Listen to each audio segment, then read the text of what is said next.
Chapter 191.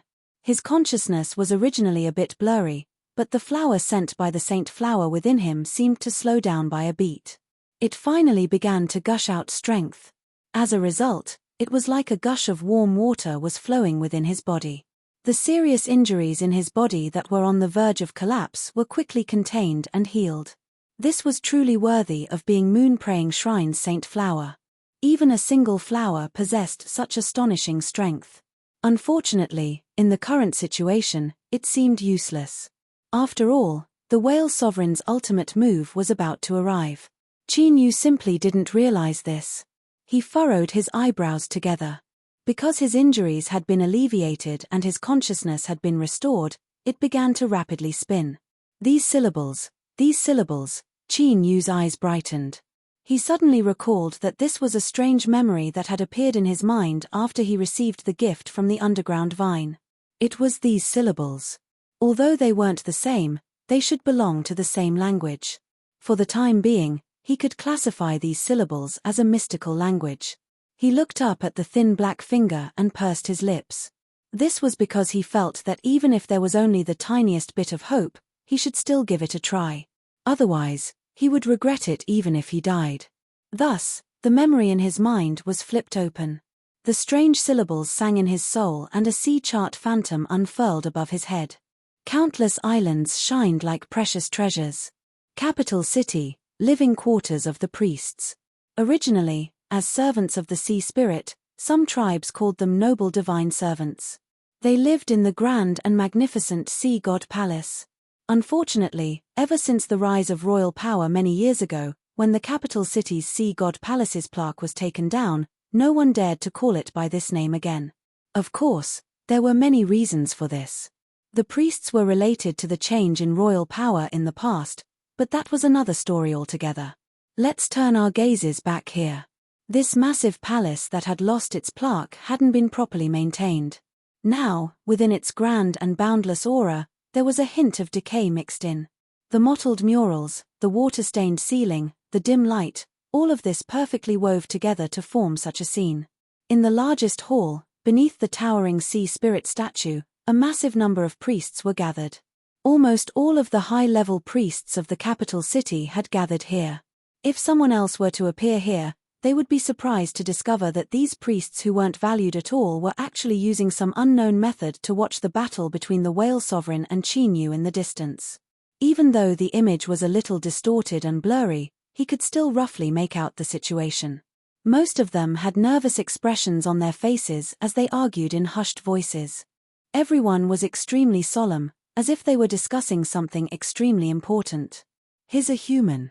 So what if you're a human? 10 hours of baptism is enough to prove everything. I still don't agree.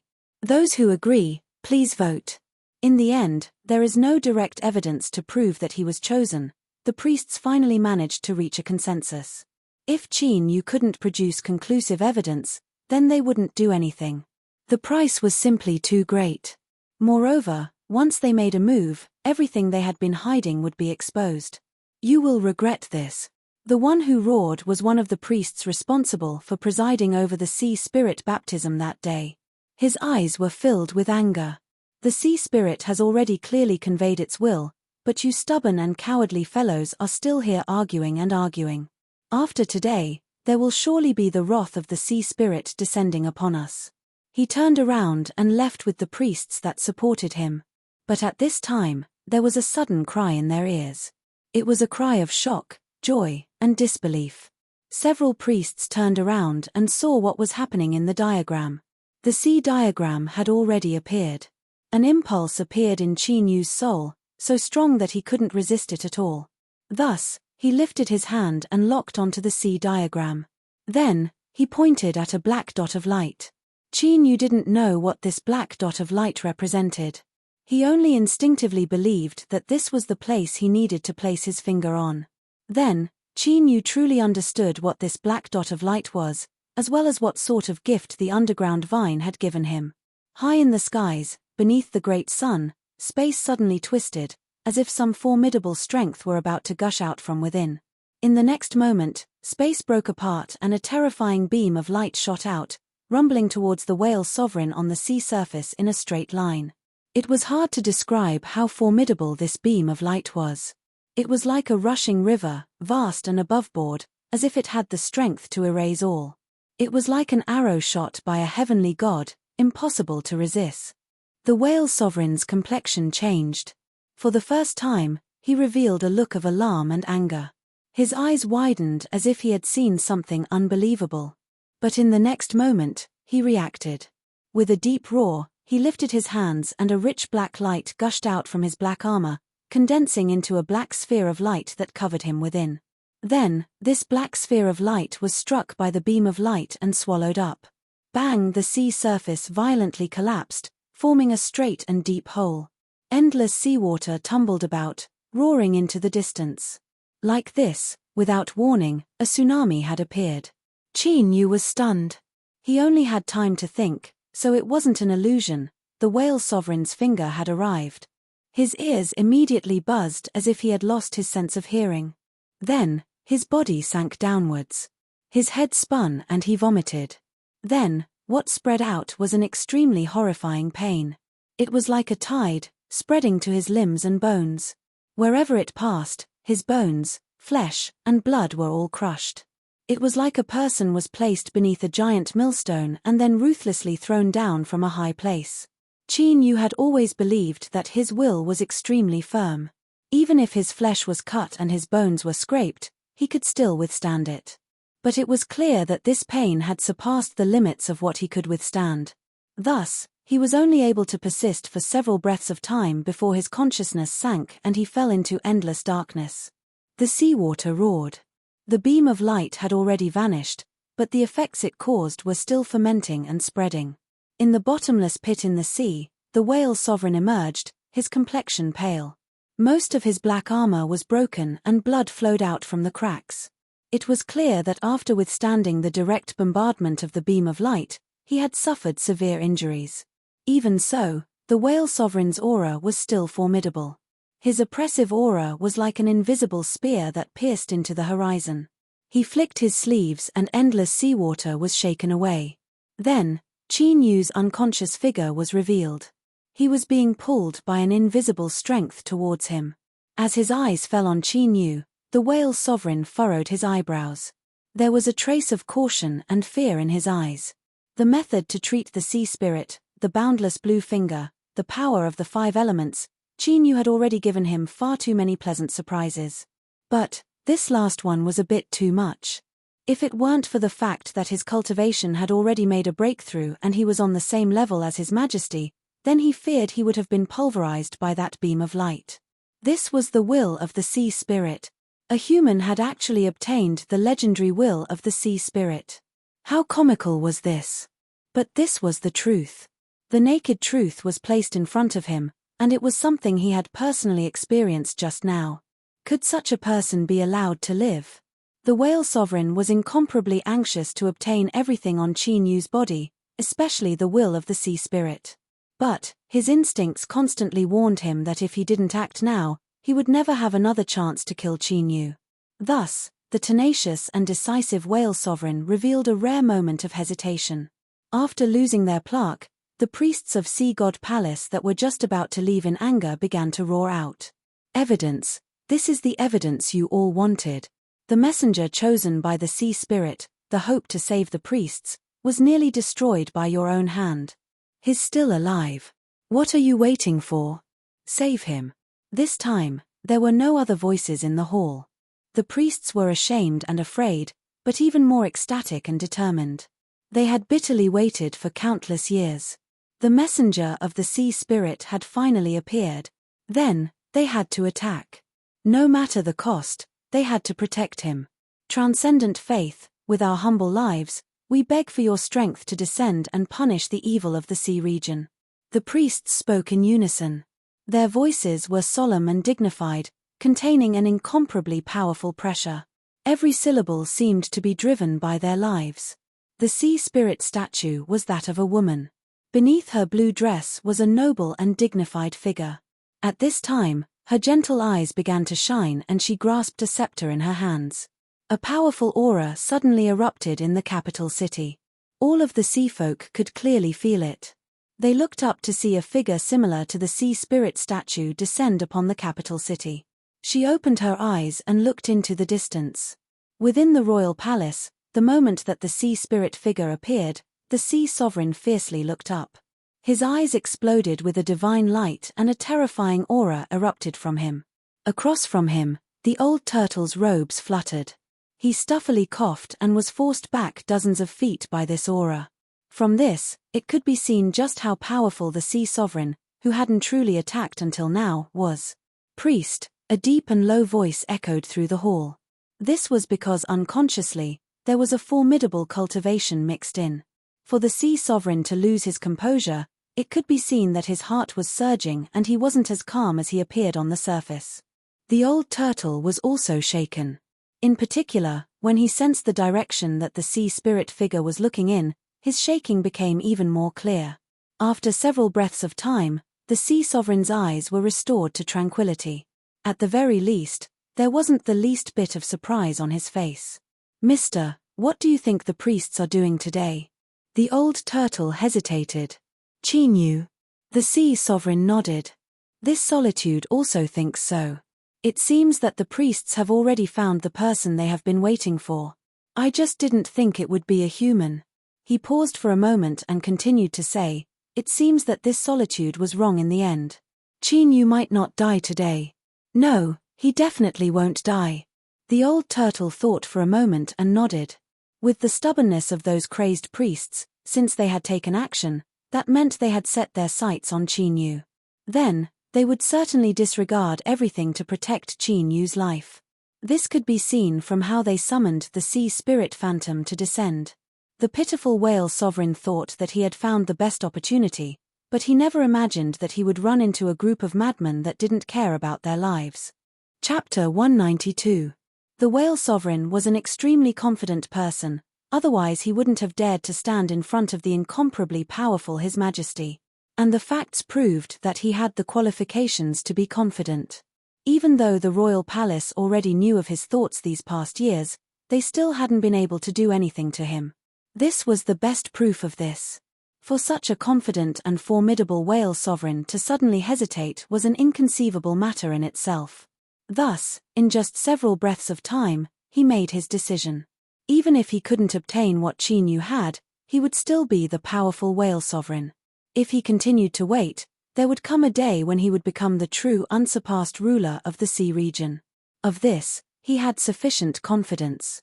On the other hand, if Chinyu didn't die and some other accident occurred, it was possible that he would encounter great trouble in the future. After pausing for several breaths of time, the whale sovereign chose to follow his heart. He would suppress what he seized and thoroughly kill Chinyu. To make such a decision in such a situation proved just how strong his will was. But in the end, he was delayed. Even if it was only the blink of an eye, some things were like this. If he missed it, he missed it. Moreover, there would never be another chance in the future. The whale sovereign would soon learn of this. He lifted a hand and a terrifying aura began to gather. Just as he was about to press down, his complexion changed and he looked up. A formidable strength arrived without warning, covering the whale sovereign. In the next moment, he was pressed deep into the sea. Then, a clear palm print appeared on the surface of the sea. It was slender and beautiful, one could see that it came from a woman. What followed was a noble and magnificent aura, one that left one in awe and reverence in the depths of their hearts. It was like the descent of a god. And to the sea folk, this was no different from a god taking action. The aura was clear, like a lantern in the darkness. Beneath the five-fingered palm print, the whale sovereign's angry roar echoed out. "Priests, why?" This strength was something that only the priests could use. On the Sea Spirit Day, without the cooperation of the priests, it was impossible to smoothly carry out their plan to create a bloody massacre. They had already chosen to rely on him, and he had also made a promise that he would definitely keep. But now, why did they stop him? Why did they save Chinyu? Could it be that these damned stupid priests really believed that Chinyu was the one chosen by the sea spirit? He was a human, he was only a human. The rage in his heart could nearly ignite the skies and burn all things to ashes. But facing the power of the sea spirits summoned by the priests, he could only roar as he was pushed deep into the sea. Berserk energy bombarded the seal, nearly tearing it apart several times. However, in the next instant, it was forcibly suppressed once more. The whale sovereign understood that in that brief moment of hesitation, he had lost the chance to kill Qin Yu. Emotions such as regret did not appear at all. Absolute willpower allowed him to always remain calm and confident, never questioning his own decisions. He looked up, his eyes seeming to pierce through the endless sea water. He saw Qin Yu wrapped in an invisible strength as he flew into the distance. "You will come to kill me, right?" the whale sovereign said in a soft voice. "I will wait for you." Rumble, the seawater continued to tumble. He was suppressed, sinking, and sinking. Beneath the sea spirit sculpture, the priests slumped to the ground. Several of them twitched and foamed at the mouth. It was clear to the naked eye that they were much older than before. In particular, the priest at the front responsible for summoning the power of the sea spirit. His condition was even more serious. Layers of wrinkles piled up on his face. The low-level priests that had been waiting for a long time rushed in to save people. But unlike them, who had nervous expressions and red eyes, all of the priests that were still conscious had satisfied smiles on their faces. To be able to save the messenger of the sea spirit, to them, any price was worth it. After this matter is over, we will have to give an explanation to the royal palace. Take back some of the arrangements. Tell the relevant people to stay in hiding for an indefinite period of time. No matter what, we'll have to hand over some people and things that are of sufficient importance. After all, Our Majesty will not be satisfied so easily.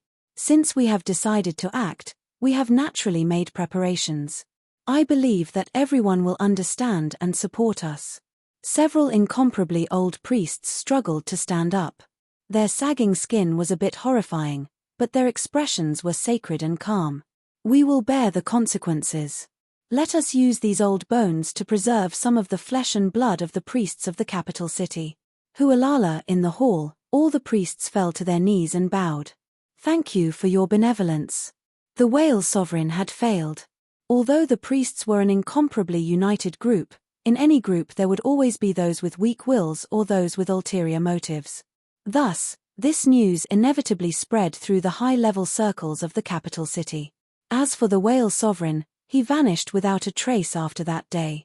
Without a doubt, this was the strongest evidence of this result. The intervention of the priests was unexpected. Countless seafolk sighed. Qin Yu was indeed lucky. Even when facing the terrifying whale sovereign, he was still able to escape alive. The Qing family's situation was a little better. Although they were still ignored, no one dared to casually plunder from them anymore. Of course, they had already obtained more than enough benefits from their previous actions. Qin Yu hadn't died. Then, even if it was impossible, it was better to leave some leeway open. The longer the inheritance and the deeper the background of a great clan, the more cautious they would be in their actions.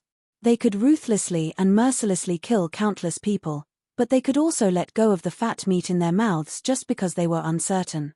No matter what her thoughts were, after Madame Qing paid her respects to Qingqing, she wiped away her teary eyes and told this matter to Leon. "Teacher, are you still alive? I knew that you wouldn't die." He looked at Qingqing's tombstone. Her bright smile was etched upon it, and her eyes seemed to stare at him, never leaving him. After a long time, Leon stood up. He said in a soft voice, "Qingqing, I told you that teacher is a very admirable person. He has an incomparably firm will, and it seems that no danger or predicament can stop him. If teacher can do it, then as his disciple, I can also do it. For the following period of time, perhaps I won't be able to accompany you. I will try my best to live on, to live a better life and become a truly great figure. Then, I will wait for the day when teacher returns and I can help him kill the whale sovereign. I know that teacher must have these thoughts. Since he hasn't died, he absolutely won't give up. So, Qingqing, please bless me so that I can succeed." Leon cleaned up, shaved off his beard, and changed into a new robe. Then, he pushed open the doors and left the massive courtyard. Not long after, he appeared outside Sea Spirit Pavilion. After stating his identity and the reason for his visit, he was quickly led in. Sang Yeye received him. The corners of her lips curved up in a smile, as if she were in a very good mood. Leon, looking at your current appearance, you should know some things. Yes, I can tell you that your teacher is still alive. Her voice was light and her expression was gentle, revealing a sense of distance. She had perfectly grasped the scale of a superior. In the end, she was a girl from Sega City. In the future, she would inherit 2 massive businesses, so how could she possibly be pure and naive? That was only something specific to a certain person. Leon bowed.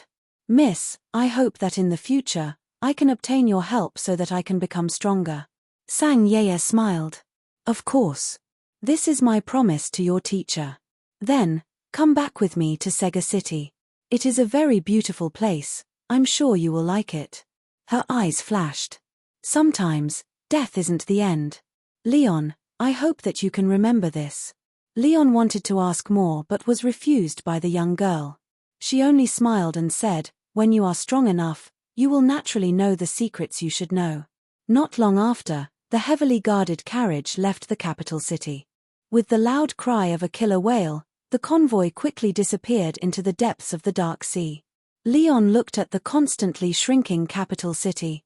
With a possible and unbelievable thought in his mind, he said in a soft voice, Ching Ching, wait for me to return. Great Glory Gambling Hall. Alright, this name was indeed a bit tacky.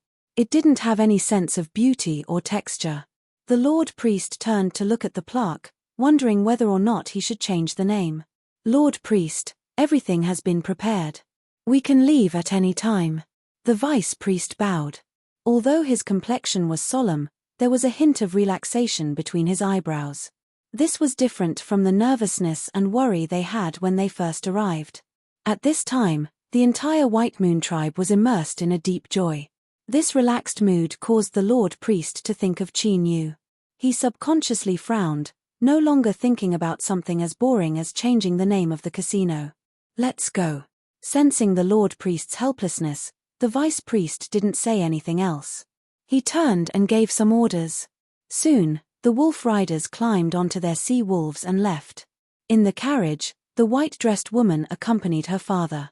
She hesitated for a moment and asked in a soft voice, Father, is he really still alive? The Lord Priest rubbed the space between his eyebrows. My companions from the capital city have made their move. I admit that I have underestimated them all this time. These companions really did make preparations in secret. His eyes flashed. But, what did they discover? To think they would attack without any scruples. I really want to know. As the wolf riders were about to leave the capital city, there was a bit of chaos in the procession. A fair-skinned youth stumbled in and was then chosen by the Lord Priest, becoming his disciple. Of course, this was only information that the sea folk needed to know. The true situation was that the youth had sent a message to Moon Praying Shrine from the Lord Priest. And in return, the Lord Priest had taken him in as a disciple. This was a secret transaction. After speaking several warm words, the Lord Priest seemed satisfied with the youth. He nodded and waved his hand, allowing him to leave. Then, he looked at the video frequency jade slip in his hands. As strength poured in, the jade slip began to display the content stored within. The unfurled sea map, the treasure-like island, and the column of light that fell from the skies. The Lord Priest was silent the entire time. After the video frequency faded away, he sighed. So it's like this. He was a bit stunned and also a bit helpless. There seemed to be a bit of pity mixed in with these emotions. But, there was also a bit of relief hidden within. Chapter 193. When Qin Yu woke up, he had already been saved. He was on a large ship, but what was most surprising was that the most powerful person on this ship was only an early golden core cultivator. It was clear that they hadn't directly rescued him from the hands of the whale sovereign. If so, then something must have happened while he was unconscious. The pitiful priests of the capital city. Even after paying a heavy price, they weren't able to leave behind the slightest impression in Qin Yu's heart. This was because he had imagined His Majesty in the royal palace, Turtle Origin, and even the distant Sega City. But, he hadn't thought of the priests at all. Of course, This could also be interpreted as the priests successfully deceiving everyone. Thus, they were able to suddenly intervene and save Qin Yu's life. Although it was a bit regretful that he wasn't able to find out why he was still alive, the most important thing was to be alive, right? Qin Yu soon put down these thoughts and began to enjoy a rare moment of leisure. Although he didn't know where he was right now, since a human had appeared, he was naturally far away from the depths of the sea region. This was confirmed after several indirect inquiries. The whale sovereign was strong beyond imagination. But he wasn't a spiritual god, and it was nearly impossible to find him again. He had fresh fish soup to drink every day, but no matter how delicious the fish soup was, if it was like this for half a month, it would be hard to accept. But facing the serious expression of this dark-skinned girl with rough skin, he could only helplessly drink it clean. This fish soup is something I exchanged for with great effort. Only the lords on deck have the qualifications to enjoy it at any time. So, you had best recover as soon as possible. The girl appeared to be 17 to 18 years old. She was small and thin, but there were some places where she wasn't small. Qin Yu had seen sailors laugh and whistle at her more than once. Of course, these fellows with fiery eyes had all been ruthlessly beaten up in the end. It was hard to imagine how such a formidable strength could be contained within such a small and thin body. Could you imagine this beautiful girl carrying a large man and smashing him into the deck? In short, it was a different kind of beauty. Qin Yu didn't care at first. He only smiled and watched. But soon, he discovered that some of the sailors were looking at him strangely. It was the hostility that only existed between two males competing for a mate. After being provoked a few times in the open and in the dark, the girl finally said with a blushing face, "I told them that you're the person I saved, so you're my man." Afraid that Qin Yu would take her seriously, she quickly waved her hand. "This is just a way to stop them from disturbing me. You're not my type, of course, it's not that you're bad, it's just that you don't suit my taste. In short, that's what I mean." Seeing the girl clumsily explain herself to avoid hurting his heart, Qin Yu finally let out a sigh of relief. It turned out that he wasn't the type of person who would attract a large group of women wherever he went. This was too good. So he smiled and said seriously, "No problem."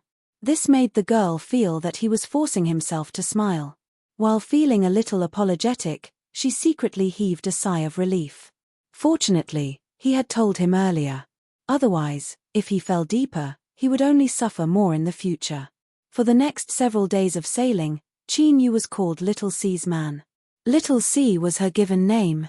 She didn't have a surname. In the sea region, this was a relatively normal matter. No one knew how long they would live. There were extremely few children that could grow up by their parents' side. Look at his pale face and thin arms. I can beat him down with a single hand. You need a hand, but I only need 3 fingers. With a casual poke, I can make this boy kneel down and beg for mercy. Little C is so beautiful and so powerful, so how could she take a fancy to him? Is this the legendary pretty boy she loves? I really want to go over and beat him up. You're a man, yet you're letting a woman raise him. Well, he really didn't have the heart to listen to so much. But with his keen sense of hearing, even though Qin Yu had his back to them, he was still able to hear everything clearly. He couldn't stay on the deck any longer. Qin Yu helplessly thought about this. Just as he was about to leave, he discovered that he was blocked by someone. "Brat, leave Little C. Otherwise, you can say goodbye to those white teeth of yours today." The one who angrily roared out was a sailor named Yin. He had his own surname, so on this ship he was likely someone with a high status. He was also one of those who whistled and got beaten up, and he had done so many times. Although he was beaten until he begged for mercy each time, 2 days later he would come back alive and kicking to be a punching bag. If he wasn't addicted to being beaten up, then he really did like Little C. Qin Yu smiled. He nodded, okay. Yin was stunned, as if he had choked on his words. He didn't know what to do next. At this time, shouldn't this pretty boy in front of him sternly refuse, shout at him, and then ruthlessly beat him up? But he had actually agreed so directly. He subconsciously turned his head and looked at his several companions in the crowd. They had clearly discovered Yin's helplessness. Someone coldly sneered, "What a coward." Sailors spent most of their lives drifting at sea. Their personalities were rough, and they would fight for those they liked. They wouldn't easily lower their heads. Thus, this voice obtained the approval of everyone. Then, their eyes filled with disdain, as if they were ashamed of him. How can such a coward be worthy of little C? Shong Yin, go and ruthlessly teach him a lesson. Let him remember what kind of person he is and what he should do in the future. Right, ruthlessly beat him up. Black out his eyes and break his arms. The women of the sea are only worthy of the brave, not this pretty boy. The crowd was riled up. Thinking about it, their thoughts were like this: we've already taken off our pants and you're still like this. This is too excessive.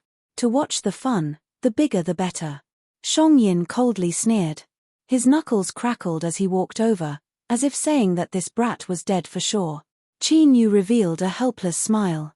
He originally wanted to wait here until his injuries were healed before leaving. But now, it seemed that he wouldn't have the chance to do so. Just as he was about to be gentle and not blow up this brat in front of him, he heard the sound of familiar footsteps. He hurriedly drew back.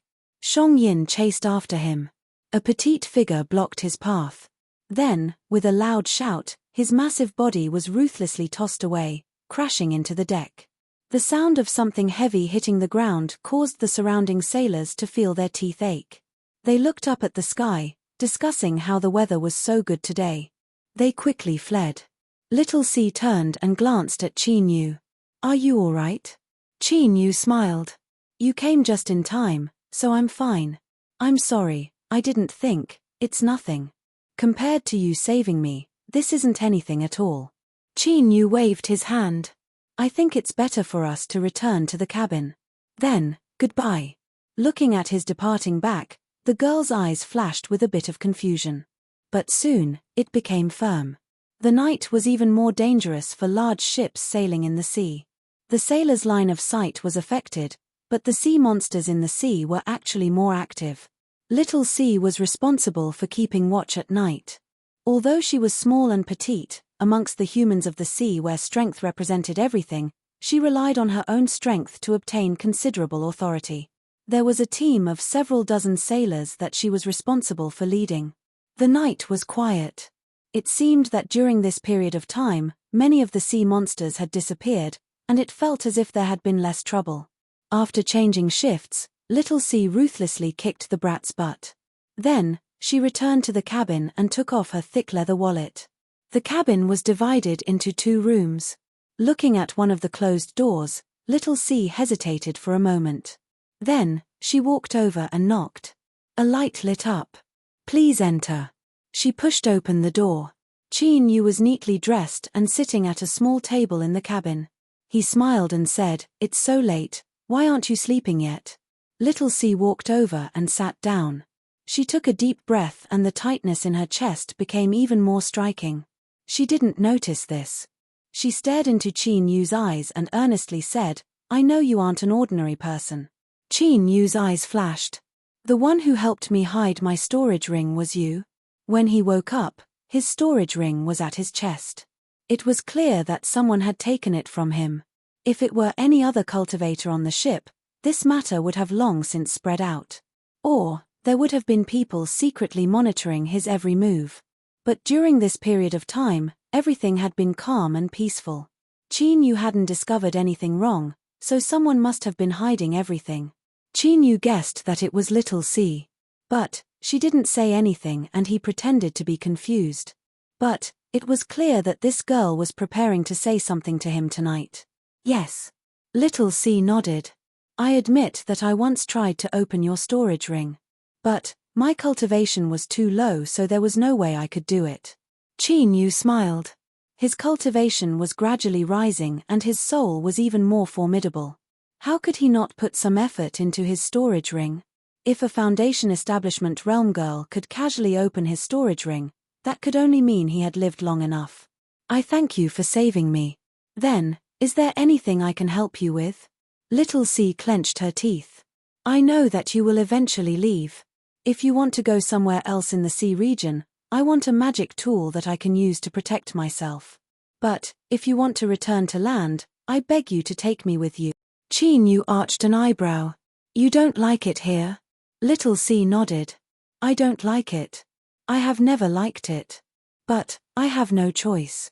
When my mother died, she told me that if I had a chance, I should leave this sea.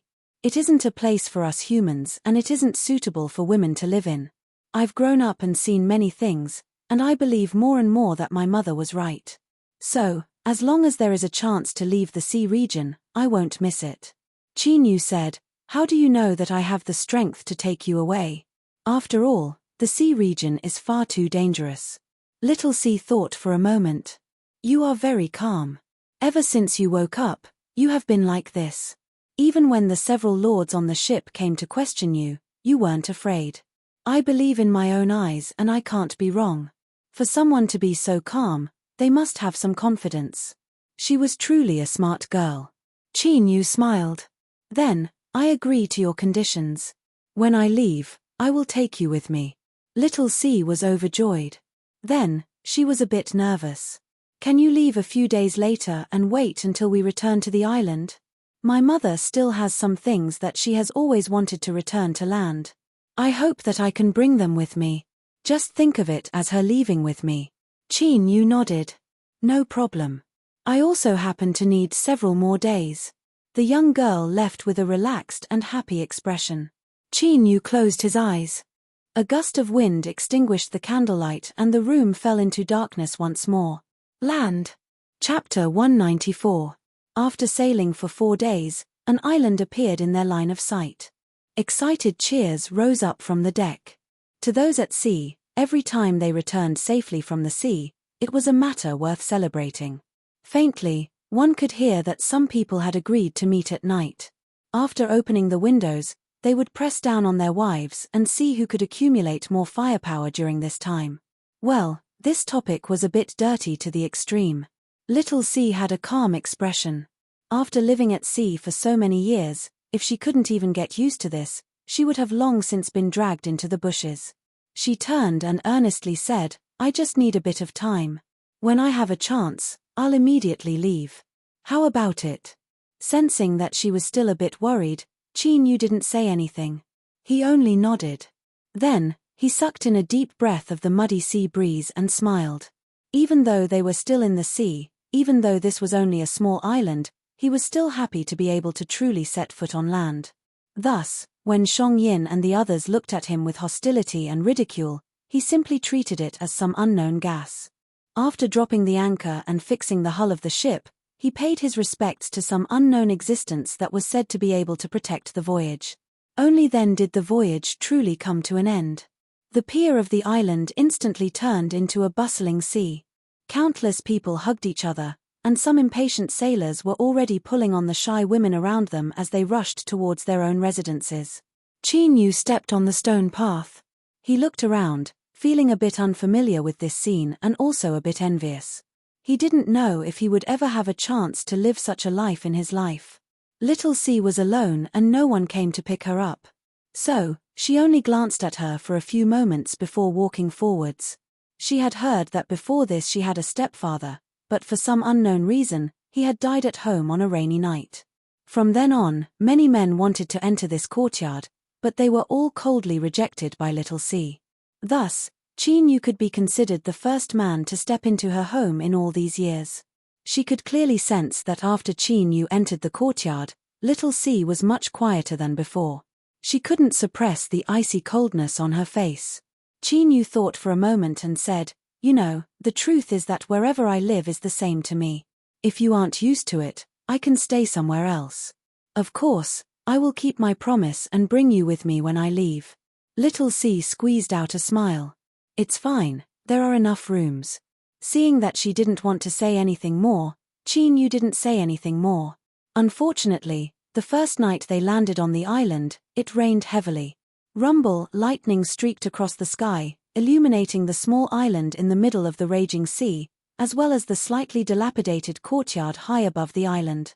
Little C awoke from her dreams. She clutched her head with both hands and screamed in pain. She tightly gripped a knife in her hand, her eyes filled with despair. Suddenly, a pair of hands reached out from the darkness and grabbed her shoulders. A soft voice said, "Relax, relax."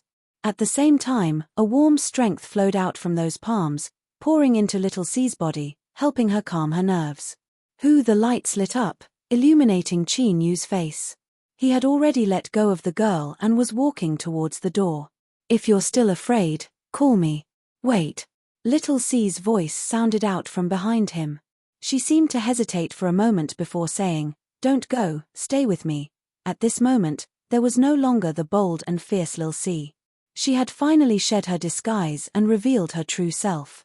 Qin Yu turned and smiled. "All right." He sat down at the table and poured 2 cups of tea. He placed one in the girl's hands and drank the other himself. "Don't worry, I won't misunderstand. I'm not your type, am I?" Little C had a bit more embarrassment on her face, but her mood actually calmed down. She smiled and said, "Yes, it's good that you can understand this." She drank a mouthful of water. After a moment of silence, she said in a soft voice, "During the days you were on the ship, those long-tongued fellows must have told you many things. For instance, me?" Qin Yu didn't deny it, but he didn't state it either. He only nodded. Little C leaned back on the bed. "Many of them want to know just how that man died in the past." "That man I once called my father." "That's right, I killed him." Her fingers tightened around the teacup, causing them to pale. Qin Yu furrowed his eyebrows. "If you don't want to say it, you don't have to. You know that I'm not too curious about these things." Little C tilted her head, as if she were analyzing whether what he said was true or false. It was unknown whether she had made a judgment, but she waved her hand. "Just think of it as something I want to say. After all, it's hard to bear for so many years." What else could he say? Qin Yu gestured for her to continue. Little C curled up, her eyes a bit vacant. "In truth, there isn't much to say. It's just a very cliched story. A girl's stepfather raised the girl and wanted to climb into her bed to turn his daughter into a woman. In truth, this isn't strange in the sea region. The girl had already prepared herself for this. But he was too impatient and didn't give the girl a chance to prepare at all. He directly threw himself at her." After a pause, Little C smiled. "This story is also very cliched. I'm sure you've already guessed that the girl in the story is me. I think that what you should be curious about right now is whether or not he succeeded, right?" "Yes, he succeeded. On this bed, on that stormy night, he took possession of my body. After all, at the time he was already a Foundation establishment realm cultivator. How could a weak little girl possibly escape? It hurt a lot and I lost a lot of blood. At the time, I really didn't think too much about it. I only knew that I had to kill him. I had to kill him. Perhaps in this aspect, women really do learn without a teacher. I tempted him again and again until he was so tired that he collapsed on top of me. Then, I easily cut his neck with a knife." Little C spread out her hands. "Here, this is the knife. What's interesting is that this knife was a gift from the girl's stepfather not too long ago on her birthday. And, what's even more interesting is that from that night onwards, the girl could only sleep peacefully on this bed. Except." She pointed out a finger outside the window, her voice filled with relief and helplessness. "On such a stormy day." Qin Yu's expression didn't change and his eyes remained calm. This was because in his opinion, this was the only way he could do his best not to hurt the girl. But, it was clear that he had underestimated the girl's strong heart. Little C looked at his current appearance and suddenly smiled. "There's no need to be like this. In truth, there are many similar things in the sea region. I just don't like to share them with others, so I've always hidden them. After all, compared to many women in the sea region, I can already be considered lucky. At the very least, I haven't been forced by a second man." Qin Yu smiled, a bit unsure of what to say. Perhaps this was the reason why Little C was so impatient to leave the sea region. After a moment of silence, Qin Yu drank the tea in his cup. He listened to the sound of thunder that had already died down. In the sea region, rain always came and went as quickly as it came. He stood up and said, "There shouldn't be any more thunder. I'm going back." Little C suddenly said, "You can also stay. This isn't my first time, but I'm still clean. Although you aren't my type, I don't mind if it's just one night. Consider it my way of thanking you for not making me feel afraid on this stormy night." Qin Yu coughed. "It's late. Go rest early." He pushed open the door and left. The moment he closed the door, he could clearly hear the suppressed laughter of the girl hiding under the blanket. All right, he had been despised. Qin Yu rubbed his nose, a bit sad as he thought this. Then, he also laughed and returned to his room. The next day, the weather was fine and sunny. Little C tidied up the housework and carried all the bedding out to dry. As she saw Qin Yu come out, she naturally greeted him. However, there was a teasing look in her eyes that left Qin Yu feeling helpless. He simply ignored her. He found a chair and placed it in a place where the sun could shine. Then, he lay down and quietly basked in the sun. Dong dong dong, there was the sound of knocking on the door. Little C ran over to open it. Outside was a tall and sturdy man who looked to be in his 30s or 40s. His originally tough and dignified face was ruined by a strange scar on his forehead, making him look a bit funny. "Little C, I heard you came back." The man swept his eyes over Qin Yu and then looked away. However, his eyebrows inadvertently furrowed. Little C was very respectful towards him. She bowed and said, "Yes, teacher. I've returned. It's good that you're fine. If you have any problems with your cultivation, you can come find me." The man said a few more words and then turned to leave. From start to finish, he didn't ask a single question about Qin Yu. It was like he didn't even see him in his eyes. Little C closed the door and turned around. She apologetically said, "Teacher is a bit proud. Perhaps he heard some bad things about you, so." Qin Yu waved his hand, indicating that he didn't care. He thought for a moment and said, "This teacher of yours looks a bit familiar, as if I've seen him somewhere before. The wound on his head, I'm sorry, such a special wound is indeed very eye-catching." Little C covered her mouth and laughed. "It's fine if you say these words in the courtyard, but don't mention it outside, otherwise teacher will be angry. He is someone who cares a lot about face, and this injury, it's really, ha ha ha, it's just too funny." The general situation was that not too long ago, Little C, this proud teacher, had led them out to the sea to fish. Originally, they had been in a relatively safe sea area and there shouldn't have been any problems. But on that day, there had been a terrifying beam of light that fell down from the heavens. In the surging waves, a sea turtle had been swept up by the seawater and struck his head. Thus, there was this strange wound on his head. This was because a sea turtle had used its hard and thick turtle shell to strike his head. As she finished speaking, Little C was still laughing.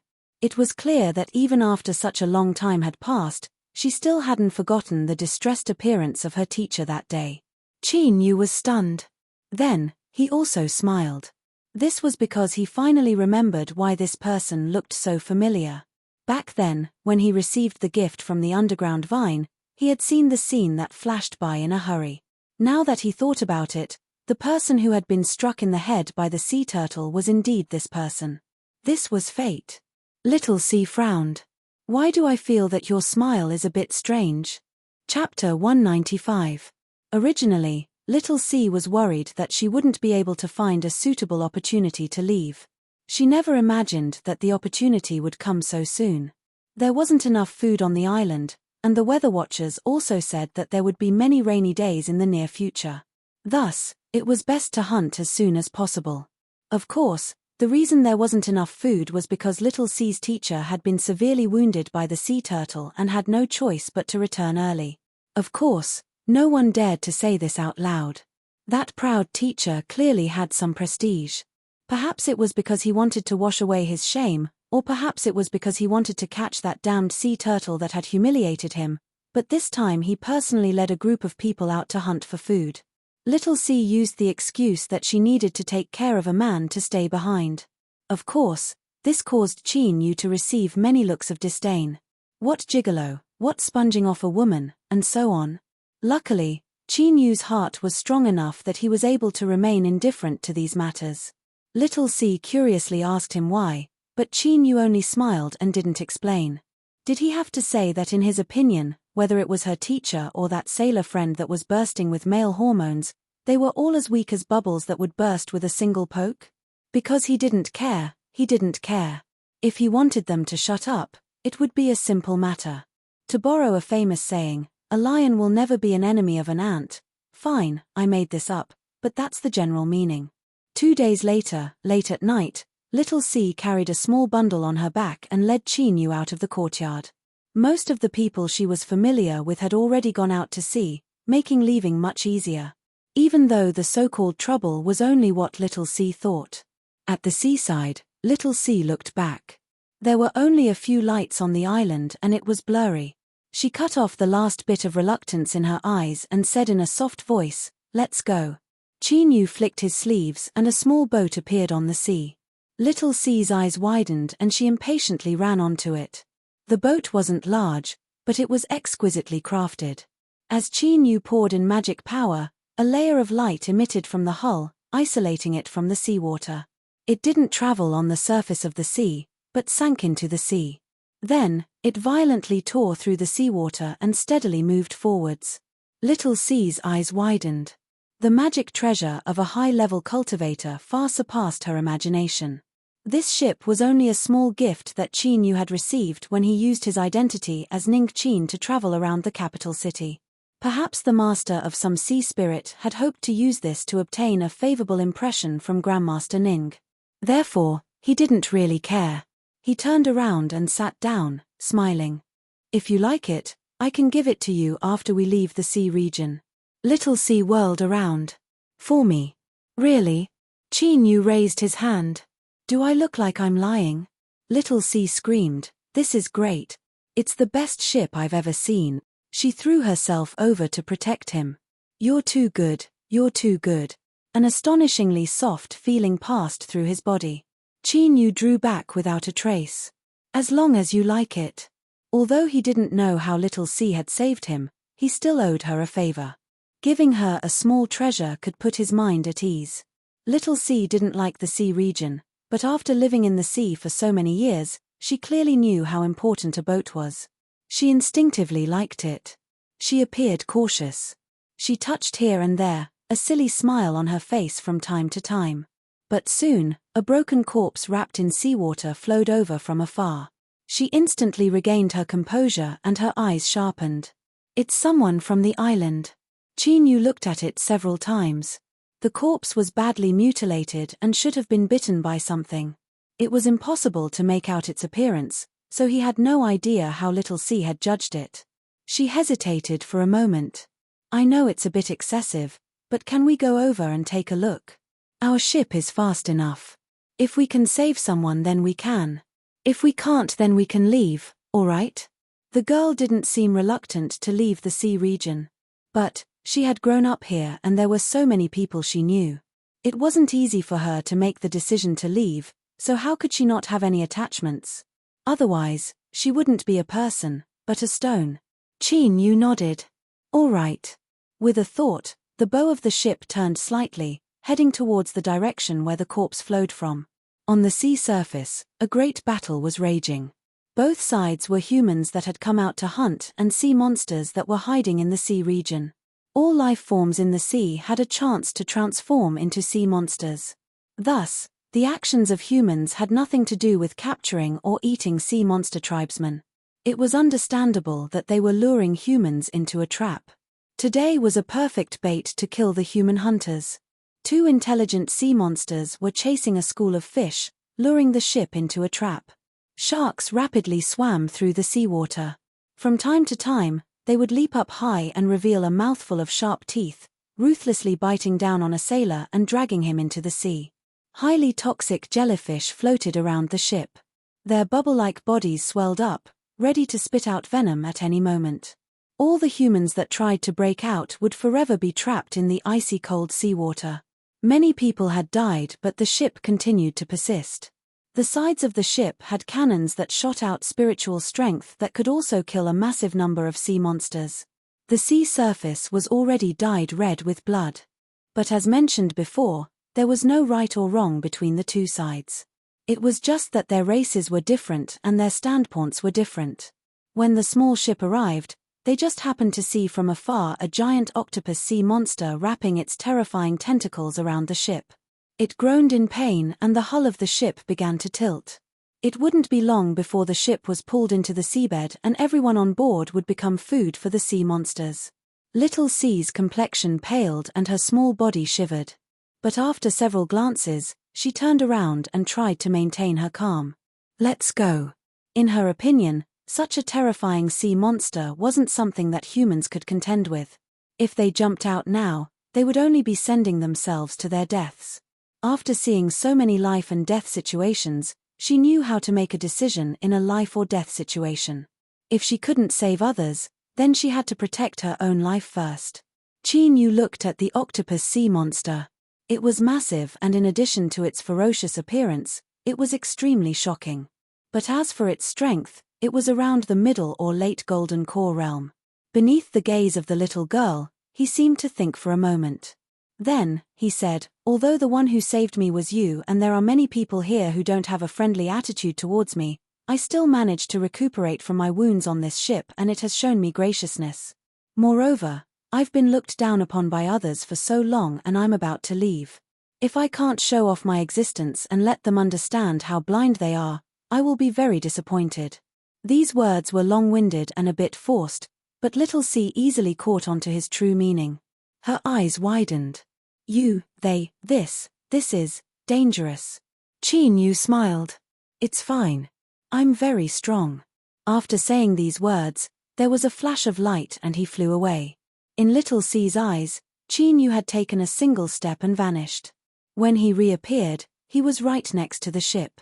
Although she knew that if Chi-Yu dared to attack then he must have confidence in himself, when she looked at his tiny body and compared it to the terrifying octopus sea monster, her heart leapt into her throat. What if in truth, there was no what if at all. After so much wind and rain, if something were to happen to such a minor character, then they might as well buy a block of tofu and kill themselves.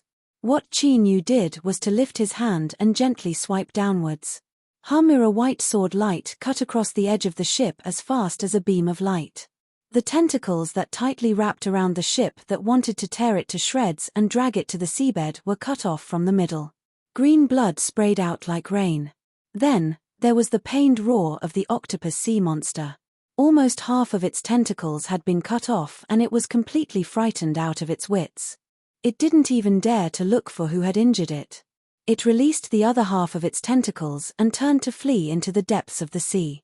The other powerful sea monster was a giant sea snake. It had been lurking beneath the sea, waiting for a chance to launch a fatal strike or perhaps a hidden card to deal with the humans. As it saw the octopus sea monster's fate, it was scared half to death. It didn't even want to appear and turned tail and ran away without a trace. The two bosses had already fled, but the remaining low-level sea monsters continued to attack. They had no idea what had happened. Chi-Yu released a wisp of his aura. Or rather, it was the aura of the tumor that appeared in the sea. The formidable suppression of a superior instantly caused the bloodthirsty low-level sea monsters to wake up. They screamed together and turned to flee in all directions. In the blink of an eye, the densely packed and aggressive sea demons had all retreated. The people on the ship clearly hadn't regained their composure. Many of the sailors that had been drenched in the octopus sea monster's blood wiped away the blood on their faces and looked up at the sky with astonishment. Thus, Chi-Yu put on a pretentious act to the extreme. He smiled and waved his hand. Everyone, there is no need to thank me. I will be taking little C away. You don't need to miss him. Puff, he fell into the sea and vanished from sight. On the deck, the sailors that had just escaped death all stared with wide eyes, as if they had seen a ghost in broad daylight. It's that pretty boy, did he save us? Stop dreaming. With that useless appearance of his, I can beat him down with a single hand. I don't believe it either. It must have been some great human lord that was passing by and saved us out of kindness. That boy was just trying to show off along the way. That's right, didn't he fall into the sea just now? He must have been so scared that his legs went soft. That pretty boy, he couldn't have taken little C away, right? Holy shit, where is he? Catch him, I want to duel him. Beneath the sea, at the bow of the small ship, Chinyu was bathing in the girl's shocked and incredulous expression. He was originally feeling a bit light-hearted, but when the angry roars of the sailors echoed out from the ship, the atmosphere became strange. The girl's shocked expression also gradually became strange. She even felt as if she were suppressing herself from laughing out loud. These bastards. Chinyu was so angry that he nearly rushed out and sent them all into the sea. He spent a great deal of effort to suppress the urge to beat them up and started the small ship without expression.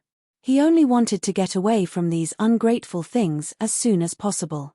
Chapter 196. 1 month later.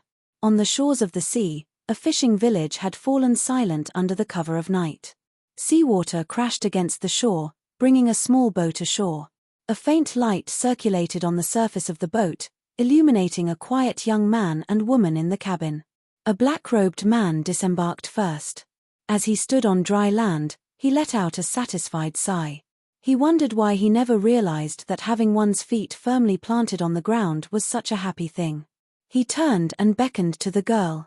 "You've asked me so many questions along the way. Now that we've finally arrived on dry land, how come you're not in a hurry?" This man was Chinyu. Within the cabin, little C was staring at him in a daze. She had been born at sea and grew up at sea. She had an incomparably excited expression. She took out a wooden hairpin from her small bag and cried tears of joy. "Mother, do you see? I've returned to dry land. So this is what it looks like. It really is much, much larger than the island." Chinyu could understand what she was feeling at this time, so he didn't say anything. He just quietly waited. Luckily, this girl had grown up in storms since she was a child and had already forged a formidable mind. She soon regained her composure and her red eyes were filled with surprise and joy. Little C stepped off the boat and gently knelt down. She reached out a hand and gently stroked the ground, her complexion gentle and sincere. After several breaths of time, she looked up and earnestly said, "Thank you." Chinyu smiled. "With Miss Little C accompanying me on the way, I was much less lonely." Little C stood up and smiled. "Now that we've returned to dry land, you have fulfilled your promise. From now on, you don't need to worry about me. Don't worry, you haven't truly seen my abilities yet. It won't be a problem for me to protect myself. I hope that in the near future I can find a husband and then spend the rest of my life with him. That would be enough for me." Chinyu's eyebrows arched up. "Let me ask you something. I hope you don't misunderstand. What is the ideal man in your heart like?" Well, in the end, he was a bit unconvinced. After all, he had seen many outstanding women along the way, but Little C was the first to clearly tell him that he wasn't her type. Although he understood that this bit of unwillingness was pointless, young men were often very stupid sometimes. Chinyu was a man and he was also very young, so he was no exception. Little C looked over in amusement. She pouted and said, "I said that you are very good, but you aren't to my taste. What I like is a slender scholar who wears a green robe and stands under a tree with a scroll in his hand. Of course, his face must be fair and his appearance must be handsome. Although this is a little superficial, I am indeed someone who believes in appearance." Chinyu coughed. Was she implying that he wasn't handsome enough? All right, although this was the truth, liking scholars was really too bad taste. Little C laughed happily, gasping for breath. You're leaving." Chinyu nodded, not denying it. "Then, see you in the future." Chinyu smiled. "Goodbye." He turned around and left. Watching him leave, Little C stretched her waist and revealed a happy smile. Then, she walked towards the fishing village. This is the beginning of another story. Chinyu smiled as he walked through the darkness. During this period of time, he had learned a great deal from Little C. Such as optimism, such as tenacity. To be able to live with a smile on one's face after suffering was a very impressive thing. Those who could do this were probably also very impressive. Thus, he wasn't too worried, because Little C would definitely be able to live a happy life. He actually hoped that she would be able to find a scholar she admired soon and live a peaceful and happy life. As the east turned red and the great sun rose, Chinyu's figure appeared atop a low mountain. A fiery red light covered his entire body, as if he were wearing a blood-red armor. When he entered the sea region, he had only wanted to obtain the 5-element spiritual objects. Now, his goal had been achieved. Regardless of how many tribulations he had experienced, he had still obtained some harvests. But, while he had escaped unscathed and his cultivation had risen, there was someone else who was suffering. Shan Wugu. Qin Yu whispered. Reason told him that even with his current cultivation, the influence of the demonic path wasn't something he could easily touch. But, some things were like this. Even if you knew it was wrong, you still had to do it. Perhaps this was the reason why people were like this. Shua Qin Yu shot into the skies, vanishing from sight. 2 days later, within the borders of the Southern Empire, Homehold City. This city was located on the other side of a boundless mountain range. It was incomparably bustling with activity, with countless cultivators entering and exiting every day. It was both a transportation hub and a transmission center for all sorts of information. The demonic path had set up a branch altar here, and the one in charge was an early nascent soul demon, the Blood Guillotine, also known as Bloodthirsty Demon. Because this demon cultivated a cultivation method and suffered a backlash, he had to sleep in an ice coffin all year round, using the cold aura to suppress his boiling blood energy. On the surface, the Homehold City branch altar was the largest purchasing center here. There was no limit to all sorts of treasures, and as long as they were of good quality, they wouldn't be stingy with spirit stones. In this aspect, the demonic path could be considered to have done an excellent job. After all, no matter how vicious and evil they were, if they wanted to gain a foothold and earn benefits, they first needed a good reputation and credibility. Of course, bloody methods couldn't be lacking. The demonic path branch altar also did an excellent job in this aspect. After taking action several times, it allowed everyone to recognize just how cruel and powerful they were. Thus, the branch altar was very peaceful. In these past years, there were very few people that dared to cause trouble in their territory. In the underground chamber, besides a dim green oil lamp, there wasn't anything else. The gloomy light illuminated the stone coffin in the center of the chamber. The coffin was black all over, as if it were made from ink.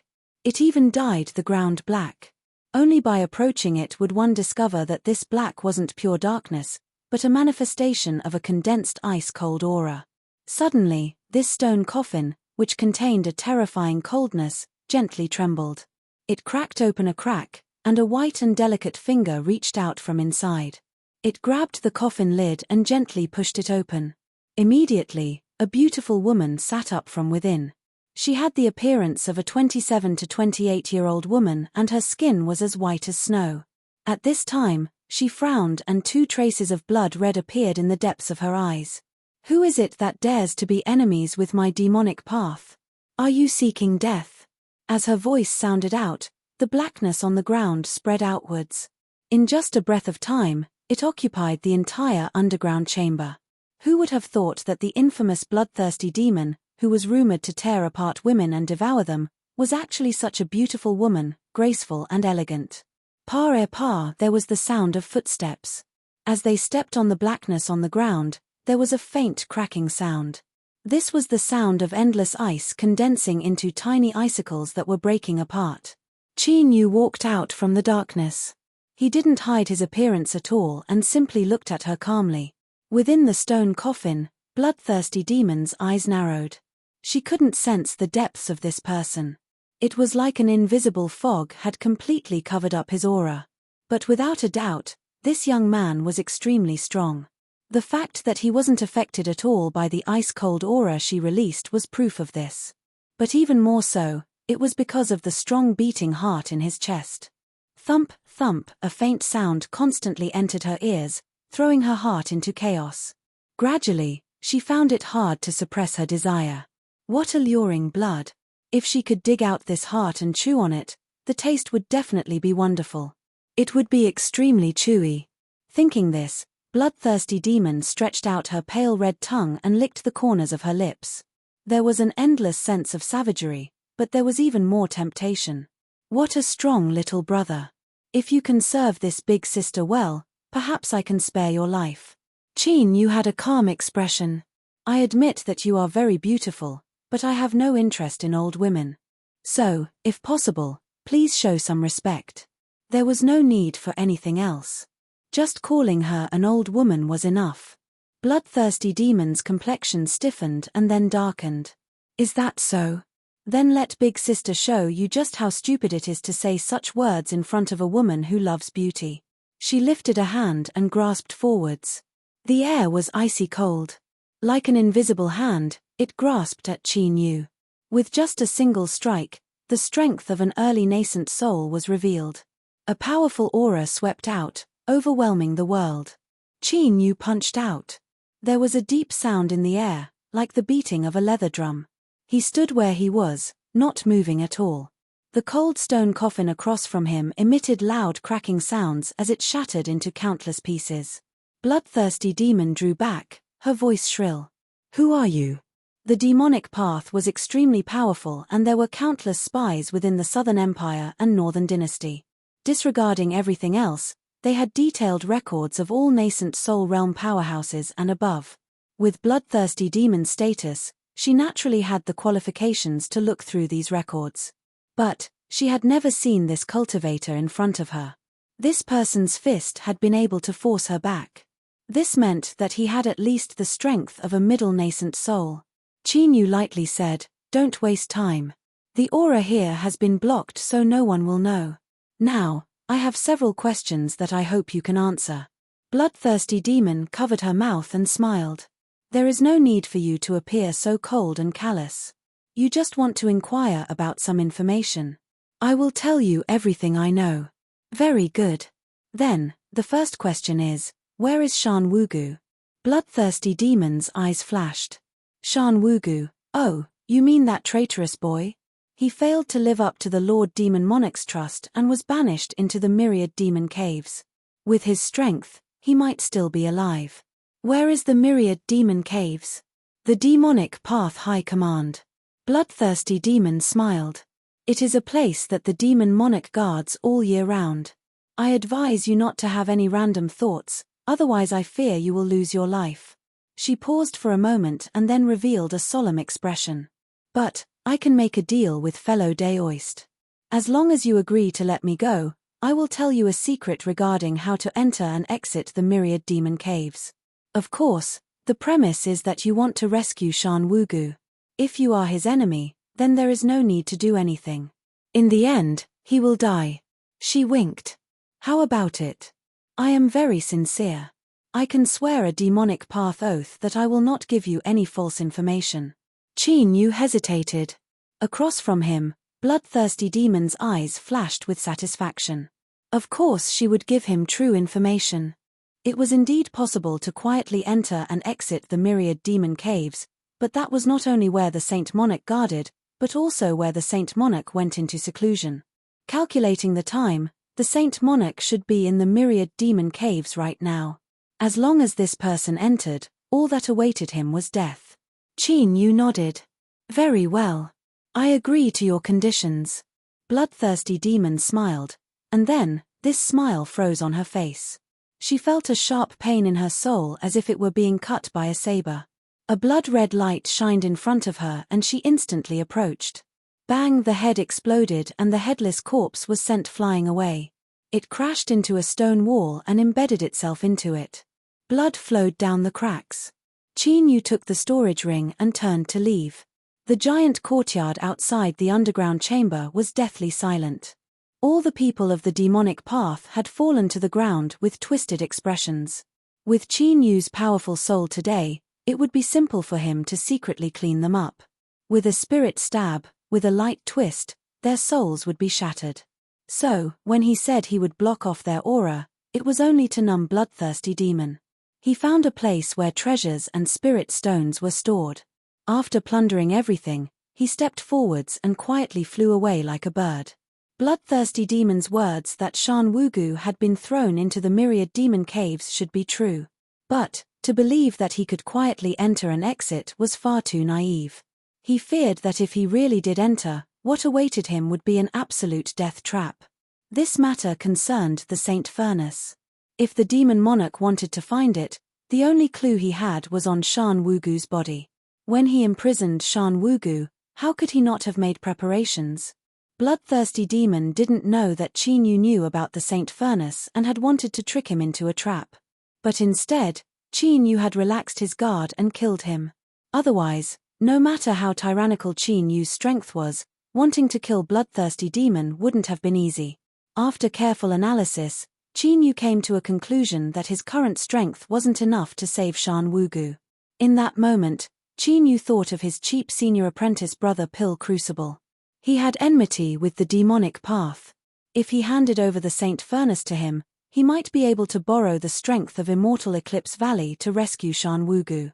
But this was only a thought before Qin Yu pressed it down. This was no trifling matter. Once Immortal Eclipse Valley was dragged into this, a single mistake would result in a catastrophe. Countless people would die. Moreover, if this move angered the demon monarch, then Shan Wugu might even be killed. After all, with the demon monarch status, whether it was because of face or other considerations, it was normal for him to not accept any threats. Qin Yu clenched his fists and then loosened them. It seemed that he could only resolve this matter himself. Chapter 197. If he wanted to save Shan Wugu, increasing his strength was the only way. Then, there were two choices placed in front of Qin Yu. First, increase your cultivation with all your might. If his 5 elemental golden cores could make a breakthrough and reach the nascent soul realm, he would be able to put up a fight even against the demon monarch. The second was to forge the 5 elemental magic swords. The 5 elements sword diagram condensed the swords of the 5 elements, and its power was unparalleled. But only when combined with the real 5 elements sword could its power be pushed to the extreme. The former was difficult and fundamental, while the latter was relatively simple and supplementary. There was nothing much to say. Let's just attack from both sides. He looked back at the bustling Homehold city. It was clear that what happened in the demonic path branch altar had already been discovered. Qin Yu gathered his thoughts. He took a step forward and howled away. 2 days later, Severed Spirit Mountain. As Qin Yu walked forwards, he could feel that the heaven and earth spiritual strength here was increasingly rich. This was related to the ancient cultivator's cave dwelling, but the radiant redwood planted in the valley should also be one of the reasons. After all, the radiant redwood itself had the ability to condense heaven and earth origin energy and form its own domain. Perhaps it wouldn't be too long before this Severed Spirit Mountain would attract a large number of cultivators because of the rich spiritual strength of the world. This is a small problem. Perhaps I should think of a way to eliminate the possibility of being disturbed in advance. Qin Yu thought for a moment. Then, he looked up at a mountain not too far away. His fingers formed a sword and a white sword light flashed. Rumble, the entire mountaintop was directly cut in half, and the cut was as smooth as a mirror. With a flick of his sleeve, the mountaintop was wrapped up by an invisible force, and after a shattering sound, it turned into a huge stele that fell on the cut. Everything within a radius of 300 miles is forbidden. Anyone who dares to enter will die. Faint traces of sword intent flowed between his words. Although it wasn't much, it was enough to frighten the heart. Qin Yu's lips curved up in a smile. This should be enough. Severed Spirit Mountain was very large, and occupying the entire mountain would be too domineering. 150 kilometers was just right. A moment later, the mountain valley appeared in sight. After looking at it several times, Qin Yu frowned. The mountain valley's array formation was basically intact, but there were still some areas that had been damaged. His first thought was that the radiant redwood had been discovered. With a leap, he passed through the clouds and landed on the ground. He turned his head and saw that the radiant redwood was still intact. Qin Yu relaxed a little. But in the next moment, he couldn't help but frown. Hum-a-hum with the sound of vibrating wings, a swarm of yin-yang twin ants flew up from the radiant redwood. Their numbers had clearly increased. It was clear that they had reproduced many descendants during this time. This was nothing much, but this swarm of yin-yang ants actually showed hostility. Something was not right. Qin Yu's eyes sharpened. He looked at a clearly larger yin-yang twin ant in the swarm of ants. Its aura didn't seem right. Thinking for a moment, Qin Yu was startled to discover that this yin-yang twin ant's aura didn't seem right. It seemed to be in a similar situation to the Ant King. In other words, it was also subdued by someone and controlled the ant colony, leaving them here. It seemed that someone had indeed come here and discovered the existence of the radiant red wood. For some unknown reason, this person didn't touch the radiant red wood, but rather subdued the ant swarm to guard it. Qin Yu nearly laughed in anger. Not long ago, someone had said that he was not to his liking, and now, someone had actually reached her hand into his bosom. This was simply preposterous. It's always been yours truly who snatches other people's treasures. This was the first time he had experienced such a thing. Most of the yin-yang twin ants could still recognize the aura of the ant king on Qin Yu's body. Thus, although they were a bit hostile, they hesitated. This clearly angered the new ant king. It had already become the ruler of this swarm of yin-yang twin ants, so how could it allow the aura of another ant king to affect its authority? With a sharp cry, the swarm of ants stirred, as if they would rush over at any moment. This caused Qin Yu's face to darken. He took out the imperial spirit bag. With a thought, the ant king and a large number of yin-yang twin ants flew out. He didn't need to worry about what happened next, they would clean up the mess on their own. Seeing the ant king rush out with its subordinates, Qin Yu knew that this matter would soon be over. And as he thought, the yin-yang twin ant that had been subdued wasn't the ant king's match at all. It was easily dismembered on the spot. But at this time, a circle of black light erupted from its corpse. It condensed into a skull that shot towards the ant king and drilled into its body. Then, Qin Yu realized just what this black skull was. The ant king's consciousness became chaotic, as if it wanted to escape his control. What a good cultivator, he actually had this sort of trump card. If Qin Yu weren't here, then even if the ant king killed the traitor, it would likely still be enslaved. With a cold snort, Qin Yu lifted his hand and the ant king fell into his palm. His powerful divine sense rushed into its body like a raging tide. In the next moment, his divine sense entered a blood-red world. The black skull cackled, "Since you have come to my purgatory, your only choice is death." Qin Yu's figure appeared. He glanced at it and then thrust his hand forwards. Within the blood-red world, there was a terrifying rumbling sound. Across from him, the black skull screeched, as if it never imagined that Qin Yu's soul would be so powerful. It turned to flee, but in the next moment it froze. With a miserable howl, it shattered into countless pieces and the blood-red world collapsed with it. Qin Yu opened his eyes. The ant king in his palm was dispirited. It opened its eyes and pitifully said, "All right, I know you were wronged. When I find this person in the future, I will definitely give you an explanation." The cultivator that tried to control the ant king was extremely strong, he should be at the nascent soul realm. But, bloodthirsty demon Qin Yu could kill him if he wanted to without any fear. It was best if this person came knocking on his door. If he dared to touch his yin-yang twin ants, then he must be tired of living. At the same time, in a hidden cave dwelling far away, a brown-clothed old man fiercely opened his eyes. He spat out a mouthful of blood, his face filled with anger. "Damn it, you destroyed my divine sense. Once I leave seclusion I will tear you to shred." Qin Yu returned to the valley and began to cultivate. At the same time, he borrowed the little blue lamp to speed up the growth of the radiant red wood. As long as it began to condense radiant red fruits, increasing his cultivation would become simple. At the same time, he began to refine the 5-element swords. One of the reasons why the cultivator that tried to control the ant king didn't touch the radiant redwood was because he didn't want to affect its growth. But the main reason was because of the one-eyed wild wolf. Its originally calf-sized body was now over 30 feet long. Its blue fur was as moist as silk and its aura was extraordinary. Its strength had reached the astonishing peak of the Golden Core realm. Moreover, Qin Yu could feel a terrifying slumbering aura from within its body. In a true life or death struggle, its strength could erupt with even greater strength. As for the other spirit pet, if this lustful, gluttonous, and incomparably flattering pheasant was worthy of being called a spirit pet, then it wasn't useful at all. According to the wild wolf, it had fled very quickly that day, disappearing without a trace with a whoosh. This caused Qin Yu to have a whole new level of respect for its fleeing methods. Of course, the Chicken King is not ashamed, in its own words. It said that the enemy was too powerful and if it stayed behind it would only drag them down. If it was captured as a hostage, chicken, that would be even worse. If the wild wolf couldn't defeat the enemy, it could endure the humiliation and wait for its master to return so that it could find the enemy. It had an arrogant expression that said, "How could you be so stupid and understand this overlord's good intentions?"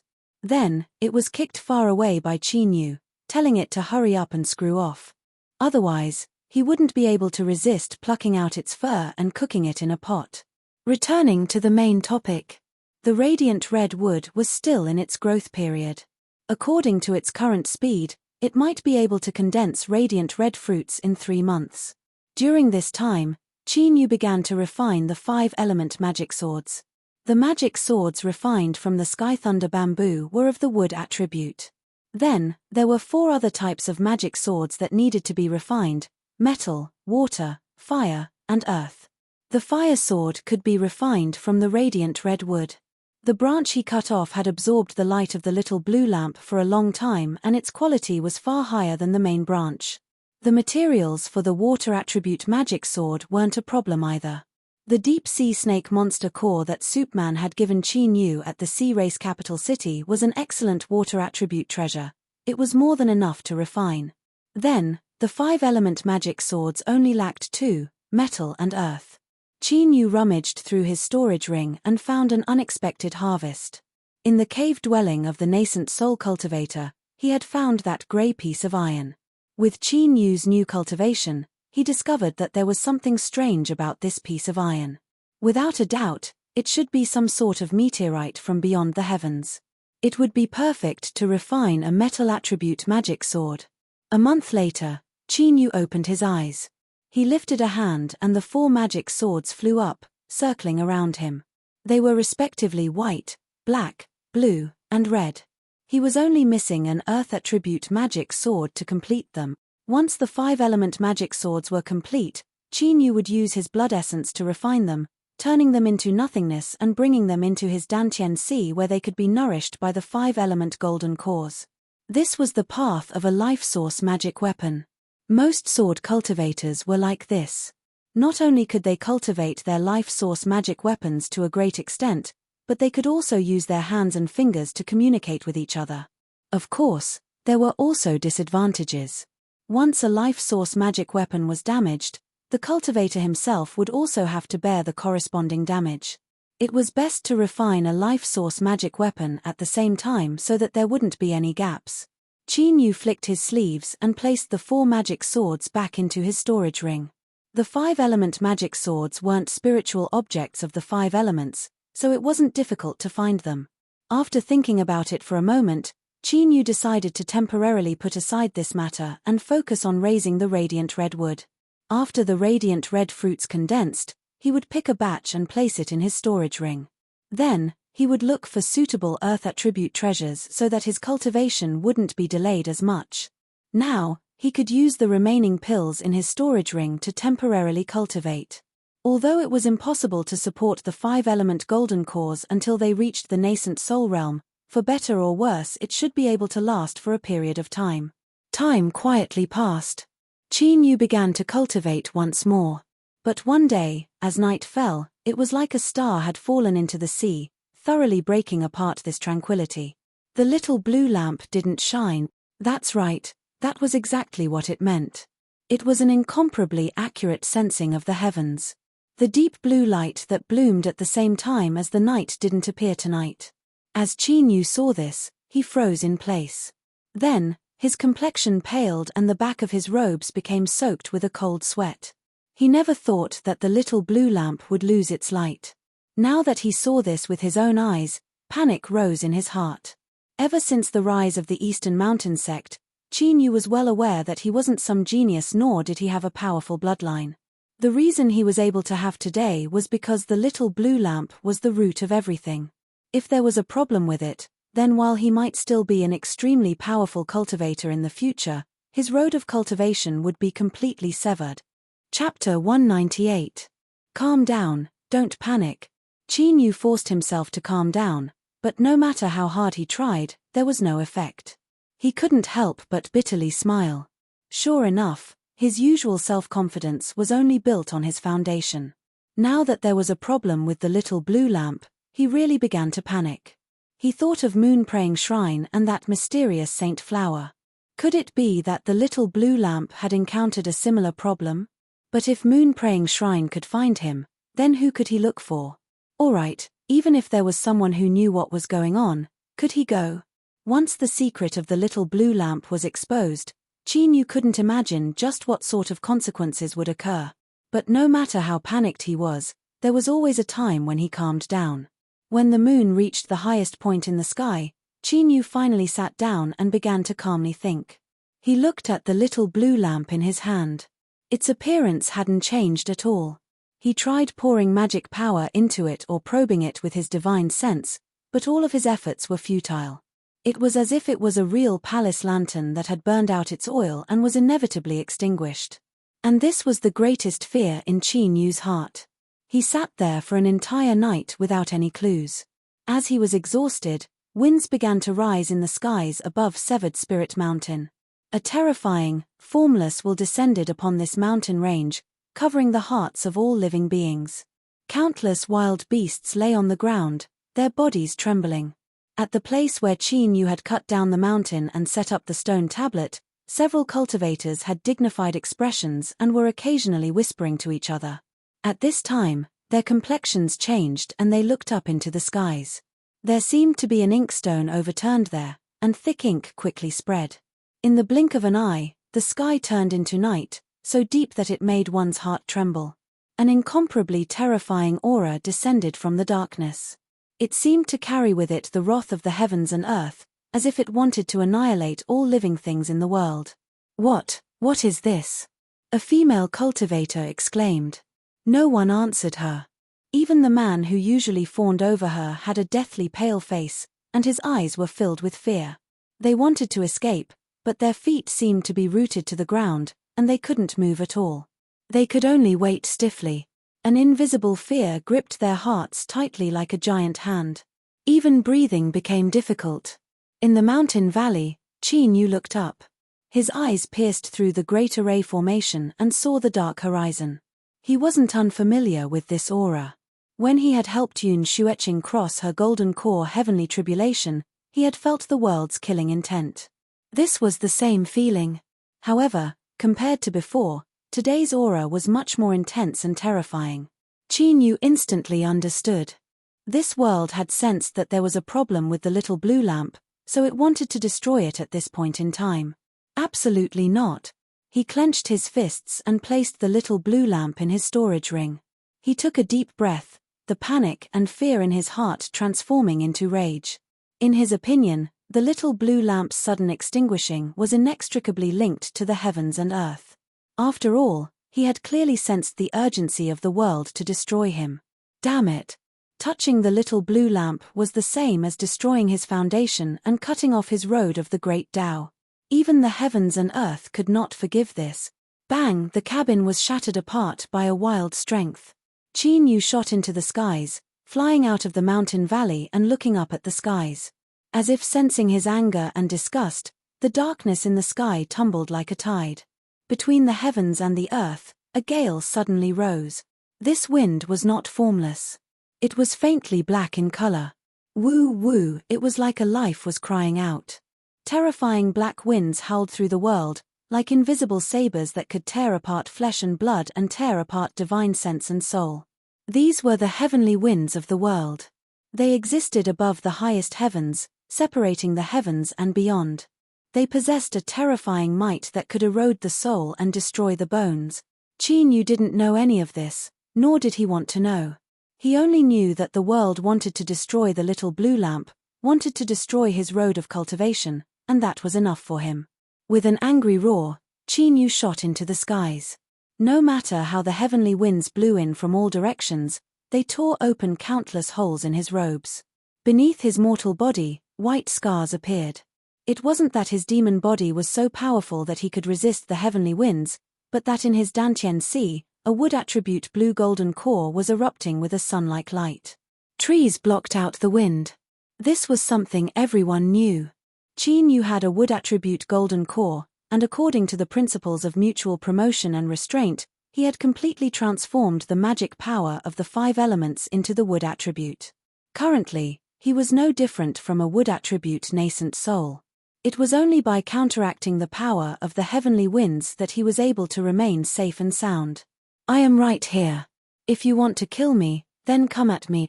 His roar was like thunder, exploding between the heavens and earth. Billowing waves of sound swept out in all directions. In the area where the stone tablet was erected, the complexions of the several frozen cultivators changed once more. This sound, could it be that this sudden world phenomenon was actually aimed at a cultivator? This was simply unbelievable. Rumble, rumble, this sound was different from the howling heavenly winds.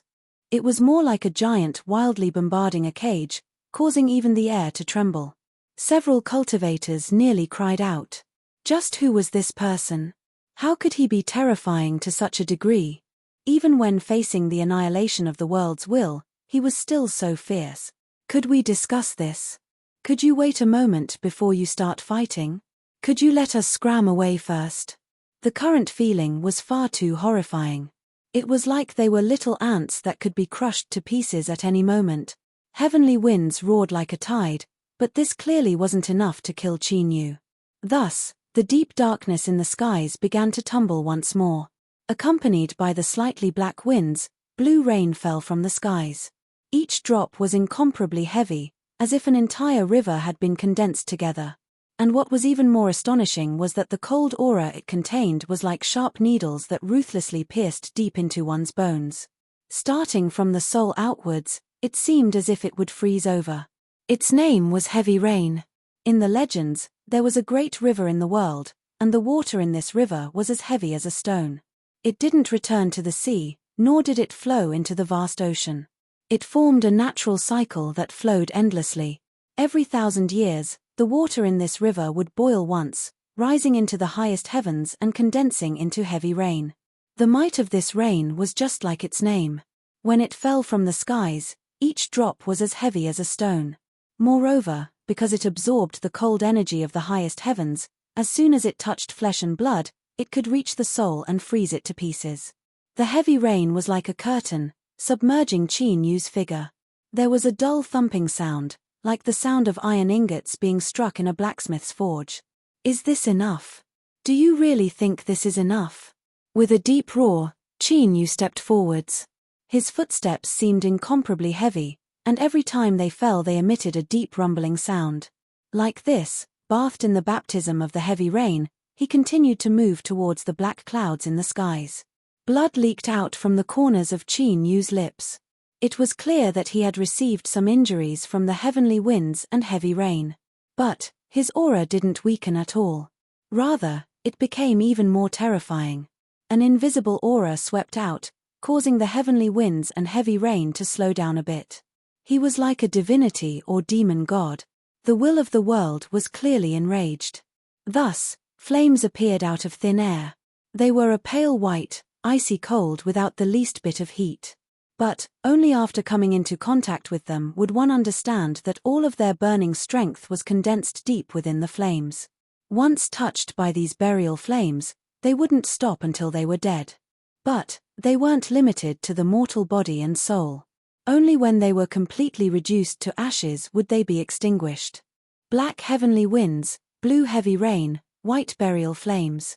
These 3 colors wove together, forming a breathtaking scene of killing intent between the heavens and earth. With the might of these 3 powers, a nascent soul realm cultivator would only be able to resist for a moment before being completely erased. Chi-Nu hadn't reached nascent soul, but he was stronger than an ordinary nascent soul. In his Dantian Si, he had 5 5-element golden cores condensed with the 5-element spiritual objects as the foundation. The 5-element spiritual objects were originally the highest level of existence within the 5 elements. After they condensed into golden cores, Chi-Nu's magic power also gained a high quality. The heavenly winds were terrifying, the heavy rain was terrifying, and the burial flames were even more terrifying. But, the power of the 5 elements within Chi-Nu's body wasn't something to be trifled with. In terms of pure strength, he was at an absolute disadvantage. But, in terms of quality, even if there was a difference, it was extremely small. Because of this, he was able to survive the world-killing tribulation where a nascent soul would surely die, even if it was difficult. As the three colors tangled together, Qin Yu's complexion was deathly pale. Blood seeped out from every pore of his body. His soul felt as if it were being burned in flames and also as if it were being frozen in extreme cold. Every time it changed, the pain became even more horrifying. But he still stood there. He straightened his back and didn't stop walking. Instead, he walked much slower. His eyes were filled with anger and a reckless madness. This, cough cough, is this your strength? But if you want to kill me, it's still not enough. Qin Yu spat out a mouthful of blood and his breathing became smoother. He paused and rested for a moment before taking the next step. I really want to know, just how far can you kill me with the world? Is there no limit? The world had its limits. This was the conclusion Qin Yu came to after he determined that his fate and the little blue lamp were inseparable. If it weren't for this, why would it have tempted Qin Yu's will to sacrifice the little blue lamp? Wouldn't it have been simpler and more direct to directly erase it? Since there were limits, then thinking about it a little more, if it wanted to kill someone, it might have to abide by some unknown rules. In fact, Qin Yu's guess was correct. The world had its limits and the world had its extremes. It stood high above and possessed a strength that transcended all. But this strength itself was also its greatest shackle. Only within the scope of the rules would its strength be allowed. To be more precise, no matter how much the invisible will wanted to kill Qin Yu, it could only use the strength it could. For instance, surpassing a boundary. This should have been enough to kill any cultivator the world wanted to destroy. After all, there was a disparity of a boundary and the terrifying strength of the killing tribulation. When all of this was added together, it was nearly impossible to resist. But such a strange existence had appeared. Not only did he have the 5-element golden cores, but he also had an incomparably powerful demon body. At the golden core realm, he could contend with a nascent soul. This was why the world-killing tribulation had been dragged into such an awkward situation. It couldn't kill Qin Yu. Of course, if the astral winds, heavy rain, and burial flames could continue for several hours, then it could slowly wear him down. But as luck would have it, there was also a time limit. When the time limit was reached, even if the person facing the tribulation didn't die, it could only retreat and wait for another opportunity. These were the rules. So, when Qin Yu truly approached the black clouds in the skies and felt himself within reach, it began to dissipate without warning. The astral winds, heavy rain, and burial flames all vanished. It was like everything he experienced just now had been nothing but an illusion. But the surrounding area was in a complete mess, and that was the best proof of this. The world-killing tribulation had once descended and then retreated. Chapter 199. The truth was that the several cultivators who had set up the stone tablet could also prove that the heavenly tribulation-killing tribulation was real. At this time, their mouths were wide open and cold sweat dripped down their foreheads. Heavenly winds, heavy rain, burial flames. Although they hadn't personally experienced them, they could still feel the terrifying aura they contained, a strength that could completely erase all of them. But what did they see? Heavens! A cultivator had faced the world-killing tribulation and yet he hadn't taken a single step back. Instead, he had stepped into the skies, approaching step by step and finally scared away the world-killing tribulation. That's right, in their opinion, the world-killing tribulation that was bound by the rules and had to disperse had been scared away by Qin Yu. This caused the awe in their hearts to break through the horizon. Before this, there were some people who were dissatisfied with the stone tablet. They thought that although the sword intent was terrifying, it had no foundation and that the person who did it didn't have any strength and only wanted to scare them away. But now, these thoughts were tossed to the highest heavens. If such a fierce person wasn't terrifying, then who was? There was no need to say anything else. They had to hurry up and leave, never coming back here again. Moreover, they had to tell their friends and teachers to never, ever provoke the master of this place. It was just too terrifying. The group of people regained their freedom. They turned and fled in a panic. As they swept their eyes over the blood-soaked figure in the skies, they revealed a deep fear. Through them, News of a hidden powerhouse living in Severed Spirit Mountains spread out. This would save Qin Yu a great deal of trouble in the future. Without mentioning the future, Qin Yu wasn't in a good mood right now. Even though surviving the world-killing tribulation was an extremely glorious matter in itself. But he really wasn't in the mood to be complacent or proud. So what if the world-killing tribulation was forced back? The little blue lamp was still extinguished. Just what could he do? Qin Yu fell into the mountain valley. This place was the closest to the world-killing tribulation and had suffered the most damage. The medicine garden had been destroyed and even the radiant red wood that was about to bear fruit had been smashed to pieces. It was a pitiful sight. But now, Qin Yu couldn't care about any of this. He sat down in front of the collapsed wooden house, his eyebrows furrowed together. His face was gloomy as if it would drip water at any moment. Suddenly, a strange fluctuation appeared. The ground trembled and tiny grains of sand tumbled down, falling into a nearby crack before vanishing from sight.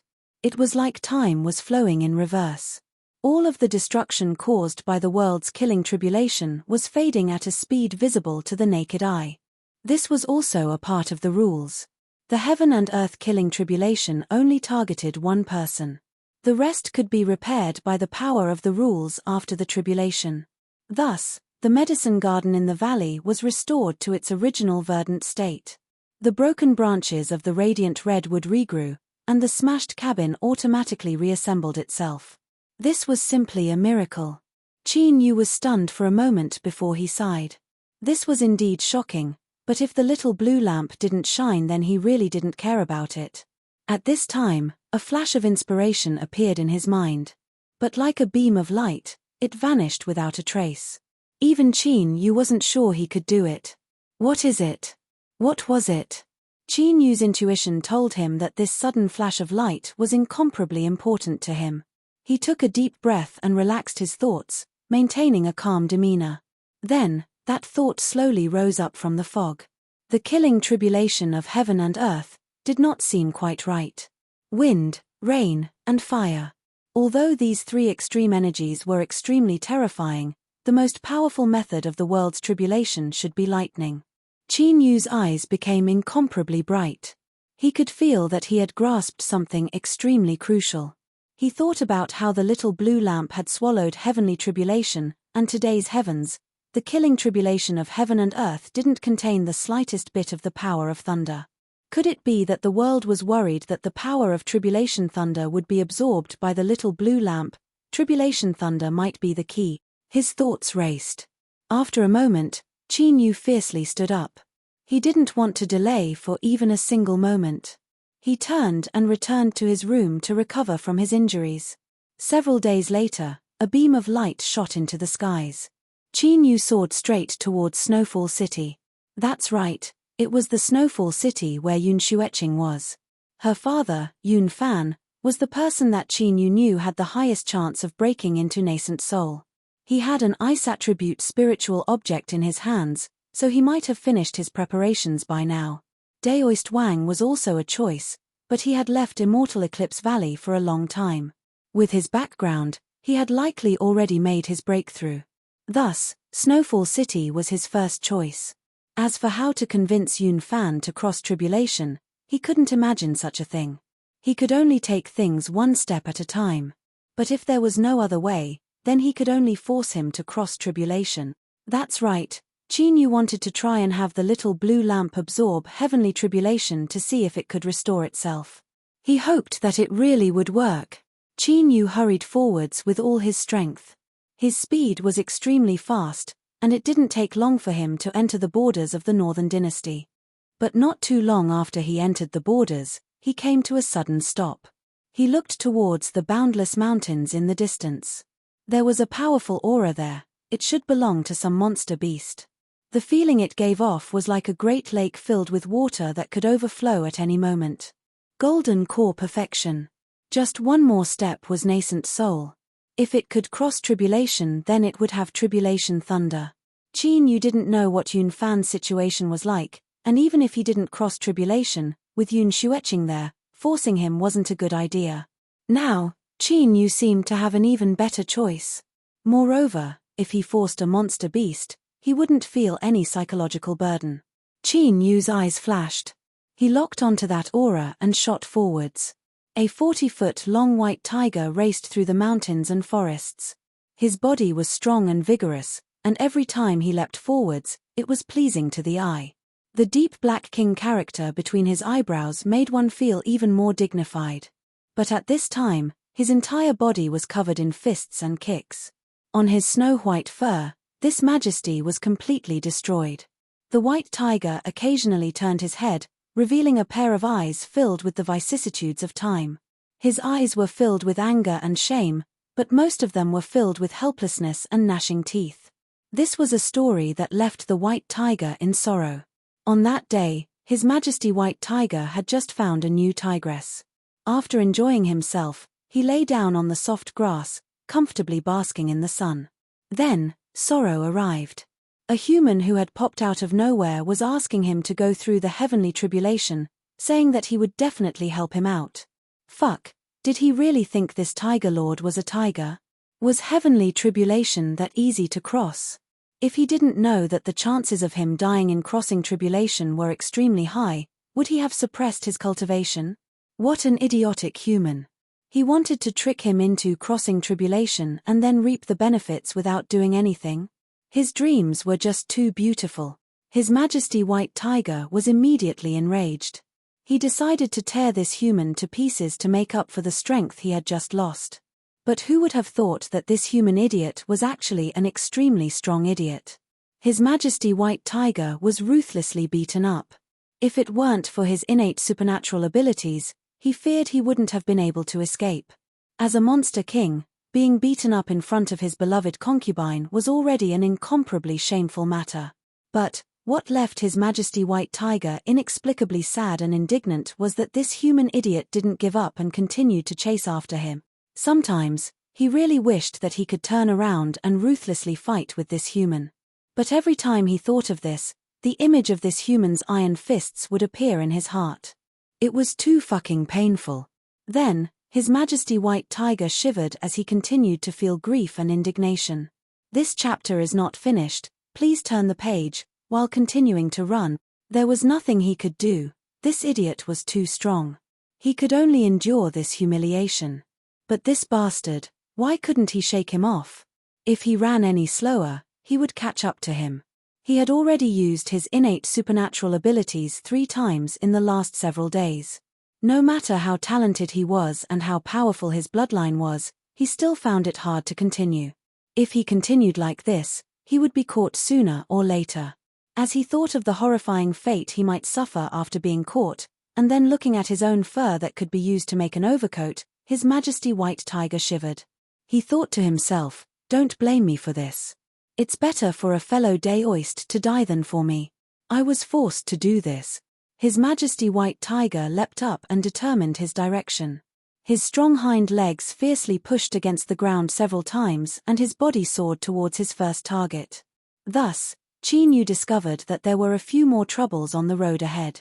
First, a firebird with brightly colored feathers suddenly jumped out and blocked his path, spitting out flames at him with an imposing aura.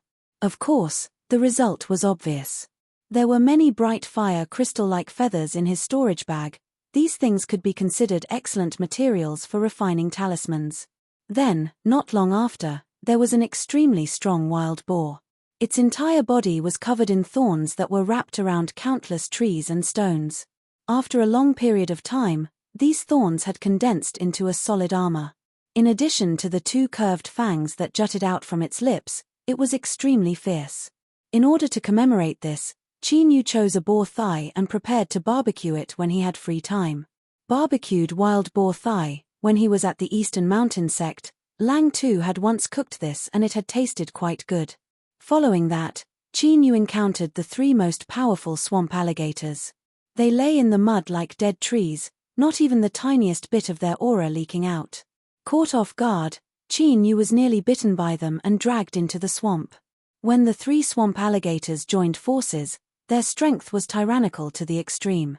Qin Yu had to expend some effort to kill them one at a time. However, his harvest was also satisfactory. This was because the teeth of the 3 swamp alligators all met the refining requirements. Perhaps it was because they shared a close bloodline, but the teeth of the 3 swamp alligators could be refined together. This was a pleasant surprise. The materials were key, but the quantity was even more important. The more parts there were, the more terrifying the might would be. The teeth of these 3 swamp alligators were enough for Chinyu to refine into a terrifyingly powerful magic tool. It was all thanks to the white tiger, otherwise how could Chinyu have found 3 cute swamp alligators? Thinking of this, Chinyu's lips curved up in a smile. After encountering these powerful monster beasts here and there, Chinyu would inevitably be delayed for some time and the distance between him and the white tiger would inevitably increase.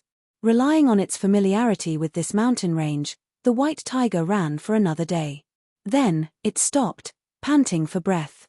It turned its head and revealed a human-like smile. It had finally thrown off that damned human. Moreover, it had taken advantage of this chance to borrow a knife to eliminate several fellows in this mountain range that had never been obedient to it.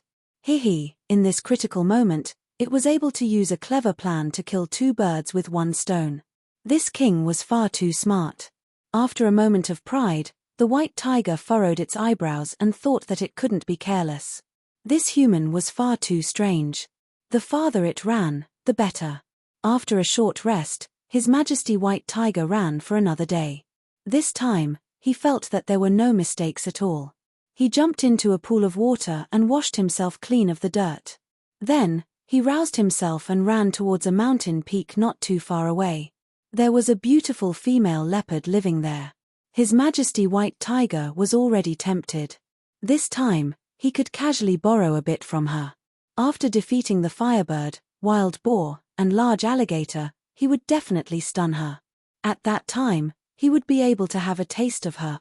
After several strange cackles, a great deal of his exhaustion disappeared. His Majesty White Tiger ran with even more vigor. Chapter 200. In reality, the White Tiger Great King was not disappointed. After a period of bragging, the female leopard was completely bewildered. She was completely intoxicated by his majestic strength. What happened next was not suitable for children, so I won't go into details. In short, in a few days, 3 beds were damaged in the female leopard's house.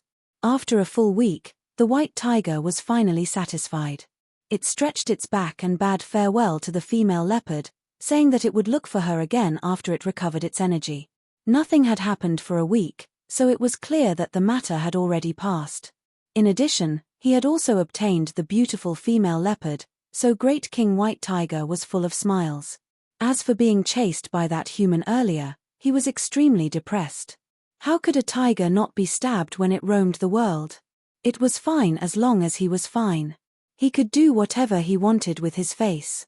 Silently praising himself for being so broad-minded, His Majesty White Tiger was about to return to his cave dwelling when he suddenly sniffed the air. Where did the smell of barbecued meat come from? How fragrant. Swallowing a mouthful of saliva, His Majesty White Tiger raised his head and saw a black-robed cultivator sitting beside a bonfire, earnestly roasting a wild boar leg on an iron skewer. His Majesty White Tiger naturally recognized it.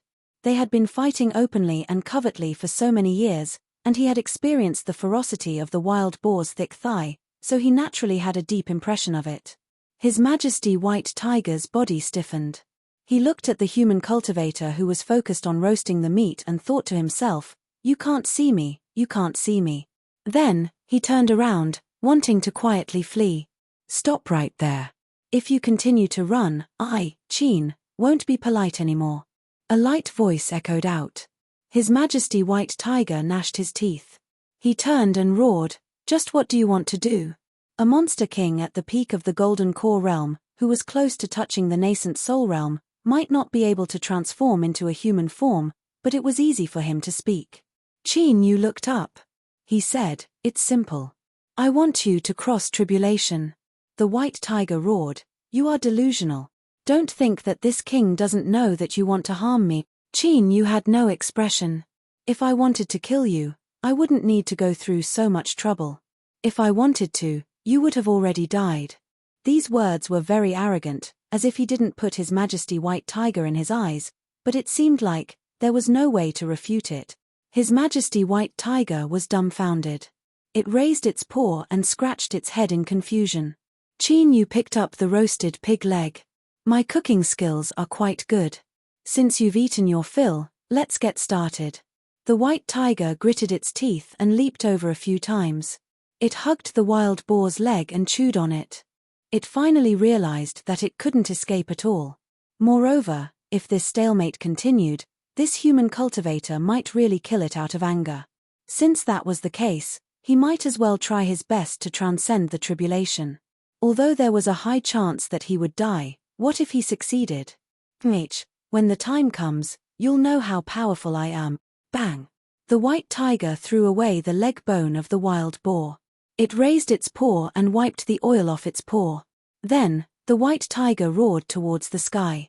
Its body faintly swelled up, and a powerful aura burst out of its body. He no longer suppressed his cultivation and chose to break through on his own initiative. The skies rapidly darkened and black tribulation clouds appeared. The terrifying pressure caused the nearby female leopard's heart to tremble and her eyes to blur. She thought that he was so handsome and domineering, but what could she do now? As His Majesty White Tiger saw this, his heavy complexion suddenly brightened. He was filled with confidence, as if everything was under his control. Although he hadn't made any preparations to cross tribulation, he couldn't lose face in front of a woman. He had to maintain his dignity no matter what. But with tribulation right in front of him, there was nothing he could do. As he anxiously cursed in his heart, a black shadow flashed in his eyes. He looked up in astonishment to see Qin Yu shoot into the skies, hurtling towards the tribulation clouds. What did he want to do? Unfinished chapter, please turn page. What? The white tiger was stunned. Then, he understood. In the tribulation clouds, blinding arcs of lightning flashed. Qin Yu raised his hand and threw the little blue lamp into the tribulation clouds. Following that, the black clouds tumbled like a tide. Tribulation thunder crazily roared and the terrifying aura caused His Majesty White Tiger's legs to shiver. He didn't doubt that if this tribulation thunder really descended, this Tiger Lord would die a miserable death. But while the tribulation thunder was loud and its aura was incomparably terrifying, it still didn't descend. A moment later, the black clouds that filled the skies emitted a thunderous roar of unwillingness before slowly dissipating. Qin Yu grasped the little blue lamp, his eyes tense. Tribulation thunder. I need more. Faint ripples appeared in Qin Yu's mind. He smiled, excitement in his eyes. It really was like this. He had finally found a way to help the little blue lamp. As long as it could recover, everything would return to the right track. However, where could he go to find more tribulation thunder? Moreover, it had to be at least at the nascent soul level. The white tiger was dazed. He looked at the human in midair, his mouth wide enough to fit a boulder in. Could someone tell him just what was going on here? Was he hallucinating, or had the world gone mad? Heavenly tribulation. This was nascent soul heavenly tribulation. How could he quietly cross it like this? If heavenly tribulation didn't descend, then he could accept it. But, it had clearly appeared and yet it had ended in such a manner. A tiger's head but a snake's tail. No, this wasn't even a head, much less a tail. The white tiger suddenly remembered that when Qin Yu was about to descend, he had thrown something into the tribulation clouds. Could it be because of that thing? The white tiger's breathing suddenly became heavy and his eyes blazed with heat. If he could obtain that thing, wouldn't crossing tribulation in the future be no pressure at all? To the monster race, was there anything in this world more blissful than this? The white tiger roared. There was a series of crackling sounds from within its body and it suddenly grew to 60 feet tall. What was even more astonishing was that a pair of black wings drilled out from its back, spreading out to be over 100 feet wide. The texture of the wings was like metal, and with a single flap they set off strong winds that filled the skies. The so-called tiger with wings was like a tiger that had grown wings. There was simply no comparison between a tiger with wings and a tiger without wings. This represented a formidable transformation. The white tiger's black wings only existed in legends. This was enough to prove the white tiger's powerful bloodline as well as the sudden rise in its strength. Roar! The white tiger excitedly roared. Its thick front claws cut through the ground, easily tearing apart the stone like tofu. It looked up at Qin Yu, a mocking sneer in its eyes, as if it were saying, "Boy, you never thought this would happen." Once this tiger lord made a breakthrough, even the heavens and earth shook. "Hehe, now it's my turn to take revenge. Hey, you human cultivator, hurry up and hand over the treasures in your hands. This tiger lord will be merciful and spare your life, otherwise this day next year will be the anniversary of your death." His aura was truly astonishing, mighty and domineering. Qin Yu's thoughts were interrupted. He frowned. This action startled the white tiger and it immediately cursed him for being useless. This tiger lord had already broken into nascent soul and his wings had grown out, so how could he possibly fear a little cultivator like him? In anger and shame, the white tiger slammed its front claws down on the ground. With a loud bang, the earth collapsed and countless cracks spread out. "What are you looking at? Hurry up and hand over the treasures." Qin Yu's lips curled up in a sneer. "Do you really think that just because I helped you cross heavenly tribulation, I won't be able to do anything? This chapter is not finished, please turn the page, to deal with you again, right?" The white tiger's heart skipped a beat. It stubbornly said, "Don't try to scare this tiger lord. Do you think I grew up eating vegetables?" Qin Yu waved his hand and 3 swamp alligator fangs appeared.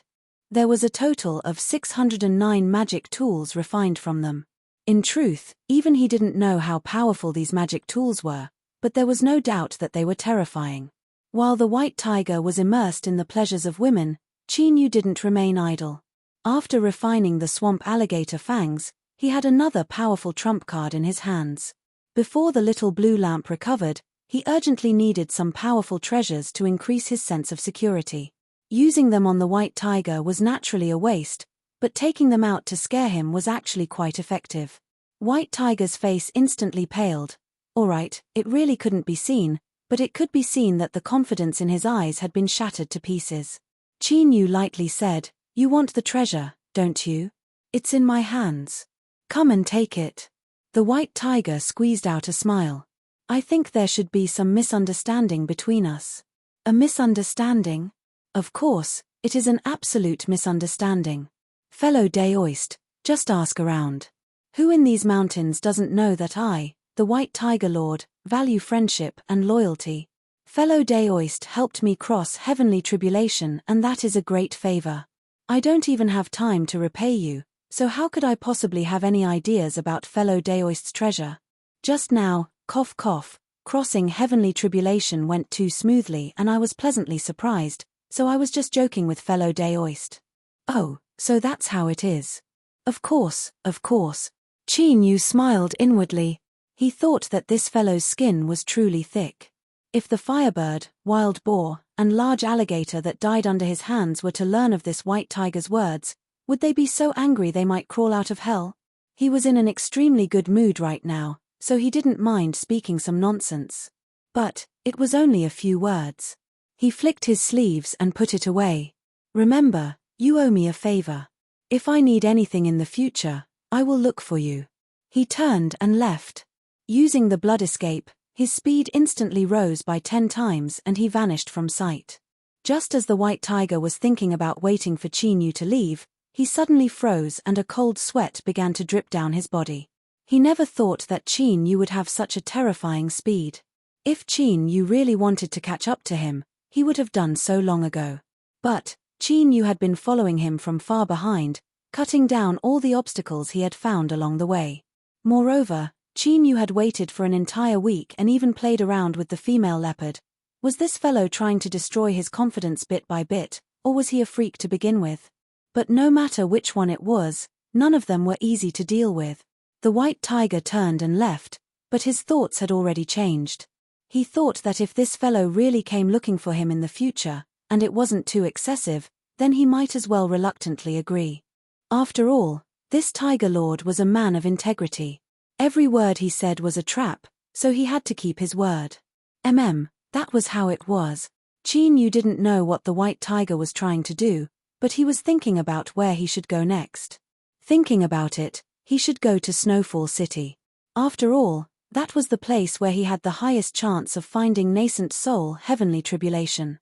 Others feared heavenly tribulation like tigers, and the higher the level of a cultivator, the more they feared it. Even if they decided to go all out, they would often hesitate and prepare for many years. How could there be a cultivator like him, running around everywhere looking for it? It couldn't be said that this was unprecedented, but it should at least be considered relatively rare. Moreover, as long as the little blue lamp didn't recover, this sort of search would continue. Chapter 201. Genius 1 second. Remember if you want to go. Sure, Net provides you with wonderful novels to read. Driftsnow City, Yun Clan. The main gate was tightly shut and all the array formations in the courtyard were activated. It was as if they were facing a great enemy. The Yun family cultivators walked in and out in a hurry, their faces heavy with panic. This cultivator clan with a long history and deep resources had obviously encountered great trouble.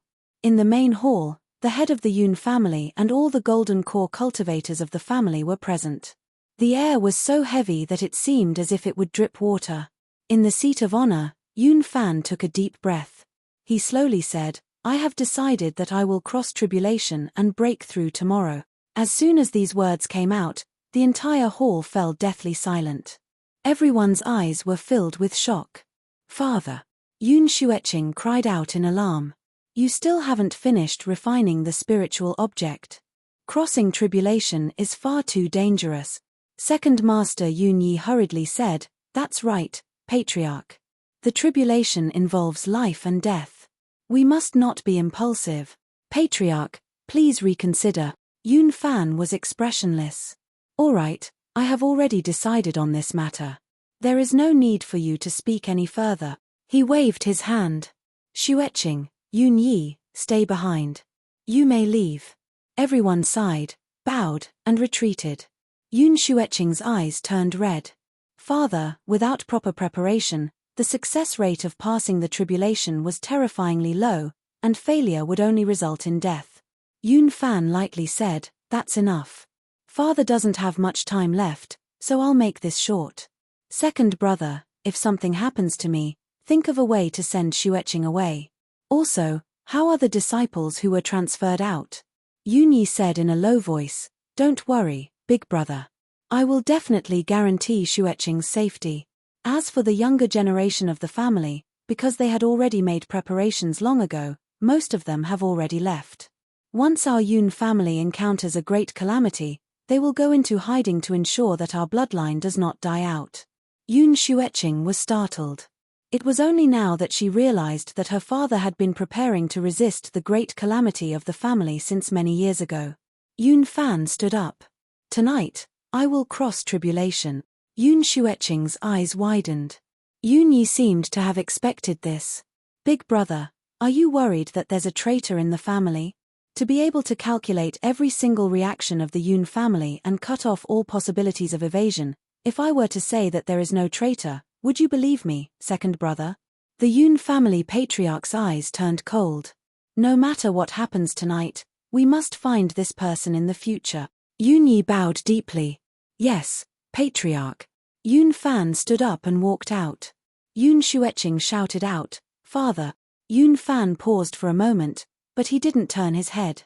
At night, in the airspace above the Driftsnow City, a patch of black clouds appeared unknowingly. Initially, it didn't attract much attention, but as time flowed by, the black clouds grew larger and larger as traces of its aura cascaded downwards. Therefore, all the cultivators in the city were shocked. They looked up and were shocked. This was heavenly tribulation. In a restaurant, a young cultivator who was happily eating and drinking with two women on his left and right suddenly flipped the table, gnashed his teeth, and roared, "We've been tricked." Rumble! A dazzling bolt of lightning cut through the darkness, incomparably striking in the night. It was deep and low, like an ancient beast awakening from its slumber, causing one's soul to feel a deep fear. The heavenly tribulation had begun. In the inner courtyard of the Yun family residence, Yun Fan opened his eyes, his expression dignified. He indeed didn't have full confidence he could cross tribulation, but he had no other choice. If things went smoothly today, then the Yun family's crisis would be resolved. Otherwise, they would truly be beyond redemption. "Dear ancestors, please bless me with success. I will bring my Yun family to unprecedented prosperity and prosperity. Yun Fan whispered to himself. He lifted a hand and a lotus flower quietly appeared. It was the size of a palm and was deep blue in color. It was translucent and emitted a faint halo of light. An icy cold aura began to be released, causing the surrounding temperature to fall. This was the ice attribute spiritual object that the Yun family had obtained. In the end, the reason the Yun family suffered such a calamity today was all because of this object. Bang! The first bolt of heavenly tribulation descended. The twisting thunder was like a dazzling saber that cut through space, cutting straight down. The lotus hummed. Layers of blue light spread outwards like seawater. As the thunder crashed into it, it felt as if it had fallen into a swamp, immediately slowing down. But it still approached. The lotus trembled even more fiercely and Yun Fan spat out a mouthful of blood. After the lotus absorbed it, it shined with a brilliant light and finally trapped the heavenly tribulation. Then, a layer of ice rapidly spread outwards. Then, the heavenly tribulation was frozen in front of everyone's eyes. With loud cracking sounds, it broke into countless pieces. The first bolt of heavenly tribulation had been crossed. The ordinary Yun family clansmen cheered, as if they could see the hope of success. But, the masters of the Yun family could see the distressed patriarch.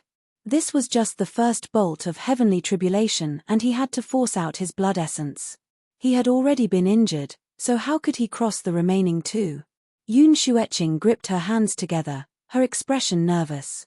She looked at her father floating in midair, praying countless times.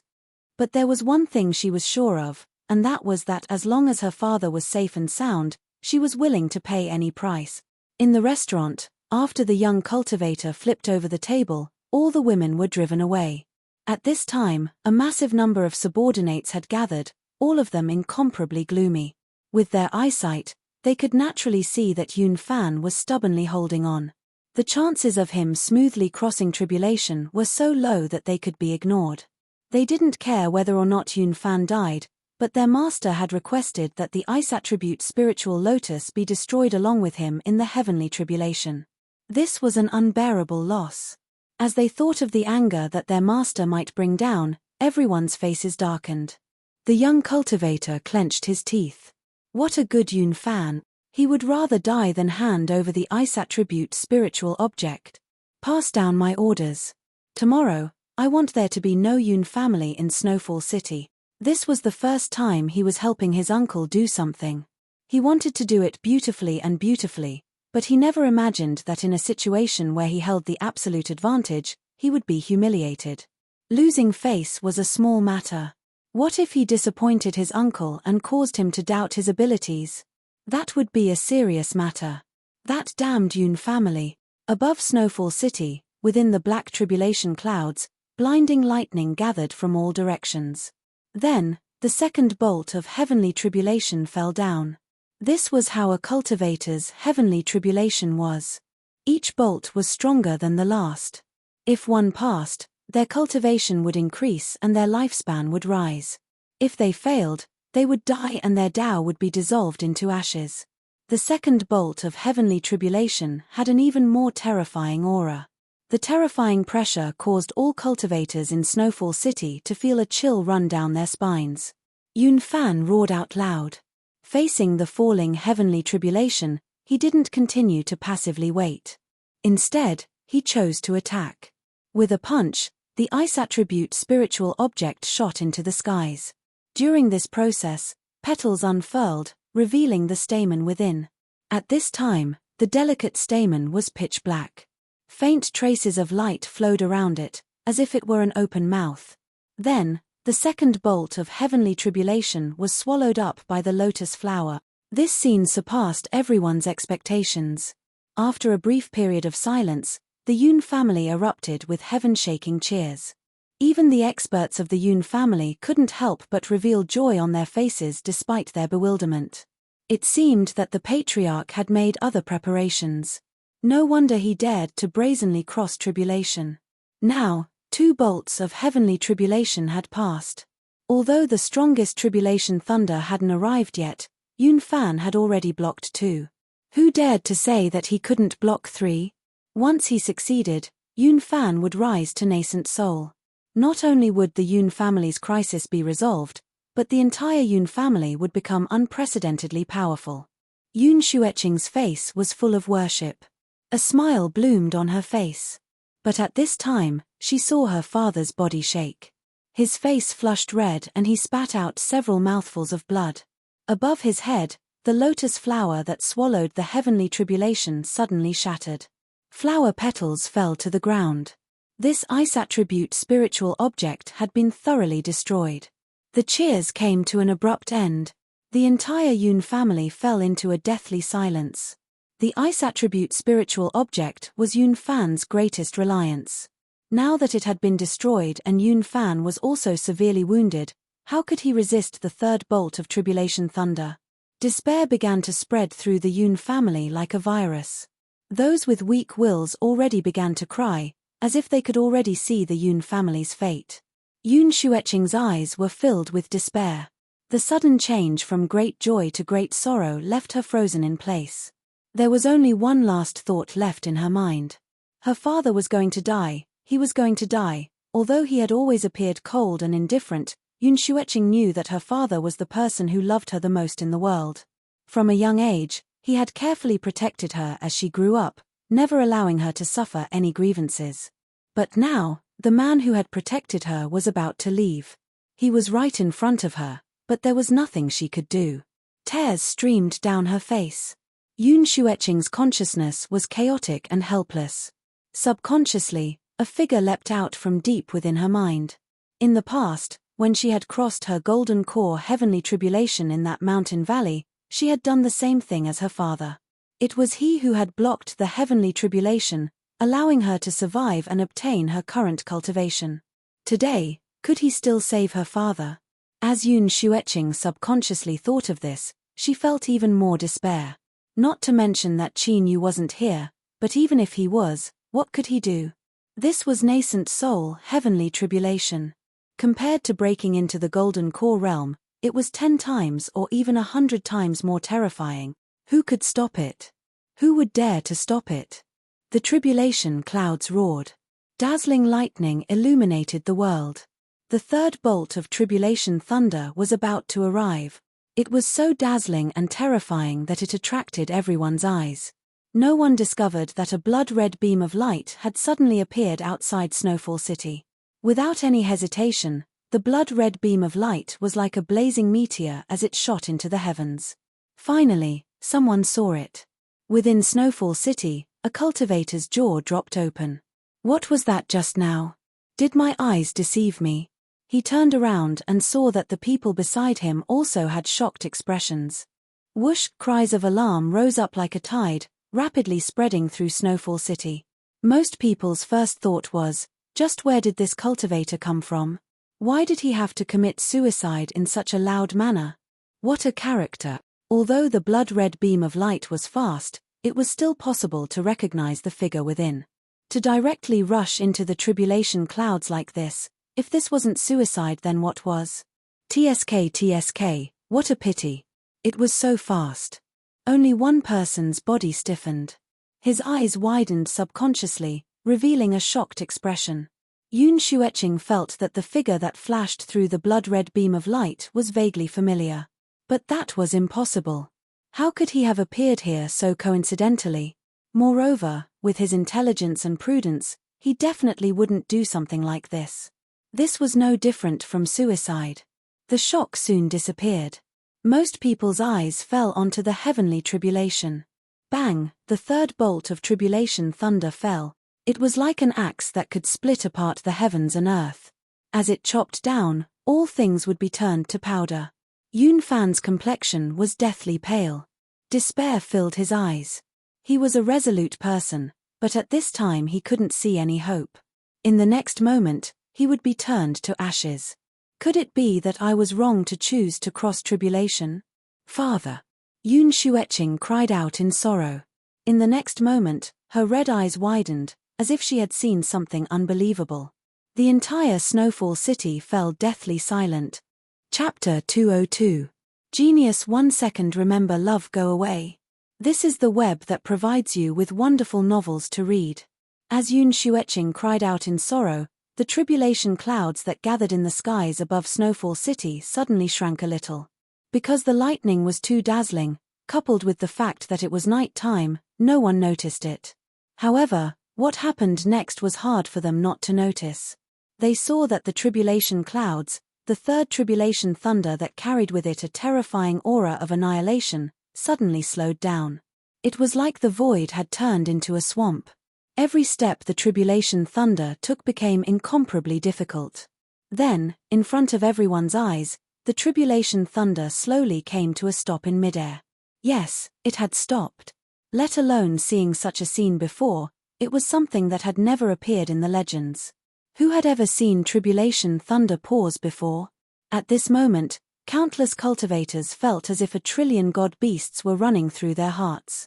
Their minds were in chaos and confusion. Who could tell them what was happening?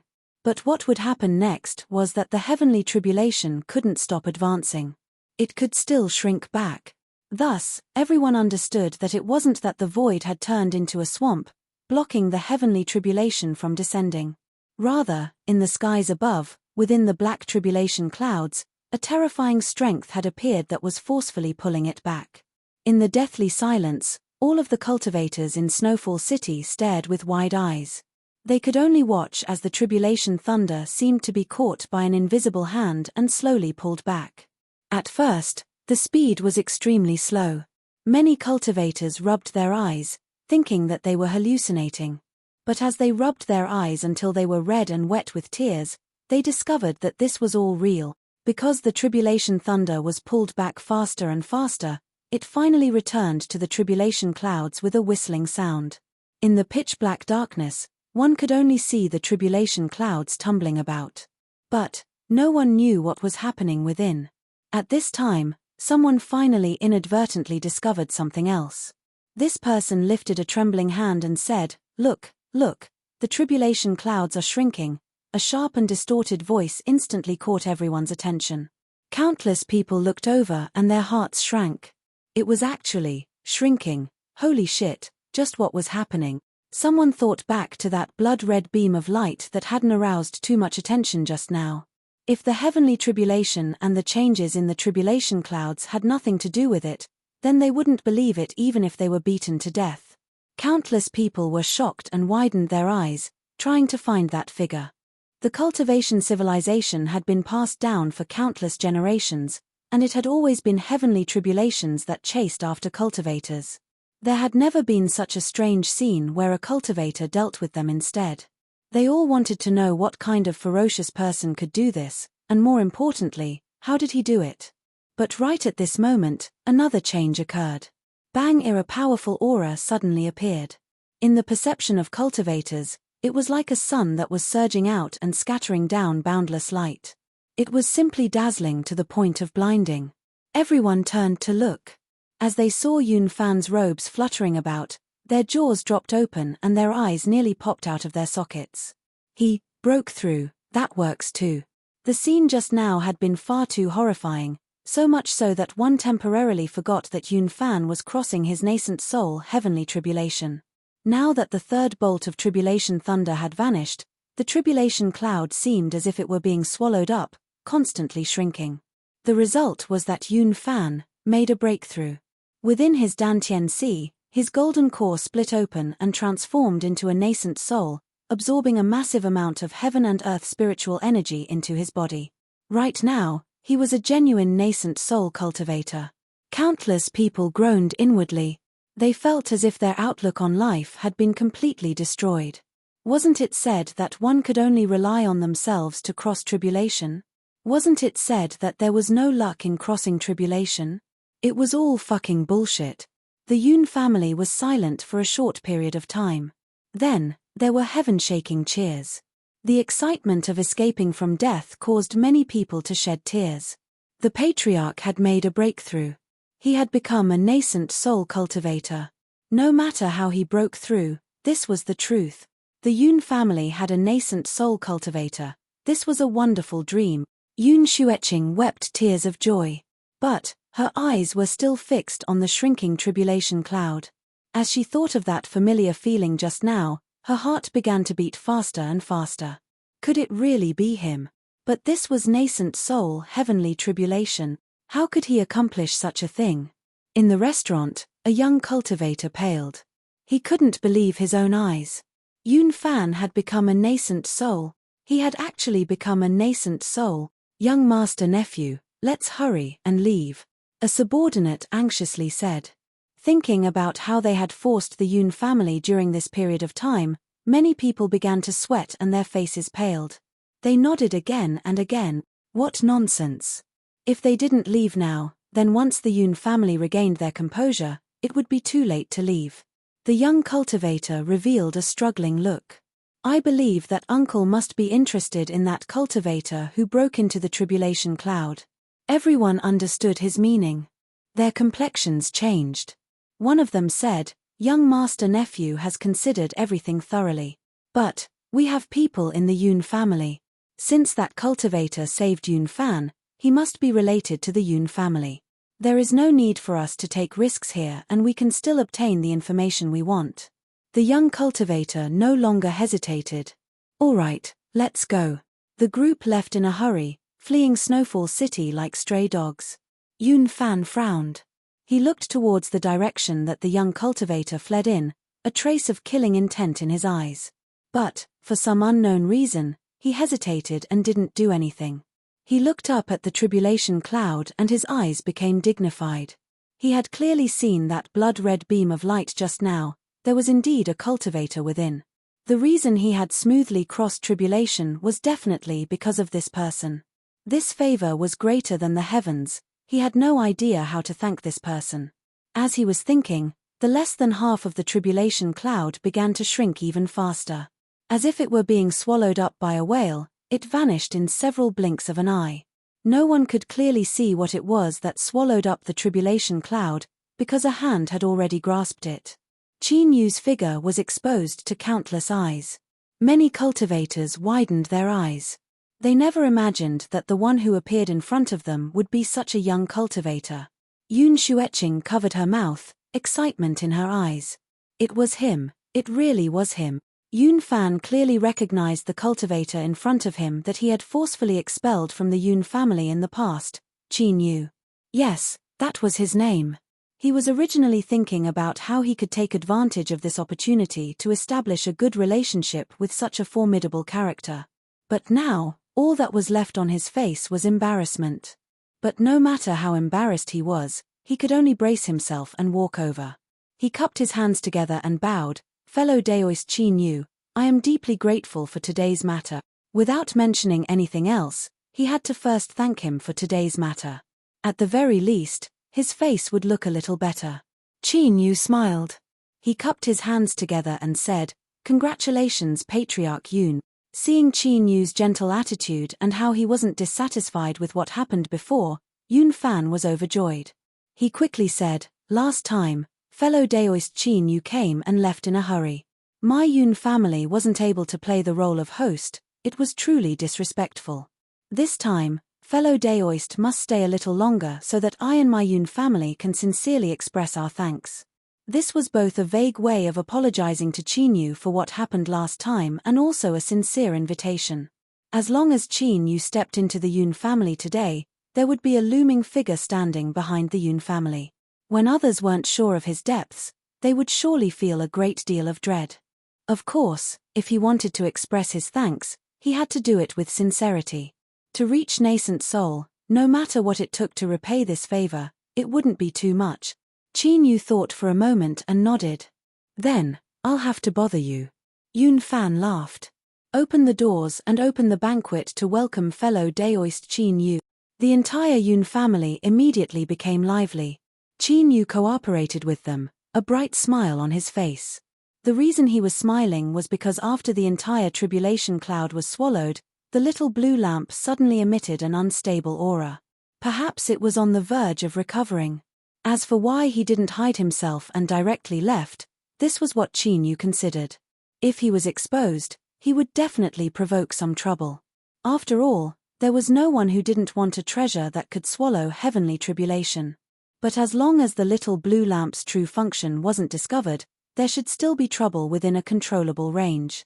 After all, the current Qin Yu was no longer the little cultivator of the past.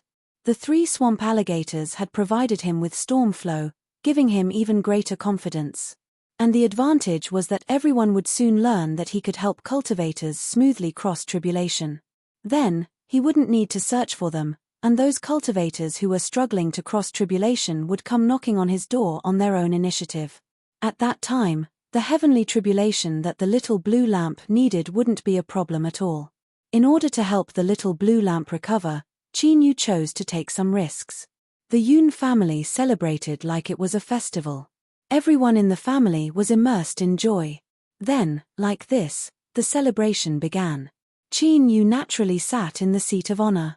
He occasionally exchanged a few words with Yun Fan, accepting the awe and gratitude of the Yun family cultivators below. This was because not only had he helped Yun Fan cross tribulation, but he had also saved everyone in the Yun family. Yun Yi and the other Yun family masters that had once entertained Qin Yu had already come over to toast him with faces full of shame. Qin Yu naturally smiled and accepted it, indicating that the past was in the past and that there was no need to care about it. The several masters praised him for his broad-mindedness and flattery that shook the heavens. Yun Fan felt that this was too blatant, so he coughed and drew back in embarrassment. "Fellow Daoist Qin Yu, I've made a fool of myself." Yun Fan smiled. Crossing tribulation today is not something that can be expressed with just a few words of thanks. So, I hope that fellow Daoist Qin Yu can give my Yun family a chance to express our gratitude. Unfortunately, the ice attribute spiritual object was destroyed during the tribulation, otherwise I could have given it to you. Qin Yu smiled. Yun Xueqing and I are friends, so it is natural for me to help her. Moreover, Patriarch Yun should also be able to imagine that heavenly tribulation is indeed useful to me. He briefly mentioned this but didn't say anything else. In any case, if he could guess it, then he might as well generously admit it. Yun Fan's heart shook. He glanced at Qin Yu. He knew that since Qin Yu dared to say this, he had the confidence to protect the object in his hands. Now, he was a nascent soul cultivator. But Qin Yu was still shrouded in mist and he couldn't see through him at all. But someone that dared to swallow heavenly tribulation was incomparably fierce. His thoughts stirred. As he thought about how Qin Yu had exposed himself on his own initiative and also stayed at the Yun family, Yun Fan had a faint guess. He probingly said, "There are very few nascent souls in the cultivation world, so every time a nascent soul is born, it is an extraordinary event. I can take this opportunity to hold a grand celebration. I believe that all the influences within the borders of the Southern Empire and Northern Dynasty will participate. I wonder if fellow Daoist Qin Yu is interested in this." Qin Yu praised him inwardly. This was truly a smart person. He didn't need to say anything and had already handed it over on his own initiative. The reason he stayed at the Yun family was because of this idea. With a living advertisement like Yun Fan, the influences within the borders of the Southern Empire and Northern Dynasty would gather here. This was the best opportunity for him. You want to cross tribulation and reach nascent soul? Then come. So, he cupped his hands together with a smile. Then, I will have to trouble you. Chapter 203. The celebrations continued. There were already local influences of Snowfall City that came to congratulate the Yun family. Of course, they no longer had the qualifications to enter. After leaving behind congratulatory gifts, they were sent away by the Yun family cultivators. In particular, there were several cultivator families that were extremely strong. In the past, they had been at odds with the Yun family, but now they were all respectful and obedient. This left the Yun family members feeling refreshed and their lips curled up to their ears. Yun Fan had just made a breakthrough and needed to go into seclusion to stabilize his foundation. Qin Yu knew this. After obtaining what he wanted, he smiled and indicated that he wanted to rest. Towards this, everyone expressed their understanding. After swallowing tribulation clouds, it was surely a tiring matter. Yun Xueqing was called over to escort senior Qin Yu to his residence. The reason for this was because the two of them were old acquaintances and it was easier for them to talk. Of course, It would be impossible to say that the Yoon family didn't have any small plans in mind. But the man and woman were unmarried. What if Senior Chin Yu was interested in Yoon Xueqing? At that time, not only would it be a good marriage, but it would also be a powerful backer for the Yoon family. With a nascent soul like Yoon Fan, the Yoon family was already powerful enough. No one would complain that they could become even stronger. Far away from the noisy crowd, the surroundings gradually quieted down. Yoon Xueqing led the way, the night wind carrying with it a faint fragrance. Chin Yu noticed her silence. He thought that she might be feeling awkward because of what happened before, so he didn't speak up lest she feel even more embarrassed. Suddenly, Yoon Xueqing stopped. Chin Yu hesitated for a moment. Just as he was about to speak, he heard soft sobbing. She turned around, tears already covering her face. Her trembling eyelashes were wet, making her look like a helpless little bird on a rainy day. Chin Yu hurriedly said, "What is this? Even if you haven't seen each other for many years, you shouldn't be so excited." "I would be flattered." Yoon Xueqing looked at him and tried to comfort her. Her heart warmed even more. She took 2 steps forwards and threw herself at him. In the next moment, she was filled with a warm fragrance. Chin Yu stiffened. He could feel her fear and excitement. Finally, he reached out a hand and patted her back. "It's all right. Isn't everything in the past? I was so scared. Father almost died. I have never felt such despair before." Yoon Xueqing hugged him tightly. "Chin Yu, thank you so much." Chin Yu smiled. "I know. However, I think you'd better let go of me first. Otherwise, I might end up bleeding from my head." He released Yoon Xueqing and turned to look at the shadows. Fang Huahua was clenching his teeth as he walked towards him with a hoe in hand. Yoon Xueqing clenched her teeth. "Fang Huahua, what are you doing?" The originally arrogant and proud Fang Huahua now looked a bit pitiful. He was limping and there was a cut on his head that was wrapped in thick bandages. His handsome face was now bruised and swollen. If it weren't for Chin Yu's good eyesight, it would have been difficult to recognize him. Hearing Yoon Xueqing's angry words, Fang Huahua's eyes filled with grief. The grief and sorrow in his eyes were so deep that one could empathize with him. "Cousin, how could you treat me like this? Could it be that what you told me a few days ago was all a lie? I treated you so sincerely, how could you be like this? Boo-hoo, I don't want to live anymore, I want to commit suicide." Yoon Xueqing's face flushed red. "Fang Huahua, what nonsense are you spouting? If you don't shut up then I'll hit you." Fang Huahua shrunk his neck, not daring to say anything more. But, his eyes were clearly filled with grief. Chin Yu found this interesting. But, this sort of thing was best explained clearly. "Miss Yoon, I think you should talk to each other. I'll wait a moment." As he spoke, he turned around. Yoon Xueqing hesitated for a moment. Then, she walked over to Fang Huahua's side, grabbed his ear, and pulled him away. "Cousin, it hurts, hurry and let go, it hurts good. You bastard, just what are you thinking in that head of yours? You fell into his arms." Bastard, in the distance, one could faintly hear the conversation between the two. He really wasn't trying to eavesdrop, but his ears were just too good. Chin Yu rubbed his nose, thinking that this fellow Fang Huahua was quite lucky. He had actually relied on his willpower to win over a beauty. A moment later, Fang Huahua reluctantly was pulled over by Yoon Xueqing. "What are you standing around for? Hurry up and apologize to fellow Daoist Chin Yu." Fang Huahua said, "I'm sorry." Chin Yu nearly laughed out loud. This brat was so cowardly right now. After they married, wouldn't he be eaten alive? He was doomed to be a trakir for the rest of his life. Yoon Xueqing coldly snorted, a bit dissatisfied. But for better or worse, she still gave him face and drove him away. "Chin Yu, I'm really sorry that you had to see such a joke." Chin Yu shook his head. "No, I actually think that the two of you have a good relationship." Yoon Xueqing blushed red. She continued to lead the way as she said, "In truth, I am very familiar with my cousin and have always understood his feelings for me. But, I don't feel anything towards him, so I always refuse him. This time, the Yoon family has suffered a great calamity and many people have changed, becoming completely different people. Only my cousin still protects me like before. For me, he was even beaten to this state. Then, I suddenly realized something. When I'm with him, anger is unavoidable. But, I think that he will always think of me and take care of me. To a woman, this is perhaps the most important thing. Qin Yu was silent for a moment. He nodded. You're right. Although I don't like this Fang Huahua too much, for him to treat you like this is truly worth entrusting. Congratulations. Yun Xueqing smiled. Let's not talk about me. What about fellow Daoist Qin Yu? No, that's not right. Perhaps I should call you Senior Qin Yu again. With Senior's elegant demeanor, you are able to charm thousands of young girls as easily as taking something out of your pocket. There must have been endless peach blossoms these past years. Qin Yu revealed an embarrassed expression.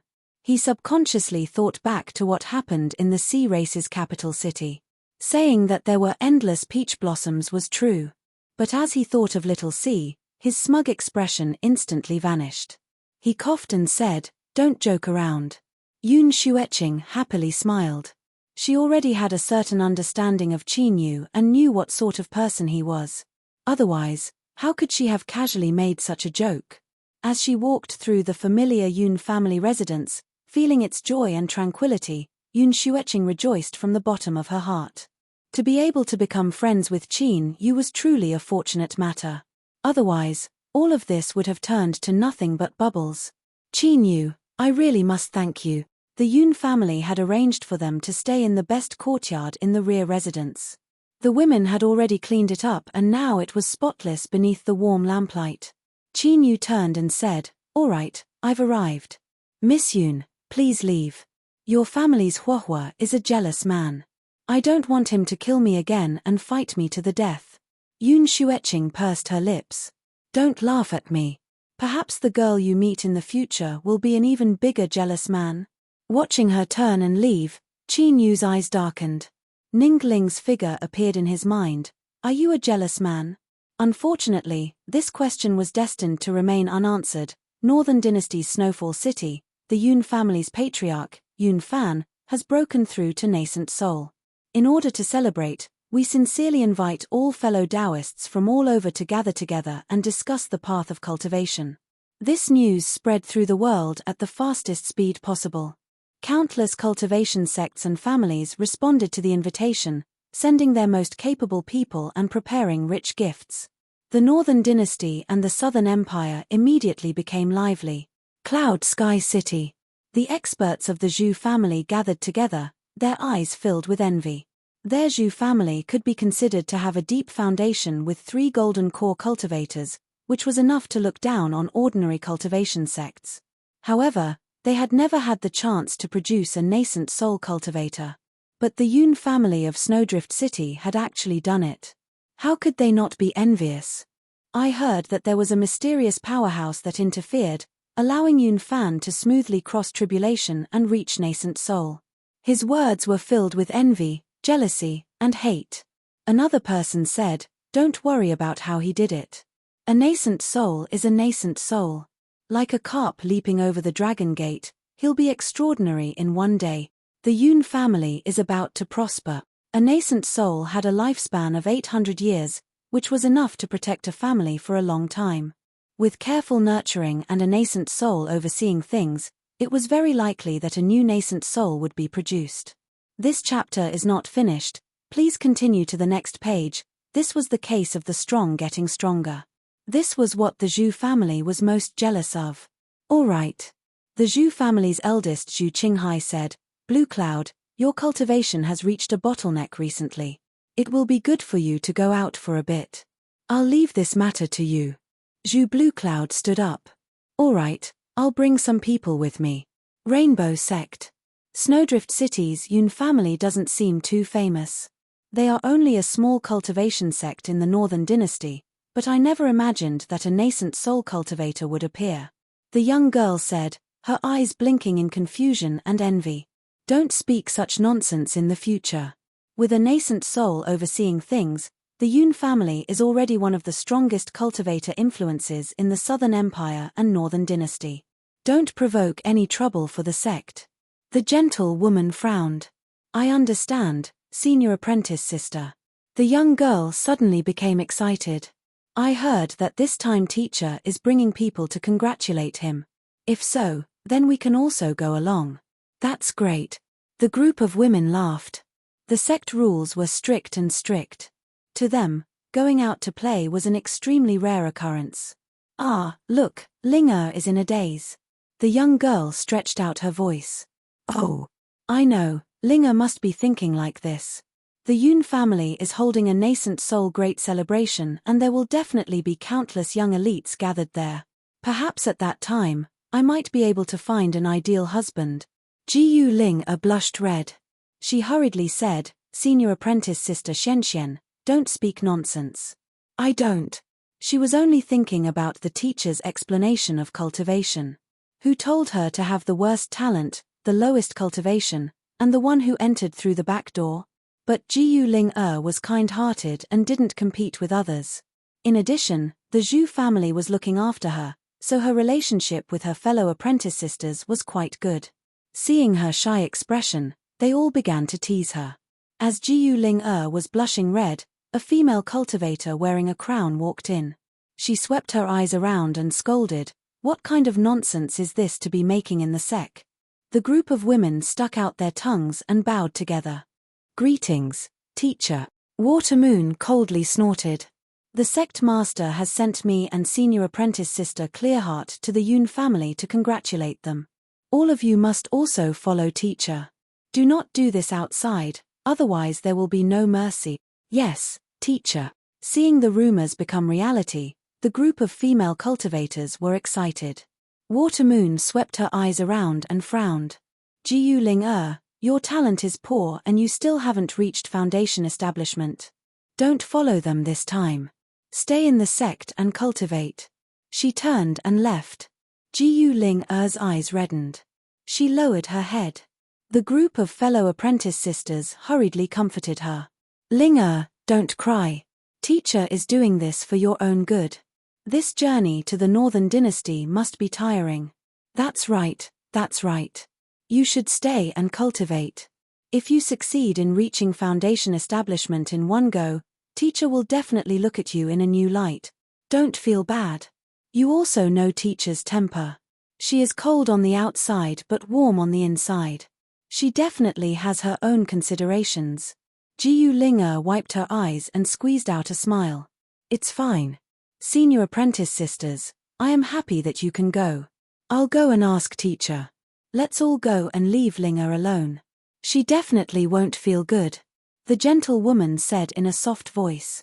Jiu Ling shook her head again and again. There's no need, senior apprentice sister. I might be scolded by teacher. The senior apprentice sister smiled. So what if I'm scolded? Just you wait. She chased after them. After anxiously waiting for some time, the senior apprentice sister returned with a smile. She met everyone's eyes and nodded. Teacher has agreed. Yay. I knew that senior apprentice sister would definitely be able to do it. This is great, we can all go. Hurry up and pack up. Bring your most beautiful clothes. This big sister is going to mesmerize tens of thousands of young men. Stop dreaming. Those that wear the sect's robes are all the same. Xian placed her hands on her hips. Even if they are all the same, I still want to be the most beautiful one. She hugged Jiu Ling Ling don't you think so? Jiu Ling eyes turned red with emotion. She smiled and nodded. Chapter 204. The Yun family's nascent soul celebration was still 2 days away. Apart from those who had traveled the furthest, most of the guests had already arrived in advance and were settled in Snowfall City. The Zhu family had always had a good relationship with the Rainbow Sect, so they had chosen to live together.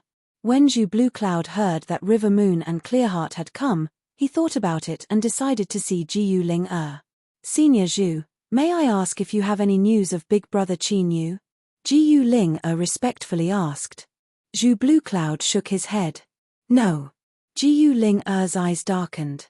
She carefully said, then, if there is any news in the future, I hope you can send someone to inform me. Zhu Blue Cloud hesitated for a moment. Ling the truth is that Qin Yu went to see you once before.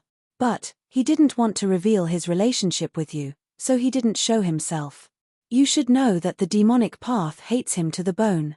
This might bring you some danger. Jiu Linga stiffened. She instantly thought back to that afternoon several years ago when she had gone out with her several senior apprentice sisters and felt an inexplicable closeness. Is that you? Big brother Qin Yu. Zhu Bluecloud patted her shoulder. That's enough. I believe that Qin Yu must be cultivating somewhere. You should know better than me what sort of person he is. When the time comes, he will definitely come to see you. However, in his heart, he sighed softly. There had been no news for several years. It was possible that he was in closed-door cultivation, but it was also possible that something had happened. After all, the world of cultivators is filled with countless dangers. No one knows what kind of ending they will face tomorrow. Of course, he wouldn't tell Jiu Linga these words. Zhu Bluecloud said, there are still some matters I need to attend to, so I'll be leaving first. Linga, if you have any matters then remember to look for me. Jiu Linga nodded gratefully. I will send Senior Zhu out. When he went out, he ran into a few female cultivators. They were the disciples of the Rainbow Sect's clear heart. One of them caused Jiu Linga's eyes to brighten. Big sister Zhong Zhong. Zhong Zhong looked up. As he saw Jiu Linga and Zhu Bluecloud standing beside her, he revealed an unnatural expression. He nodded and said, Linga, how are you? He then bowed to Zhu Bluecloud. What happened back then was a little awkward. Zhong Zhong said a few words and found an excuse to leave with the others. Jiu Linga was a bit confused. But, she could see that Zhong Zhong didn't want to speak with her any further. Her face darkened. That person just now should be the Zhu family's third master Zhu Bluecloud. I heard that within the Zhu family, he is the one with the highest chance of reaching nascent soul. He is quite amazing. TSK, all of you tell me, why does such an amazing third master Zhu always come to our Rainbow Sect to visit a little girl? I heard that the reason Jiu Linga was able to join our Rainbow Sect was because of third master Zhu. Hehe, I couldn't tell that this rather pure junior sister actually has such a trick up her sleeve. Zhong Zhong frowned. She wanted to help Jiu Linga explain, but this matter involved Qin Yu. She could faintly guess that Qin Yu didn't want others to know of his relationship with Jiu Linga. After hesitating for a moment, he decided not to say anything. She suddenly fell into a trance. It seemed that she hadn't thought of Qin Yu for a long time and she hadn't heard any news about him. She wondered how he was doing right now. Shaking his head, Zhongxian suppressed those thoughts. It was all in the past now. She was already a 7th-level Foundation establishment cultivator and was highly regarded by her teacher. Everyone knew that senior Iron Sword Shanhe of the Tianyun Sword Clan was pursuing her. Although she was still far inferior to him, Zhong Zhong believed that one day she would be able to catch up to him. In the past, she and her father had misjudged her. But, Zhong Zhong would let everyone know that by relying on herself, she could still hold her head high. Uncle, this was all my fault. I wasn't able to take down the ice attribute spiritual object in a single go and instead provoked the Yun family. Please punish me. The young cultivator knelt to the ground, his face full of guilt. On a cushion, a middle-aged man had an ordinary appearance, but he wasn't angry at all. He wore purple robes and his aura was solemn and dignified. At this time, he opened his eyes and lightly said, "Rise." The young cultivator was overjoyed. He obediently stood up. He knew that this matter hadn't thoroughly angered his uncle. The middle-aged man's eyes flashed. About that cultivator who suddenly appeared and stopped the heavenly tribulation, have you received any news? The young cultivator quickly nodded. I have. Uncle, please take a look. As he spoke, he offered the jade slip with both hands. The middle-aged man took it and probed it with his divine sense.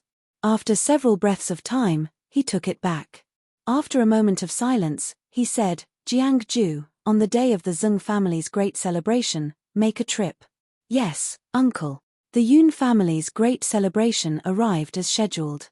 The doors were wide open, welcoming cultivators from all over. Although they had made ample preparations, this was the first time they were holding such a high-standard celebration. Everyone in the Yun family was a busy mess, with small accidents occurring from time to time. Luckily, the various influences had enough understanding and patience towards a newly ascended nascent soul family, so they didn't stir up any trouble. Everything proceeded smoothly. Then, Jiang Ju brought a large group of cultivators to the Yun family's residence. "It's you." Yun Yi clenched his teeth. "I haven't even settled accounts with you for what happened in the past, and yet you still dare to come to my Yun family? Then don't even think about leaving." Hualala, the Yun family cultivators gathered in a large circle.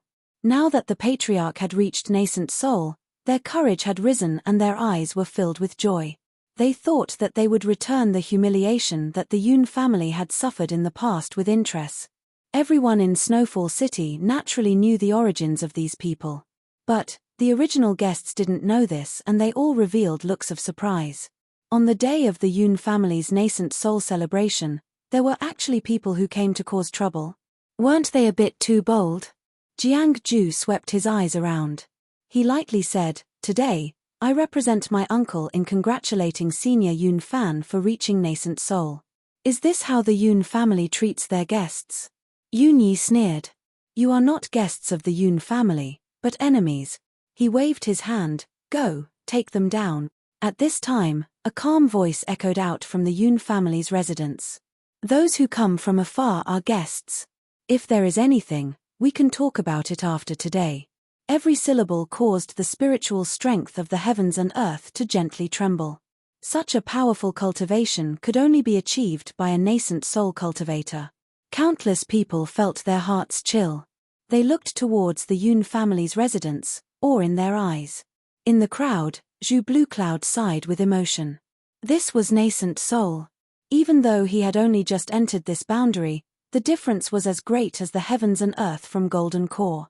It was unknown just how much more time he would need before he could step into that realm. At the Rainbow Sect, a group of female cultivators stood out in the crowd. They were quite conspicuous. At this time, they were whispering amongst themselves. Most of their eyes were on Jiang Ju and his group. For a newly ascended nascent soul like Yun Fan to temporarily restrain himself, it seemed that they had some sort of background. "I've never heard of this person before. He's actually so arrogant. If he has a grudge, then why did he come here today? What congratulations?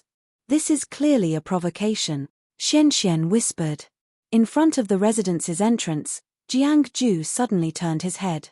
The corners of his lips curled up. "Miss, do you not recognize me? Then, we meet now. It's just that you slandered our congratulatory words. That is quite rude." She never thought that he would be able to hear her from so far away. Xian was stunned. She curled her lips and said, "It's obvious. I wasn't speaking nonsense." Jiang Ju shook his head. "It looks like Mrs. I'm not going to apologize. Normally, I wouldn't make things difficult for a beauty like you over such a small matter. But today, I'm representing my uncle, so I can't let you do as you please." Just as his voice fell, a cultivator stepped out from behind him, his figure rushing forwards. Like this, he directly attacked. Everyone was stunned. Then, a thought popped up in their minds. These people were definitely here to deliberately cause trouble. Otherwise, how could they be so unscrupulous and directly attack a guest of the Yun family? It was clear that they didn't place the Yun family in their eyes at all. Watermoon didn't have time to reprimand Xian. She couldn't watch helplessly as her disciple suffered an accident. She lifted a hand and slapped at the cultivator. Bang! Golden cores clashed. The ground instantly collapsed and rocks shot out in all directions. Watermoon stuffily coughed and was forced backwards. Jiang Ju faintly smiled. "So there is a master guarding you. No wonder you are so fearless. But if I want to take this little girl, can you stop me?" The blocked cultivator coldly sneered. He landed on the ground and pressed forwards once more. Watermoon clenched her teeth and lifted a hand to block. With a loud bang, she was sent flying backwards. It was clear that this person was much stronger than she was. The cultivator was about to chase after her again when Ming Xin's figure flashed in front of him. Her face was ice cold. "Just who are you? Do you want to become enemies with my Rainbow Sect?" Although the Rainbow Sect didn't have a nascent soul, they had many golden cores.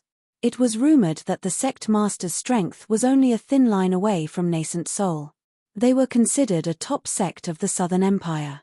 However, it was clear that their reputation wasn't enough to deter Jiang-ju and the others. His eyes were icy cold. Rainbow sect, what a great reputation.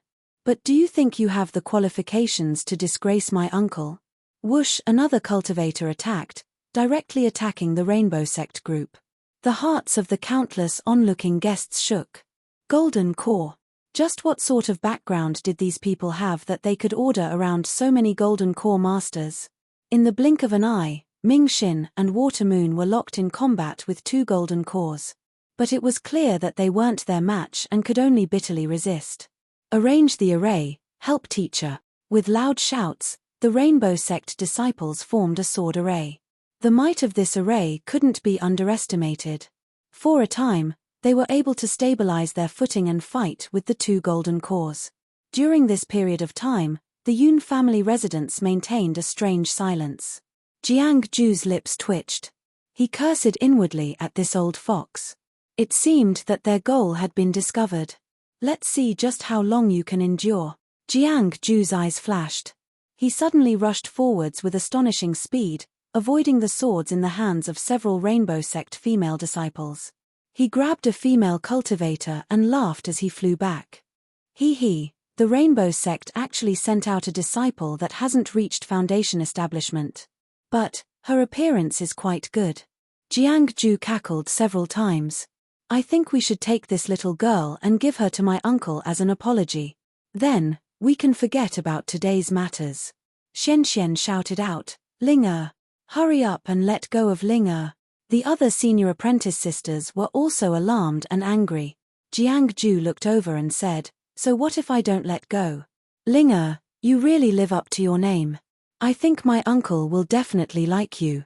Just as he was about to say some mocking words to the Yun family residents and force Yun Fan to attack, he saw a young black-robed cultivator walk out from the Yun family residence. He didn't know why, but as his eyes met, Jiang-ju stiffened and a bit of fear gushed out from the depths of his heart. Let go of her. His voice was calm. It didn't have the startling strength that Yun Fan had when he spoke. But, it was this calm tone that caused awe to rise from the depths of one's heart. He was like a vast sea, majestic without being angry. Chapter 205. Jiang-ju frowned. He knew all the important figures of the Yun family like the back of his hand, but he didn't have any impression of this person in front of him. Was he a guest today? It seemed that his status wasn't low. Perhaps Yun Fan had sent him here to stop him. Thinking back to the inexplicable fear he felt just now, Jiang-ju's complexion darkened. He coldly sneered, Who do you think you are? You dare speak to me like this? You are courting death. Today's matter was ordered by his uncle. He had enough confidence that he wouldn't even place the Yun family in his eyes, much less this cultivator in front of him. Capture him. As his voice fell, a person stepped forwards. The aura of a golden core broke out from his body, sweeping out like a raging inferno. Countless cultivators felt their hearts tremble. So strong. Compared to the 2 golden cores that attacked before, this person was at least at the 8th level or higher. This was already 3 golden cores and there were several others behind Jiang-ju. If they were all golden core cultivators, then this was far too terrifying. No wonder he didn't place the Yun family in his eyes. The golden core cultivator grinned, revealing a diabolical grin. His fan-like hand came crashing down. He was nicknamed Iron Hand by others. His cultivation and supernatural powers were all gathered between his palms. If someone with a weaker cultivation couldn't block it, they would be sent flying away, their bones broken and their muscles torn. This boy in front of him had a decent aura, but his aura was ordinary. If he were to be sent tumbling away, he would likely become a pile of mud when he hit the ground. Hehe, that scene was too beautiful. He licked his lips, the blood in his eyes blazing. Many people looked at him with pity in their eyes. Bang! A thunderous explosion shook the stone steps of the Yun family residence. Countless people felt their ears ring and their eyes glaze over. Then, they saw a figure scream as he was sent flying away. But, this wasn't the black-robed cultivator from the Yun family, but one of Jiang-ju's subordinates. He landed heavily on the ground. His body was like a plow as he tore a long gash in the ground. His palm was twisted into a fried dough twist. His flesh was torn apart, revealing countless pieces of bone. It was obvious that he was crippled beyond belief. "Ah! My hand, my hand." A pained cry caused Jiang-ju and the people behind him to stiffen. They were well aware of Iron Hand's strength. He had a peak 8th level golden core cultivation and in addition to a pair of palms that he had trained in since he was a child. When combined with a special arcane skill, his strength was terrifying to the extreme. But even so, his palm was crippled in a single move. Was there anything more terrifying than this? Could this person be an original leveled cultivator? Since when did the Yoon family gain another expert like this? They actually didn't know about it. The surrounding cultivators widened their eyes in shock. When they looked over again, their eyes were filled with deep respect. Wasn't it said that the Yoon family's Yoon fan had broken into nascent soul? Who was the person in front of him? For him to be so ruthless, it was clear that he had no qualms about dealing with this group of people. This time, there would be a good show to watch.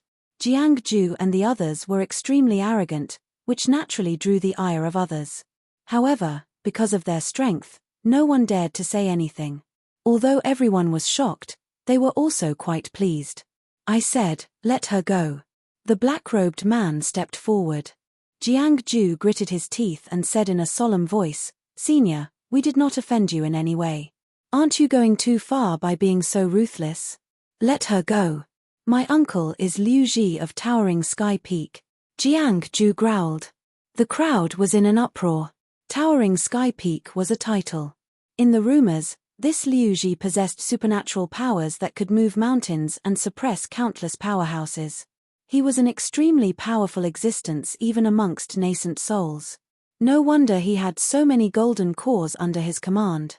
No wonder he was so arrogant and didn't place the Yoon family in his eyes at all. Now there was an explanation. So the one standing behind them was the mountain that was Liu Ji. The black-robed man stopped. As Jiang-ju revealed a proud expression and the cultivators behind him straightened their backs, he slowly said, "Do you want me to say the same words 3 times? Bang! A terrifying aura broke out from his body.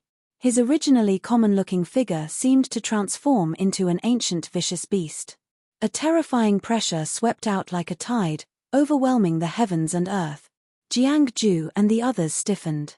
Endless fear gushed out from their eyes. Qin Yu continued to walk forwards. Every step he took was like a heavy stamp on their chests. Their faces paled. Puff, everyone fell to the ground, gasping for breath, their faces filled with pain. Only Jiang-ju was left, stubbornly holding on the verge of collapse. "My uncle is..." A heavy slap to the face forced the words he wanted to say back into his stomach. Jiang-ju tumbled back 3,600 degrees, blood mixed with his teeth. His face instantly swelled up like a pig's head. This was also because Qin Yu had held back, otherwise that slap would have been enough to turn his head to mush. Jiyu Linga stood there in a daze. As she looked at the person walking towards her, tears filled her eyes and slid down her cheeks. The black-robed youth smiled. He reached out a hand and wiped away her tears. "How old are you? You're still crying. With so many people watching, you're going to laugh at you." Big brother Qin Yu. Like a little bird, Jiyu Linga dove into his chest, tightly hugging him. If she wasn't careful, he would turn into a puff of smoke and run away. Qin Yu held on to her. "I'm sorry, Ling-er. I haven't come to see you for so many years and I've made you suffer." The 2 golden core cultivators from the Rainbow Sect who had been locked in battle with the Rainbow Sect had already retreated after Jiang-ju sent them flying with a single slap. Xian and the other Rainbow Sect cultivators couldn't help but widen their eyes as they saw this. What was going on? Linga seemed to know this mysterious powerhouse, and their relationship wasn't ordinary at all. The women glanced at each other in dismay. At this time, they all felt dizzy, unable to figure out what was going on. There was only one exception. Zhong had a complicated expression on her face. After all these years, she had thought that she had improved by leaps and bounds. However, It was only today that she realized that while she had been working so hard to catch up, the figure in her subconscious mind had already surpassed her and reached a realm she couldn't even imagine. Nascent soul. He was actually already a nascent soul? Zhong Zhong thought back to the Skycloud Sword sect's iron sword Shanhe. Although she knew she couldn't compare them, she still couldn't help but place the two of them together. The difference was indeed far too great. It was laughable that she had been so smug about this before. Zhu Bluecloud bitterly smiled. He never thought that Qin Yu, who had disappeared without a trace, would suddenly appear here. Moreover, his cultivation had reached such an astonishing degree. After the shock passed, he realized that he hadn't helped just now, and that he would definitely be unhappy. After all, Qin Yu had personally asked him to take care of Jiyu Ling. After a moment of hesitation, he walked forwards. He cupped his hands together in shame. Qin, Senior, I hope you can forgive me for not helping just now. Qin Yu frowned as he saw Zhu Bluecloud. He nodded and said, in that situation just now, it was reasonable for Brother Zhu to stand by and do nothing. It's no problem. Zhu Bluecloud's mouth was bitter. Indeed, this matter had left Qin Yu unhappy. Thinking about it, he could even risk his life for Jiyu Ling. From this, it could be imagined just how much he valued her. But there was no way he could explain this matter. He could only bitterly smile again and again. Jiyu Ling sobbed several times. She quietly said, Big brother Qin Yu, Senior Zhu has always taken care of me these past years and has been very good to me. Qin Yu glanced at Zhu Bluecloud. He had come alone with the Zhu family cultivators to congratulate them. If he were to recklessly interfere, not only would something happen to him, but the Zhu family would also suffer a calamity. Zhu Bluecloud's actions weren't wrong to judge others by oneself. Qin Yu's complexion relaxed a little. He nodded. Brother Zhu, it's fine if you call me the same as before. You and I are friends to begin with, so there's no need to be so distant. Zhu Bluecloud's heart relaxed. He looked at Jiyu Ling with gratitude. Luckily, she had spoken up for him. Otherwise, although his friendship with Qin Yu wouldn't be completely erased, there wouldn't be much left. Yun Yi and the others hurried over to greet him. Greetings, Senior Qin Yu. When they saw Jiang Ju and the others acting so arrogantly before, they were naturally happy to see them suffer a loss. Although they didn't know how fierce Qin Yu was, as long as they thought about how he had swallowed heavenly tribulation the night he crossed tribulation, it was enough to fill them with confidence in him. Whether it was Skylifting Peak or Liu Ji, in front of Senior Qin Yu, they were nothing but trash. That bone-piercing slap just now had left them feeling refreshed. At the same time, it confirmed their thoughts. Senior Qin Yu really didn't fear Liu Ji. Qin Yu nodded, not saying anything. At the entrance of the Yun family, Yun Fan stepped out, an apologetic look on his face. Fellow Daoist Qin, I am truly sorry. I didn't know that this young lady was old friends with you, otherwise I would have definitely helped. This matter couldn't be blamed on Yun Fan. Qin Yu smiled. Fellow Daoist Yun is too serious. Come, let me introduce you. This is my little sister Jiyu Ling, and this is Senior Yun Fan. Such a solemn introduction was enough to show just how much Qin Yu valued Jiyu Ling. Although he was surprised that the two of them didn't share the same surname, Yun Fan was still full of smiles. Miss Jiyu, hello. Since this is our first meeting, please accept this spirit jade as a greeting gift. As he spoke, he took out a jade pendant the size of a child's palm. It was sparkling and translucent. It was clear it wasn't an ordinary object. Jiyu Ling was too embarrassed to hug Qin Yu again. She took a step back and looked up. This was her big brother Qin Yu's friend and also the patriarch of the Yun family with a terrifying cultivation. She didn't know whether or not she should accept it. Qin Yu smiled. Since this is a gift from Senior Yun Fan, please accept it. With his graciousness towards the Yun family, it wasn't a problem for him to accept this jade pendant. Jiyu Ling nodded. Thank you, Senior Yun. She received the jade pendant with both hands. Jiang Ju had already been lifted up by his subordinates. His head was swollen like a pig's head and he had already fainted. Everyone else had panicked expressions, unsure of what to do next. Luckily, they soon found their backbone. They straightened their backs and a cold chill appeared in their panicked eyes once more. The Yun family is quite impressive. You injured my nephew to such a state and yet you aren't prepared to give me an explanation? A voice spread out from all directions, stirring up the spiritual strength of the heavens and earth. It rumbled endlessly, as if the world itself were roaring. Compared to Yun Fan's previous methods, it was clearly far more powerful. Qin Yu frowned. He looked up into the distance. In the skies, a cultivator stepped through the void. His appearance was ordinary and his purple robes set off his dignified aura. Every movement he made carried with it an aura that made one's heart race. Yun Fan's complexion darkened. Today's events were indeed planned. But at this time, he could no longer retreat. He stepped forwards and cupped his hands together. Fellow Daoist Liu Ji, your presence brings light to our humble Yun family. Skylifting Peaks Liu Ji, a great master that was at least at the middle nascent soul realm, had arrived. Chapter 206. Liu Ji didn't bother with Yun Fan. He descended and looked at Jiang Ju's injuries. His eyes were like flickering ice, causing one to feel a chill rise from the depths of their soul. My nephew has always been stubborn and mischievous, and I often have headaches over him. But in the end, he is still my nephew. I have no idea which fellow Daoist he provoked that they would strike him so heavily. Ji Yu Linga stiffened. A trace of fear crossed her face as she looked at Qin Yu with worry. Qin Yu faintly smiled. He patted her hand and stepped forwards. Does fellow Daoist Liu think I was too heavy-handed? I actually think that I have been in a good mood recently, so I have already shown mercy. Otherwise, what would appear in front of you right now would only be a corpse. Liu Ji lightly said, it seems that this fellow Daoist was the one who did it. I don't know the reason, but I don't want to know right now. A debt must be paid, and a life must be paid. Since you injured my nephew, you must give me an explanation. Qin Yu's lips curved up. What explanation do you want? The hand you used to hit him with, or perhaps something equivalent? It seems that fellow Daoist Liu has taken a fancy to some treasure in my hands. Why don't you tell me?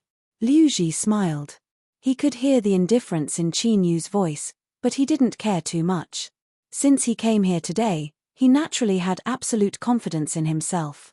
How about that night? What do you have to resist heavenly tribulation? With these words, everything became clear. He even openly admitted that Jiang Ju and the others had come here on his orders. This was clearly a sinister plot, but when he spoke of it, it was surprisingly calm. Perhaps this was the confidence of a powerhouse. He didn't fear the words of others, nor did he care, because everything was within his control. Yun Fan's eyes revealed a deep worry. Many cultivators were shaken. They subconsciously drew back. Perhaps there would be a battle between nascent souls soon. If they were too close, that would be no different from seeking death. Qin Yu smiled and clapped his hands. Fellow Daoist Liu has good eyes, but I will not give it to you. This reply seemed too lacking in momentum, but thinking about it, it was a thorough refusal. Liu Ji lightly said, I fear that is not up to fellow Daoist. Yun Fan was extremely unwilling to have a conflict with a veteran powerhouse like Liu Ji. But, he knew that he had to speak up, otherwise Qin Yu would lose too many points.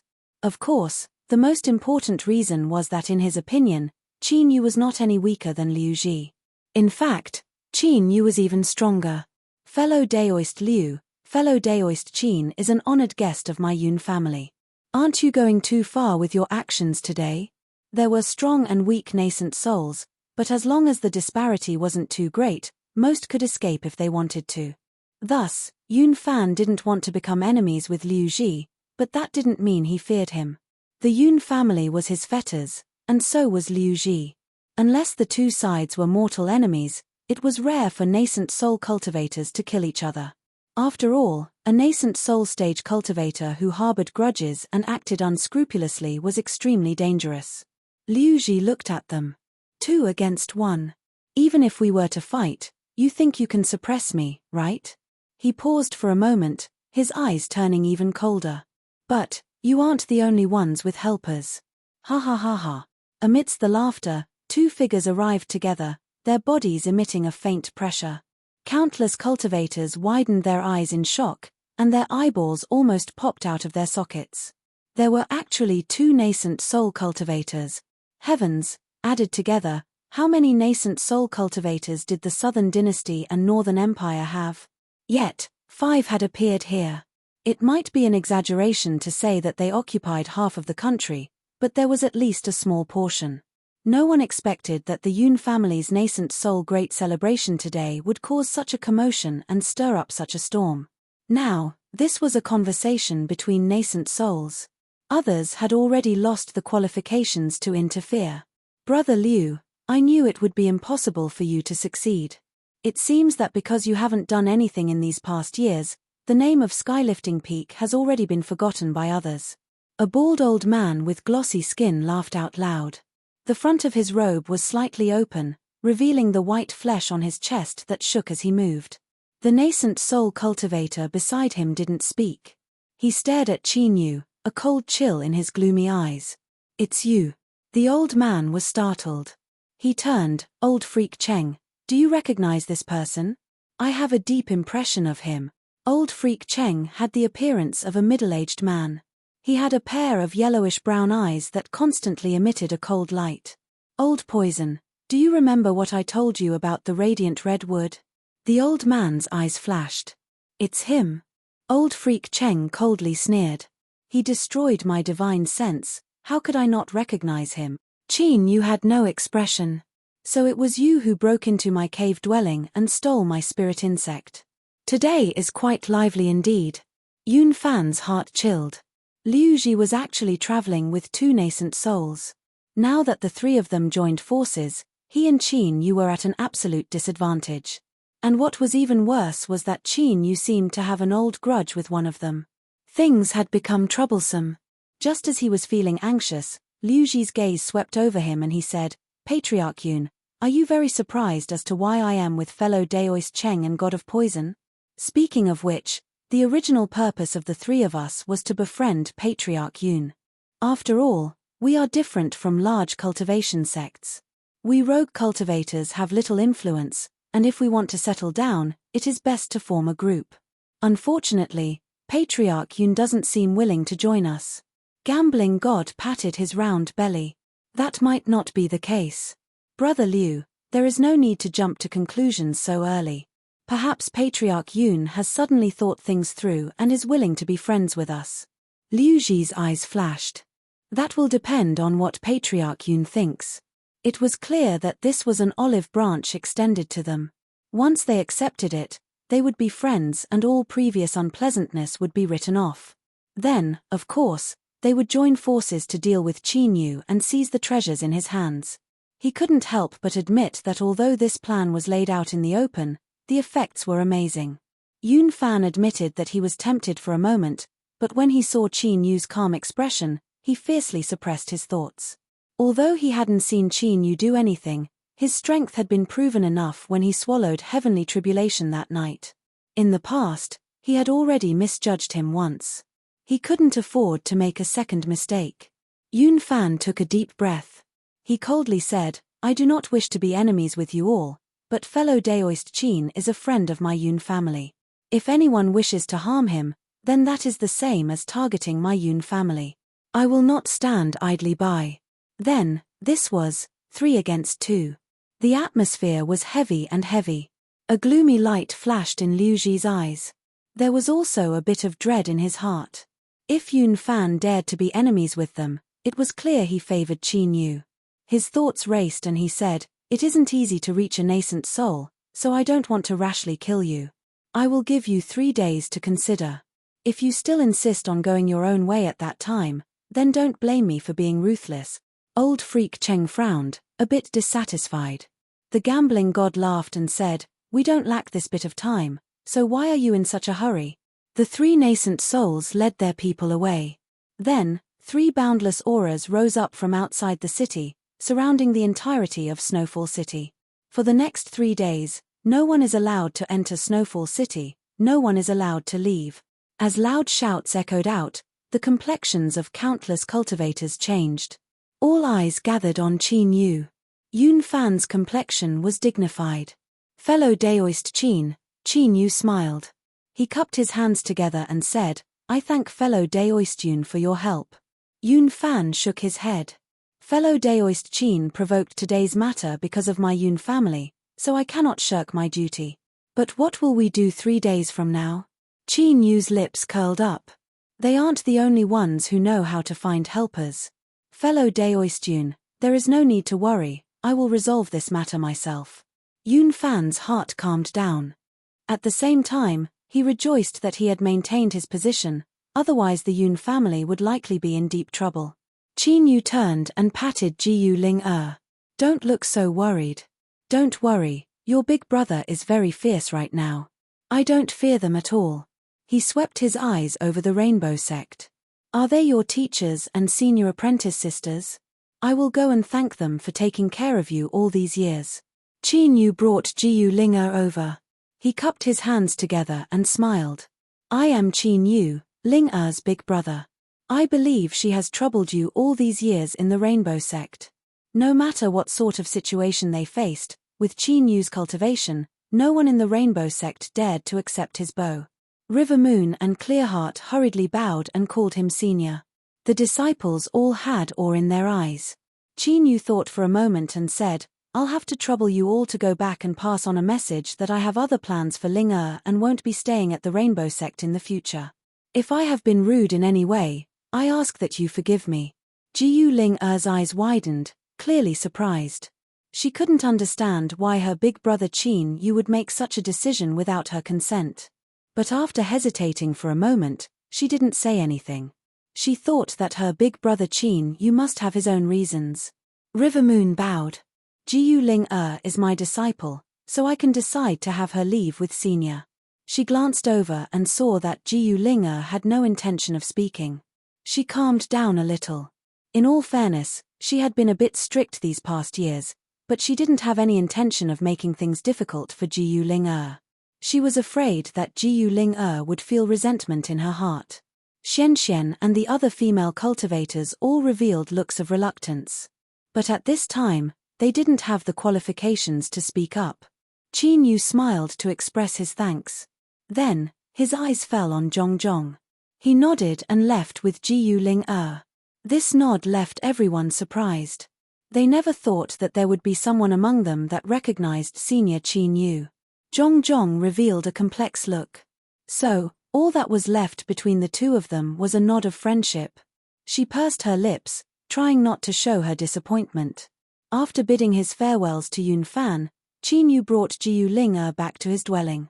He looked at the silent little girl and easily guessed what she was thinking. "Are you unhappy that I arbitrarily decided to have you leave the Rainbow Sect?" Jiyu Ling quickly shook her head. No, I know that big brother Qin Yu must have your own reasons for doing this.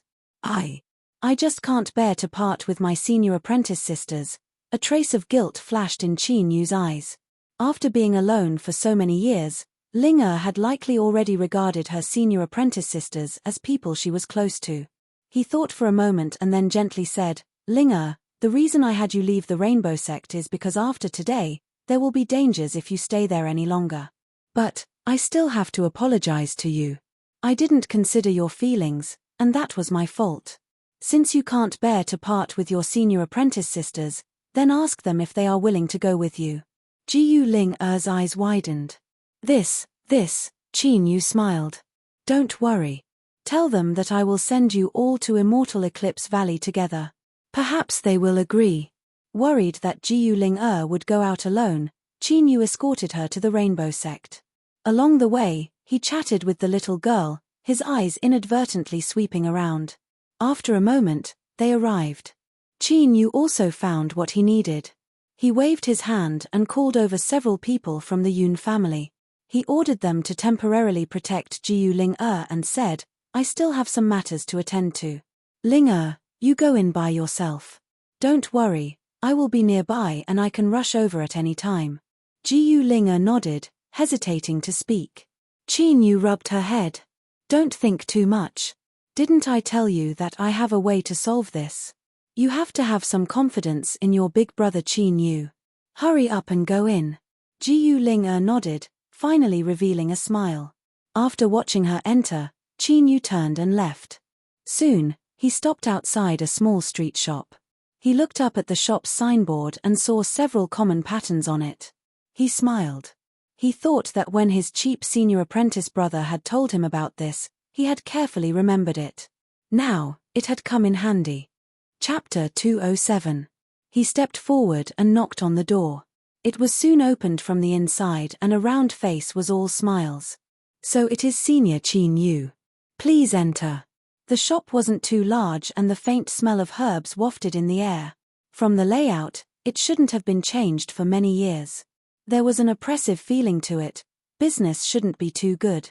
He sat down in the seat of honor and a young servant served tea.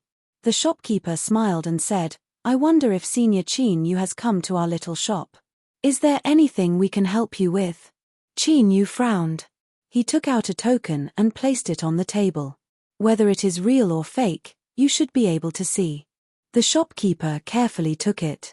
After looking over it several times, he returned it with both hands and fell to his knees. Immortal Eclipse Valley Outer Court disciple Zhong Qianshan greets junior granduncle. Qin Yu put away the token and waved his hand. "Rise. You should recognize me, so why are you being so cautious?" Zhong Daqian forced a smile. Reporting to junior granduncle, recently the relationship between the valley and the demonic path has been tense. Many secret strongholds have been destroyed by the demonic path, so this disciple didn't dare to rashly recognize you. I ask that junior granduncle doesn't blame me. Qin Yu nodded. There were many old grudges between Immortal Eclipse Valley and the demonic path. In the past, when the demon monarch fought with his cheap senior apprentice brother, he already knew of this.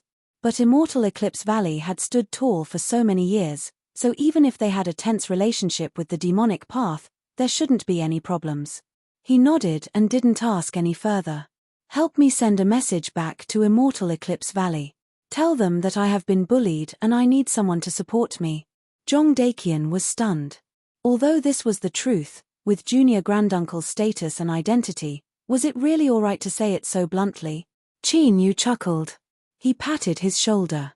"I only have 3 days, so hurry up and send the message. Otherwise, I can only run away." He pushed open the door and left. Jiyu Ling stammered out the name of Immortal Eclipse Valley. The room immediately fell silent. Everyone's eyes widened in shock. Jiyu Ling blushed. She thought that they weren't willing. She quickly waved her hand. "Teacher, senior apprentice sisters, this is Big Brother Qin Yu's intention. If you don't want to, then I will just tell him." "Don't." Xian Xian was the most impatient of them all. She immediately called out. However, she soon realized that it wasn't a good time for her to speak now. She revealed an embarrassed expression on her face. Watermoon took a deep breath, calming her shaking heart. No wonder Qin Yu was so calm even when facing Liu Ji and the other 2 nascent souls. It was because behind him was the #1 cultivation sect of the Southern Empire, Immortal Eclipse Valley. The relationship between the 2 sides was inevitably close. In fact, he himself was a member of Immortal Eclipse Valley and had an extremely high status. Otherwise, how could he have made such a guarantee to send Jiyu Ling and all the female disciples to Immortal Eclipse Valley to cultivate? Looking at the disciples who were forcefully suppressing their excitement, Watermoon sighed inwardly. Although she didn't want to let them all leave, entering Immortal Eclipse Valley was an even higher and stronger starting point for them. In the future, they would surely have greater achievements. This was an extremely rare opportunity. If he were to reject it, these disciples might not dare to say anything on the surface, but they would definitely feel resentful in their hearts. "Forget it, this is such a good opportunity, no matter how I look at it, I should fulfill it." Watermoon's gaze swept over, and she said in a solemn voice, "After today, you all will no longer be disciples of the Rainbow Sect. Teacher, there is no need to speak any further. I don't want you to regret this in the future, so it's decided." Watermoon looked up. "Linger, I only have one request.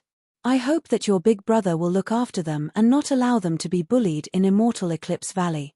Jiyu Ling had never seen her teacher so amiable before. She hurriedly said, "Teacher, don't worry, Big Brother Qin Yu will definitely arrange everything.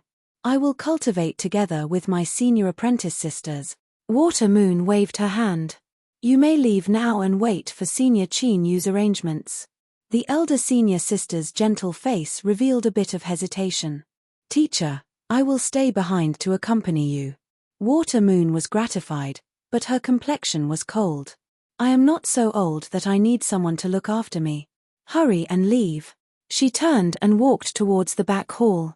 Jiyu Ling and the others knelt on the ground, bidding their teacher farewell. As they packed their luggage, after a short period of silence, the several female cultivators' expressions gradually brightened, revealing yearning. Immortal Eclipse Valley, I never thought that we would have the chance to become one of its members. Xian clasped her hands in front of her chest. To be able to bring all of us in together, Ling your big brother Chin Yu is really, really fierce. Can you tell me just who he is? What does he have to do with Immortal Eclipse Valley? Jiyu Ling shook her head in confusion. I don't know. Big brother Chin Yu didn't say, so I didn't ask, but, what sort of place is Immortal Eclipse Valley? Why did teacher agree? Senior apprentice sisters, why do you all look so happy? Xian was stunned. The female cultivators beside her also had strange complexions, as if they wanted to laugh but couldn't, nor did they want to cry. Ling you don't know about Immortal Eclipse Valley? Heavens, don't you usually care about what happens outside? Jiyu Ling earnestly said, my talent is worse than my senior apprentice sisters, so I have to work even harder. Thus, I don't really care about what happens outside. As she spoke, her face flushed red, revealing a bit of embarrassment. The senior apprentice sisters were left speechless. Immortal Eclipse Valley was fierce, how strong they were, and how many powerhouses there were. As they saw Jiyu Ling confused appearance, they sighed inwardly and envied her. Indeed, those with fortune didn't need to be busy. Ling didn't know anything, but someone had already paved the road for her to enter Immortal Eclipse Valley and even brought them in together. This was fate. After tidying up their things, they knew their teacher's temperament and didn't bid their farewells. Under the complex gazes of Bright Moon and the other disciples, they left their dwelling. Zhong didn't appear. Chin Yu was already waiting outside. As he saw them leave, he smiled. It looks like you've already made your decision. Then, follow me. The senior apprentice sisters, Xian, and the others quickly bowed. They smoothly returned to the Yun family. However, the cultivators of the Yun family didn't know what Chin Yu had done. As they saw him go out and bring back such a large group of beautiful women, they couldn't help but admire him, their eyes filled with envy and worship. Chin Yu sensed this. He secretly shook his head but didn't explain anything. He looked for Yun Xueqing to help settle down Jiyu Ling senior apprentice sisters. Luckily, the Yun family residence was large enough so there wasn't a problem. After busying herself for a while, Yun Xueqing bid her farewells. As she saw Chin Yu not too far away, she rolled her eyes and humphed, Great Senior Chin, what a great appetite you have. Aren't you afraid of holding yourself up or straining your back? Chin Yu shook his head. Why are you talking nonsense? What nonsense? Isn't it obvious? No one here is blind. Chin Yu helplessly shook his head, a wronged expression on his face. Seeing that he was still in the mood to joke around, Yun Xueqing calmed down a little. But after a moment of hesitation, she said, 3 days from now. Chin Yu lifted a hand to interrupt her. How come all of you don't have any confidence in me? Can we still be friends? Don't worry, everything has already been done. He cupped his hands together and turned to leave. Yun Xueqing's eyes widened. She thought, you only went out for a short period of time and not only did you bring back a group of beautiful women, but you even solved the problem? Why did it feel like you were just bragging? But thinking this was just thinking. When Yun Fan asked, Yun Xueqing honestly replied. Of course, no matter how she looked at it, she didn't seem confident at all. Yun Fan frowned. That's enough. Fellow Daoist Chin is unfathomable. Since he said everything has been solved, there shouldn't be any problems. Let's just wait. 1 day. 2 days. 3 days. In the blink of an eye, the final day arrived. Outside Snowfall City, the auras of 3 nascent souls began to rise. As they wove together, it was like an invisible mountain crashing down on one's mind, causing one to instinctively feel awe. The Yun family began to panic. Liu Ji and the others were about to arrive. Where were the helpers that Senior Qin had found? Why hadn't they arrived yet? It couldn't be that they couldn't come. As soon as this thought appeared, they couldn't help but panic. Patriarch, what should we do? Yun Yi and the others bitterly said. Without helpers, Qin Yu might be able to leave with a wave of his hand. But their Yun family was in Snowfall City, so how could they possibly fly away with him? They feared the result would be extremely miserable. Yun Fan took a deep breath. All right, I am well aware of what you are thinking. But since my Yun family has chosen to stand on fellow Daoist Qin's side, we can only continue down this path. Although I am only at the early stage, I am still at the nascent soul realm. If I join forces with fellow Daoist Qin, even if we aren't his match, Liu Ji and the others won't dare to push us too far. You can rest assured. He stood up. The aura outside the city had already begun to move. It would only be a moment before they arrived. He needed to find Qin Yu and discuss with him what they should do next. Of course, he couldn't avoid the disappointment in his heart. In his eyes, Qin Yu's unfathomable image also began to fade. Yun Yi and the other Yun family patriarchs followed behind with dignified expressions. Although it wasn't certain that something would happen to the Yun family, if something were to happen then they would truly be beyond redemption. Yun Xueqing had a nervous expression. This caused Fang Huohua to feel a deep sense of jealousy. But, he knew that now wasn't the time to throw a tantrum, so he suppressed his temper and endured it. He couldn't help but mutter to himself, but after being glared at by Yun Xueqing several times, he shrunk his head back and calmed down. The group arrived at Qin Yu's dwelling. As they saw the scene in front of them, even the calm Yun Fan's eyes couldn't help but twitch. Smoke lingered in the air and the fragrance of meat wafted through the air. Under the shade of green trees, a group of female cultivators were happily laughing. They were actually barbecuing. Cough. Yun Fan smiled. Fellow Daoist Qin seems to be in a good mood. Qin Yu patted Jiu Ling'er's shoulder and handed her the barbecue stick. Fellow Daoist Yun, have you eaten yet? Do you want to try it? The taste is quite good. Yun Yi and the others groaned inwardly. Senior Qin, your performance is so awesome, but is it true, or is it fake? If it is true, then where are the helpers you found? Up until now, there wasn't even a shadow of them. If it is fake, then that is truly harming our Yun family. Yun Fan's smile paused for a moment. Fellow Daoist Qin, today is the third day. Outside the city, Liu Ji and the other two have already begun to move. I fear they will soon begin. The matter of barbecuing can be carried out at any time. You and I should discuss how to deal with the current situation first.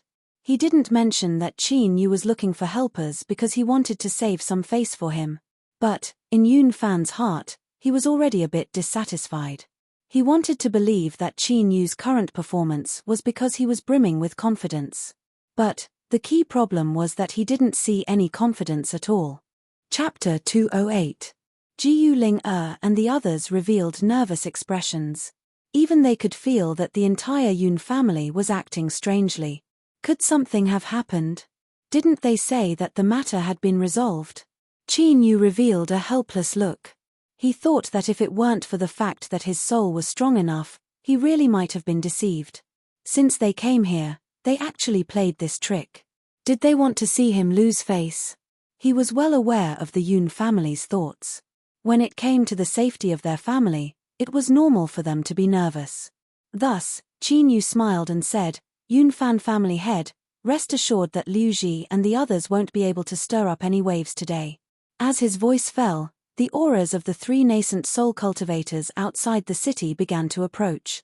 They stirred up the spiritual energy of heaven and earth, emitting earth-shattering rumbles. Violent winds rose up above Snowfall City, causing sand and pebbles to fly about.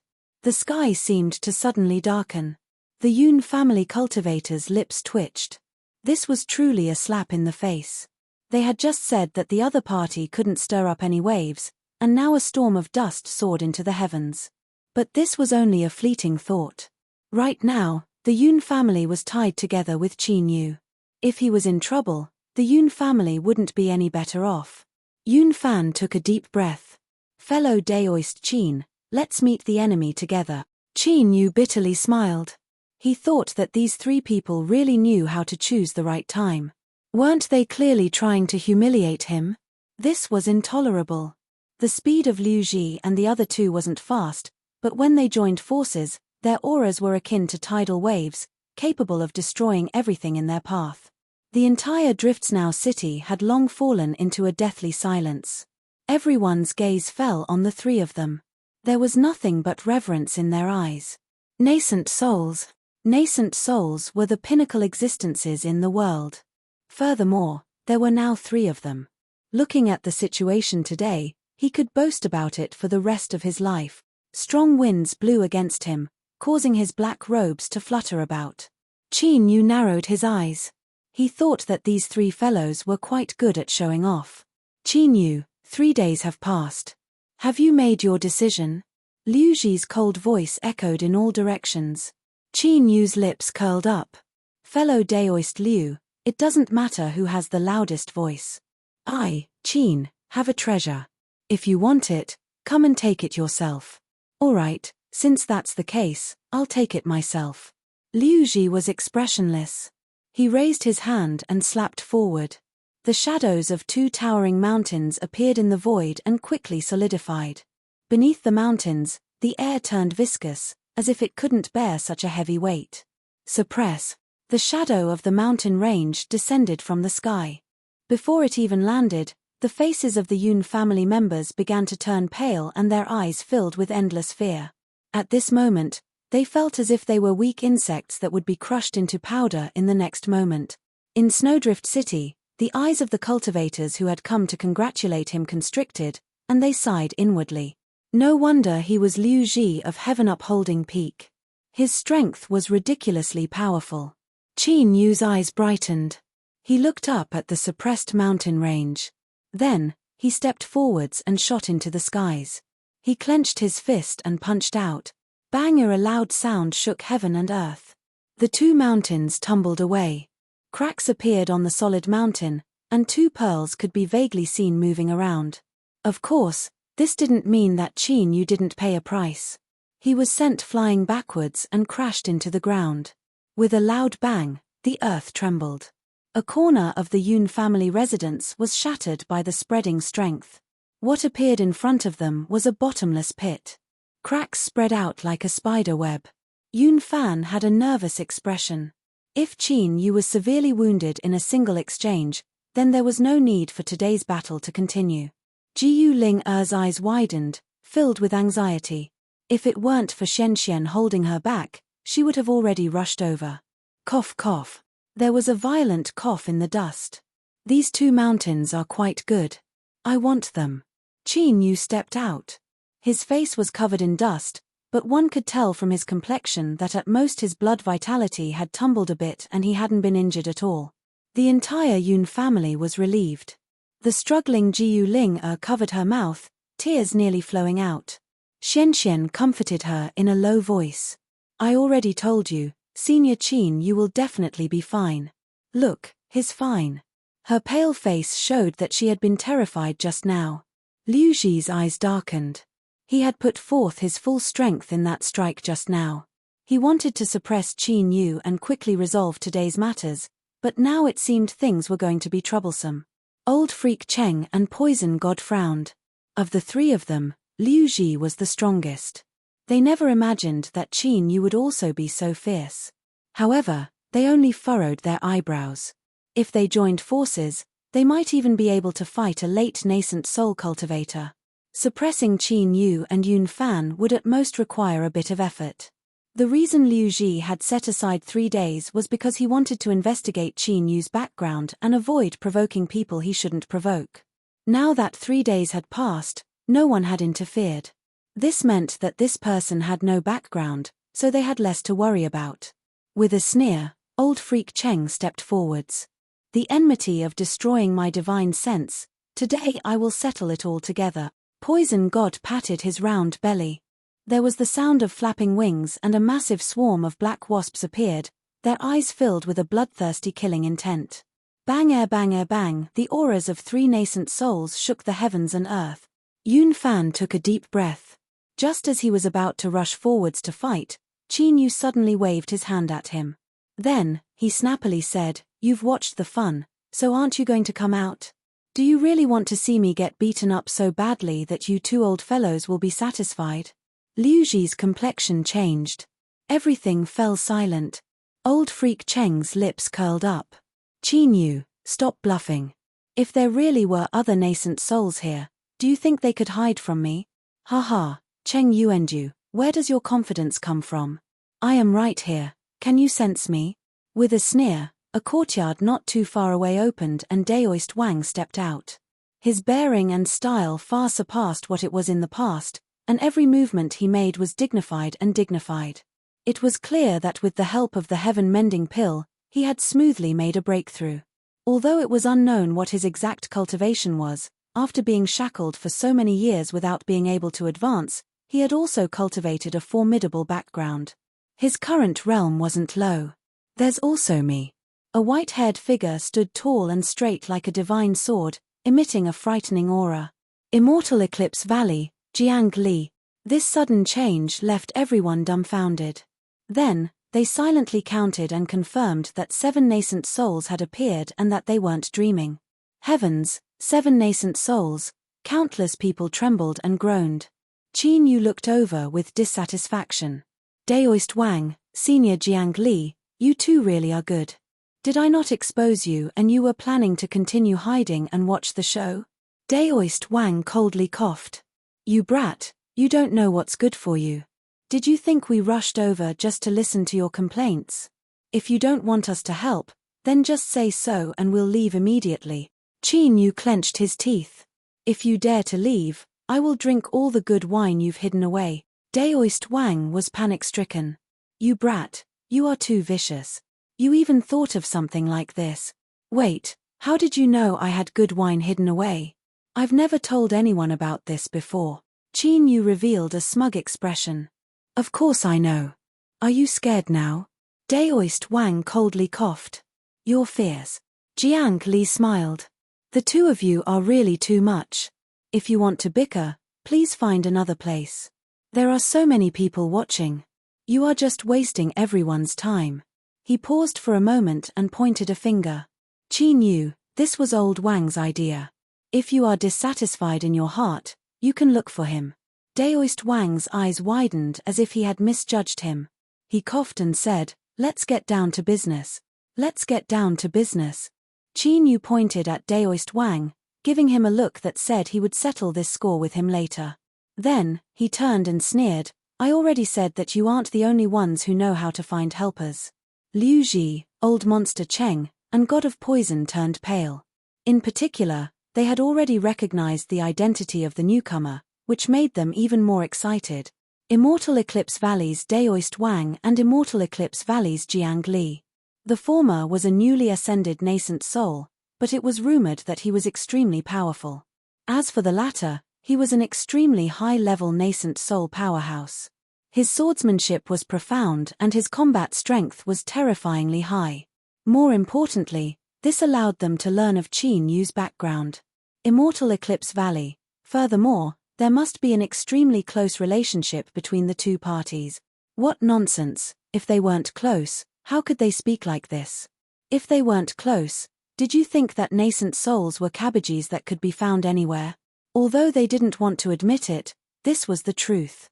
They had kicked an iron plate, and it was an extremely thick and heavy iron plate. Liu Ji's fame was considerable, and Old Monster Cheng and God of Poison were also nascent soul powerhouses. If the three of them joined forces, they would be incomparably fierce. But when placed together with Immortal Eclipse Valley, they simply weren't enough. In particular, Old Monster Pill Crucible. Although he had been frightened by the demon monarch these past years to the point that he didn't dare to take a single step out of Immortal Eclipse Valley, if he really provoked him, he could still sneak out and kill someone. The Yun family cultivators were already stunned. They never imagined that such a dramatic reversal would occur. As they looked at the pale complexions of Liu Ji and the other two, their fear faded away and their hearts filled with excitement. When they looked at Qin Yu again, their eyes were filled with awe and worship. No wonder Senior Qin was so confident and didn't place Liu Ji and the other two in his eyes. It was because he had such a strong backer. He had quietly entered Snowfall City. Was there a need to mention his strength? He could beat them up at any time. Poison God rubbed his head. The poisonous bee quickly vanished without a trace. He chuckled and said, "So it was fellow Taoists Jiang and Wang of Immortal Eclipse Valley. It was a misunderstanding. It was all a misunderstanding today." Old Monster Cheng had a cold expression. Although he was unwilling, he still restrained his aura. To be enemies with Immortal Eclipse Valley, not everyone had the courage to do so. The most embarrassed one was Liu Ji, but he was also the calmest. There was even a light smile hanging on his lips. "If I had known earlier that fellow Daoist Qin you was old friends with Immortal Eclipse Valley, we would have been friends a long time ago. If we offended you before, I ask that fellow Daoist Qin forgive us." Not to mention anything else, just the thickness of his skin couldn't be underestimated. Qin Yu coldly sneered. "I'm sorry, but I am someone who holds grudges, so I don't plan on forgiving you." Liu Ji's smile stiffened. "Then what does fellow Daoist Qin want?" Qin Yu lightly said, "I already said that fellow Daoist Liu's 2 mountains are quite good. If you compensate me then I can write off this matter." Liu Ji's complexion changed and his eyes darkened. "Fellow Daoist Qin, aren't you going too far?" Daoist Wang coughed and pulled Qin Yu back. He reprimanded him in a low voice, "You brat, for better or worse they have 3 nascent souls, so they aren't much weaker than us. Moreover, those 2 mountains you spoke of are Liu Ji's famous magic tools. If they were given to you, how could they still be called heaven-lifting peak? If you don't give him any face at all, you'll stir up trouble." Jiang Li nodded, his expression indifferent. "What old Wang said is right. A battle between nascent souls shouldn't be rashly started. Let's both take a step back and keep the peace." Qin Yu revealed a helpless expression. He lowered his voice and said something. Daoist Wang's complexion instantly turned strange. He looked at Qin Yu as if he were looking at some strange creature. Chapter 209. As Liu Ji saw Daoist Wang call Qin Yu over, he knew that today's matters were about to come to an end. He was a veteran character and he knew just how serious this matter was. For them to want his earth python beads, that was simply a joke. But what happened next left his eyes wide open and he was caught off guard. Jiang Li's reaction was fierce, as if he would immediately start fighting at the slightest disagreement. Liu Ji angrily cursed in his heart. He glared at Qin Yu, not knowing just what he had said that could cause the calm and composed Jiang Li to suddenly become so violent. Old Freak Cheng and Poison God were also dumbfounded. That's right, Immortal Eclipse Valley was fierce. Whether it was comprehensive strength or high-end martial strength, they couldn't compare with them. But for better or worse, they were still nascent souls, and there were 3 of them at that. If they didn't give them any face at all, didn't they think this was a bit too excessive? Daoist Wang covered his face, sighing helplessly.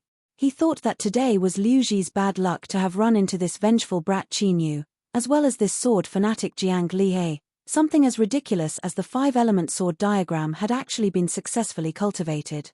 As expected, freaks were always freaks. There was no limit to how many times they could refresh. Qin Yu said that the earth python beads were the materials needed to refine the final 5-element magic sword. With his understanding of Jiang Li, this old brat would absolutely disregard everything. However, as he thought about the formidable might that the 5-element sword diagram could display when combined with the 5-element magic sword, he couldn't help but feel anticipation in his heart. With a light cough, Daoist Wang said, "Liu Ji, you've played with these 2 earth python beads for many years. People say that poverty leads to change, and change leads to change. The reason your cultivation hasn't progressed in these past years is because you haven't changed. Throwing away the earth python beads is the best chance. So, hurry up and take them out. You're good, I'm good, everyone is good." Liu Ji nearly laughed in anger. He had seen shameless people before, but he had never seen someone so shameless. He actually dared to say such word. The surrounding cultivators all had strange complexions. They thought that the lords of Immortal Eclipse Valley were truly amazing. They could even speak such nonsense with such confidence and confidence. However, Jiang Li and Daoist Wang spoke up one after another. It was clear that they were determined to obtain the earth python beads. If Liu Ji didn't agree, then a fierce struggle would ensue. Right now, it was 4 against 3. On the surface, the difference in strength wasn't too great. If they were to really fight, it would be very difficult to determine the victor within a short period of time. It would definitely be an earth-shattering battle. TSK, perhaps half of Snowfall City would be smashed to smithereens in this battle. Don't say anything else, hurry up and leave. Otherwise, if they really start fighting, it will be too late even if you want to leave. Many people began to quietly retreat into the distance, but their eyes still fell on the Yun family. Although they wanted to avoid it, the battle between 7 nascent soul cultivators was something that they could brag about for a lifetime. It was something that they could not miss out on, not to mention the bitter expressions on the faces of the people of the Yun family. Even the owners of the surrounding large mansions all had ugly expressions on their faces. But at this moment, even if they were beaten to death, they still didn't have the guts to jump out and ask these seniors to move to another place to fight. As Jiang Li walked forwards, the humming of a sword rang out in the air. As he walked closer, the humming of the sword grew louder and louder, like a tsunami. Liu Ji, this old man will ask you again. Are you going to hand it over or not?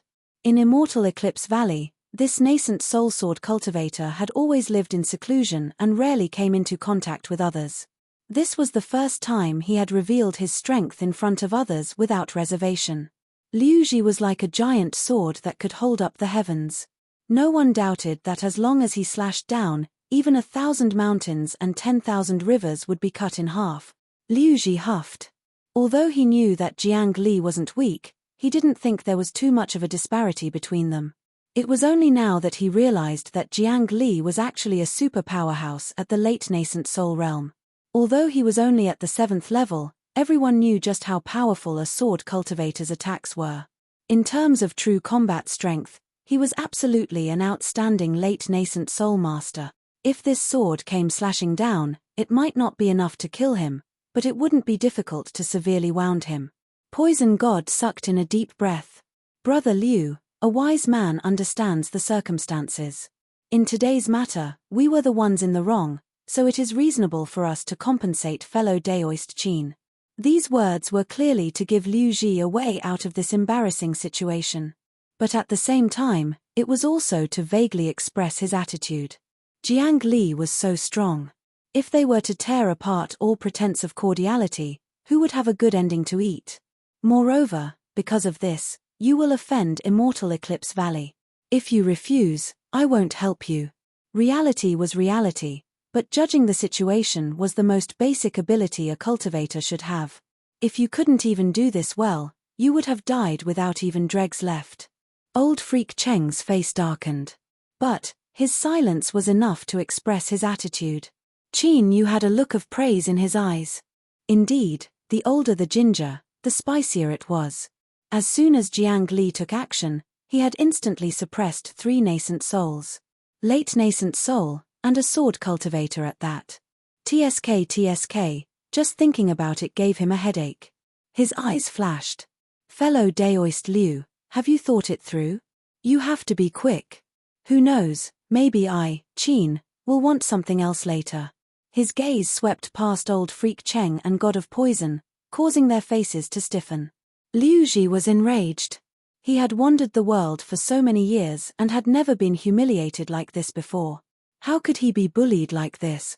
However, just as his anger rose, he saw Qin Yu smile across from him. His heart skipped a beat and he cursed inwardly. This brat was deliberately trying to provoke him so that he could borrow Jiang Li's hand to eliminate him and eliminate any future troubles. What vicious thoughts! Liu Ji's thoughts raced. After several breaths of time, he clenched his teeth. Fine. Since fellow Daoist Qin insists, I will agree.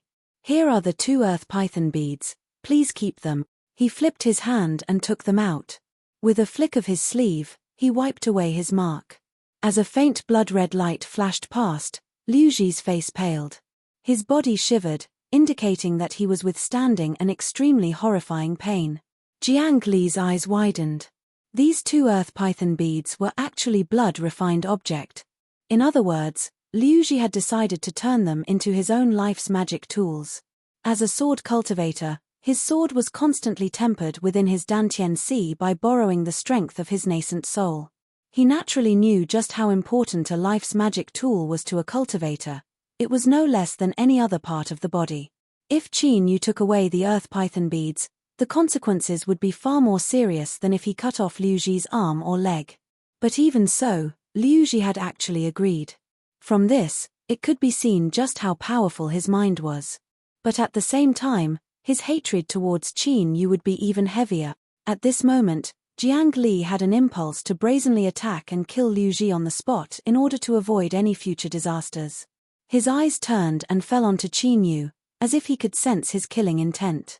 Qin Yu thought for a moment and then shook his head.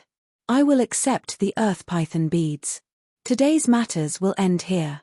As he spoke, he lifted his hand and took away the 2 earth python beads. Liu Ji turned and left. Old Freak Cheng and Poison God followed behind without a word. In the blink of an eye, the 3 nascent souls vanished without a trace. However, compared to their overwhelming momentum when they arrived, their departure now seemed far too dispirited. Daoist Wang shook his head. If we don't dig up the roots when cutting weeds, there will be endless troubles in the future. Qin Yu curled his lips. That's easy to say, but do you want to risk your life? Jiang Li restrained his sword intent. Qin Yu's decision is correct.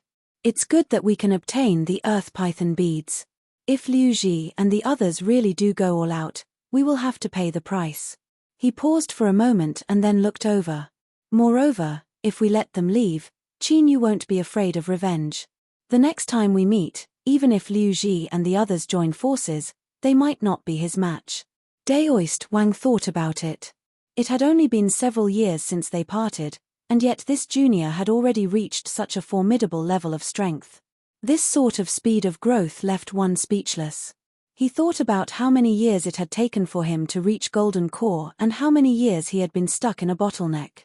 He increasingly felt that if people compared themselves to others, they would be angered to death. Qin Yu's lips curled up. Of course. Don't you know who I am? Daoist Wang couldn't stand it any longer. He clenched his teeth and roared, don't speak any more nonsense. Do you know how much trouble we stirred up to help you today? You had best guarantee that what you say is true. Qin Yu played with the 2 earth python beads in his hands. He smiled. Then let's wait and see. 3 days later, Qin Yu walked out from his training room. Jiang Li, who had been standing guard outside, suddenly stood up. He walked over and asked, what was the result? Qin Yu lifted his hand, revealing a knuckle-sized earthen yellow magic sword in his palm. It shined with a dazzling light. He revealed a helpless smile. My plan almost failed. After Liu Ji refined the 2 earth python beads into powerful treasures, he didn't erase the souls of the earth pythons. Rather, he refined them into the swords to increase their strength. Before removing the mark, he issued a final order to the 2 earth python beads. Hide yourselves and wait for Qin Yu to refine them before launching a violent backlash. The 2 earth python beads really did so. At the critical moment of Qin Yu's refinement, if it weren't for the fact that his soul itself was stronger, they might have succeeded. The final result was that Qin Yu spent a great deal of time breaking apart the 2 earth python bead souls and refining them into a part of the magic sword. By a freak combination of factors, this earth attribute magic sword had reached perfection and was extremely powerful. Jiang Li's eyes were icy cold. At this time, in his opinion, Qin Yu was the one who had shouldered the banner of future sword cultivators and was even the hope of the future. Naturally, he was the most important person here. Luckily, nothing had happened to Qin Yu, otherwise he would have found him no matter what and thoroughly cut him down. In other words, you've already gathered the 5-element magic swords? Qin Yu smiled. That's right. Daoist Wang's voice sounded out. Then what are we waiting for? Let's go now. An hour later, several hundred miles away from Snowfall City, Qin Yu stood in a mountain valley.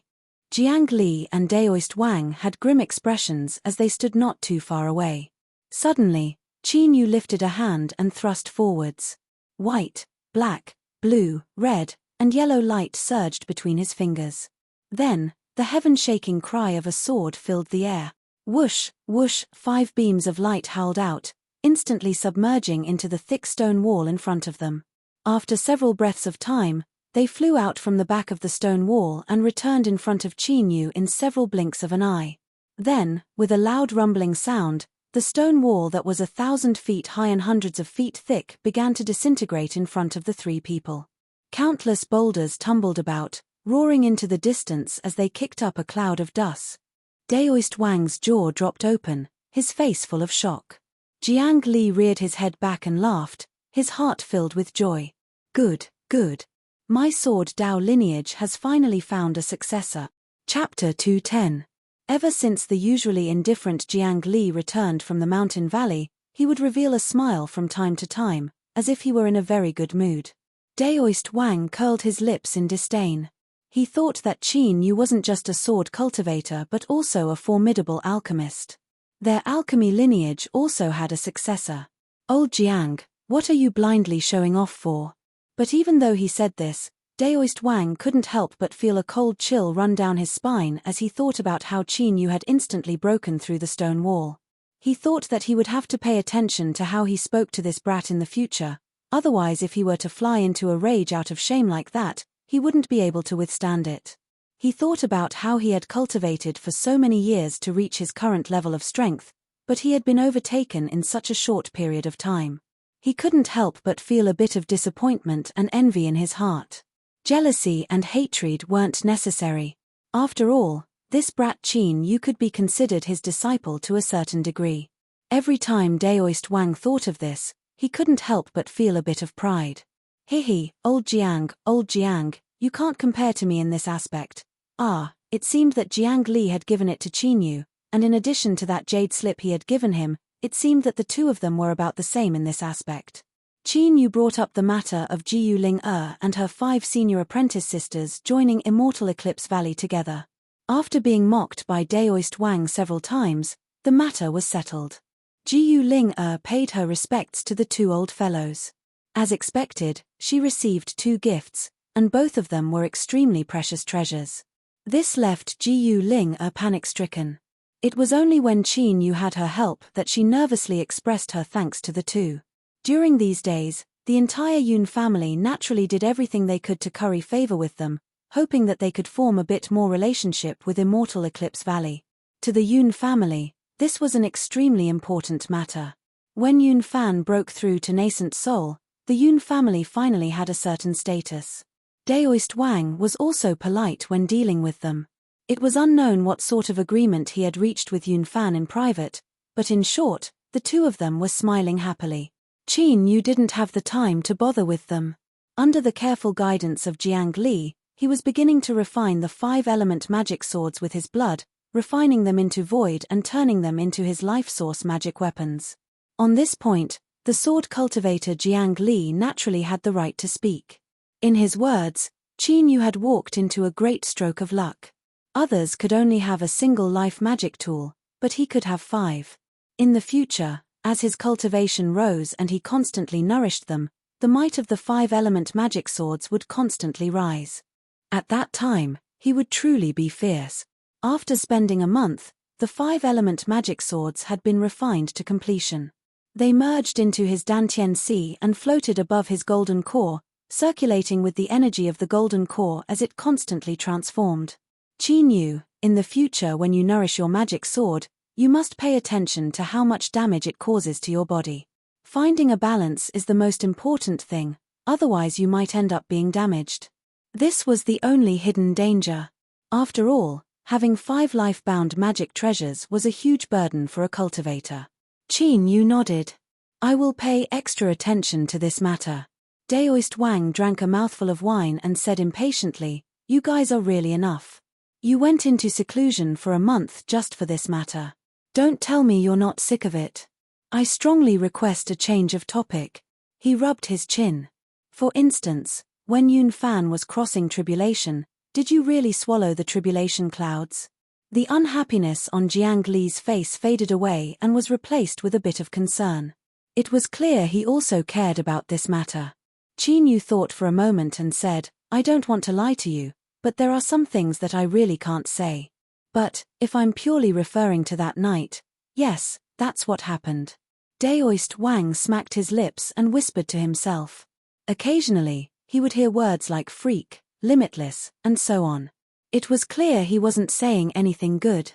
Jiang Li glanced at him, his gaze deep. But, he didn't ask anything further. Instead, Daoist Wang casually said, "You really went all out for Yun Fan. Did you take a liking to that girl? That girl Yun Xueqing is quite pretty." Qin Yu shook his head. "No, it's mainly because I need to swallow a massive amount of heavenly tribulation right now. For some reason, this is beneficial to me." Daoist Wang's face stiffened. "You're saying that the reason you helped Yun Fan cross tribulation wasn't because you wanted to help him, but because you needed the heavenly tribulation?" Qin Yu nodded. "That's right." Daoist Wang's complexion was ugly to the extreme. He clenched his teeth, as if he had nowhere to vent his anger. Qin Yu blinked his eyes. He turned and asked, "What's wrong with him?" Jiang Li had a light expression. "Oh, you mean old Wang? In truth, it's nothing much. It's just that when he crossed tribulation, he was almost burnt to a crisp by that tribulation thunder. He should be feeling a bit unbalanced in his heart." "Shut up!" Daoist Wang roared out. "When we cultivators cultivate, we must rely on ourselves. Haven't you heard of the old saying? A treasure sword needs to be sharpened, and the fragrance of plum blossoms comes from the bitter cold. Only by relying on oneself can one become truly formidable. Yun Fan has never personally experienced the baptism of heavenly tribulation. This will be his life's greatest regret." His words were forceful and powerful. He had a proud expression on his face, as if he were proud that he had crossed tribulation. But, the anger and envy in his words couldn't be concealed at all. Then, Yun Fan just happened to arrive. He gave Daoist Wang another powerful stab. "I think this is very good. To be able to smoothly break through without crossing tribulation, only an idiot wouldn't want to." Old Wang felt as if he had received 100,000 points of critical damage. He flicked his sleeves and left, shutting himself in. However, when Qin Yu mentioned that he hoped to obtain more heavenly tribulation, he was opposed by Jiang Li. Although news of Snowfall City's Yun Fan crossing tribulation has spread far and wide, most people have only heard it through hearsay and don't believe it in their hearts. After all, in their opinion, how could something like heavenly tribulation possibly be swallowed by a person? Jiang Li had a dignified expression. This is a deeply ingrained belief in them, and it is also the greatest hidden danger. If there is a second or third time, and they determine that you can really swallow heavenly tribulation, have you considered what sort of dangers you will face? Qin Yu bitterly smiled. "I have naturally thought about it, but heavenly tribulation is far too important to me right now. Even if I know the risks are great, I can only take the risk." Jiang Li frowned. If Qin Yu said this, then he really had his own difficulties. He thought about it and then said, "Perhaps you can jump out of this circle and hide your identity. You can go to a place where no one knows you and obtain heavenly tribulation there." "Where?" Jiang Li faintly smiled. "The sea region." He didn't notice the unnatural expression that flashed across Qin Yu's face. He continued to say, "The sea region is endless and the sea monster races are incomparably powerful. They have countless powerhouses. If you help them cross tribulation and collect heavenly tribulation, do you think there won't be enough of them? The sea races are already strong enough. If they could exterminate humanity, they would have done so long ago. Their greatest limitation is that they can't leave the sea, and this is also the reason why I want you to go to the sea region. Otherwise, if you were allowed to mess around on the continent, you would definitely stir up great chaos." As Jiang Li spoke to her, he paused, as if he had forgotten something. After several breaths of time, he looked up. Several days ago, a nascent soul great monster appeared in the Northern Dynasty's mountains. "This shouldn't be," Qin Yu dryly smiled. "If you are talking about a lecherous white tiger, then it should be." Jiang Li was left speechless for a long time. "Qin Yu, do you know why there are so many monsters on the continent, but no nascent soul realm cultivator has appeared?" Qin Yu's eyes widened. "That's right, it's exactly what you're thinking. That's because humans, whether they are righteous or demonic, are deliberately suppressing the strength of the monster races on the continent in order to prevent them from growing too strong. Jiang Li frowned. But now, the entire suppression plan has been ruined by you.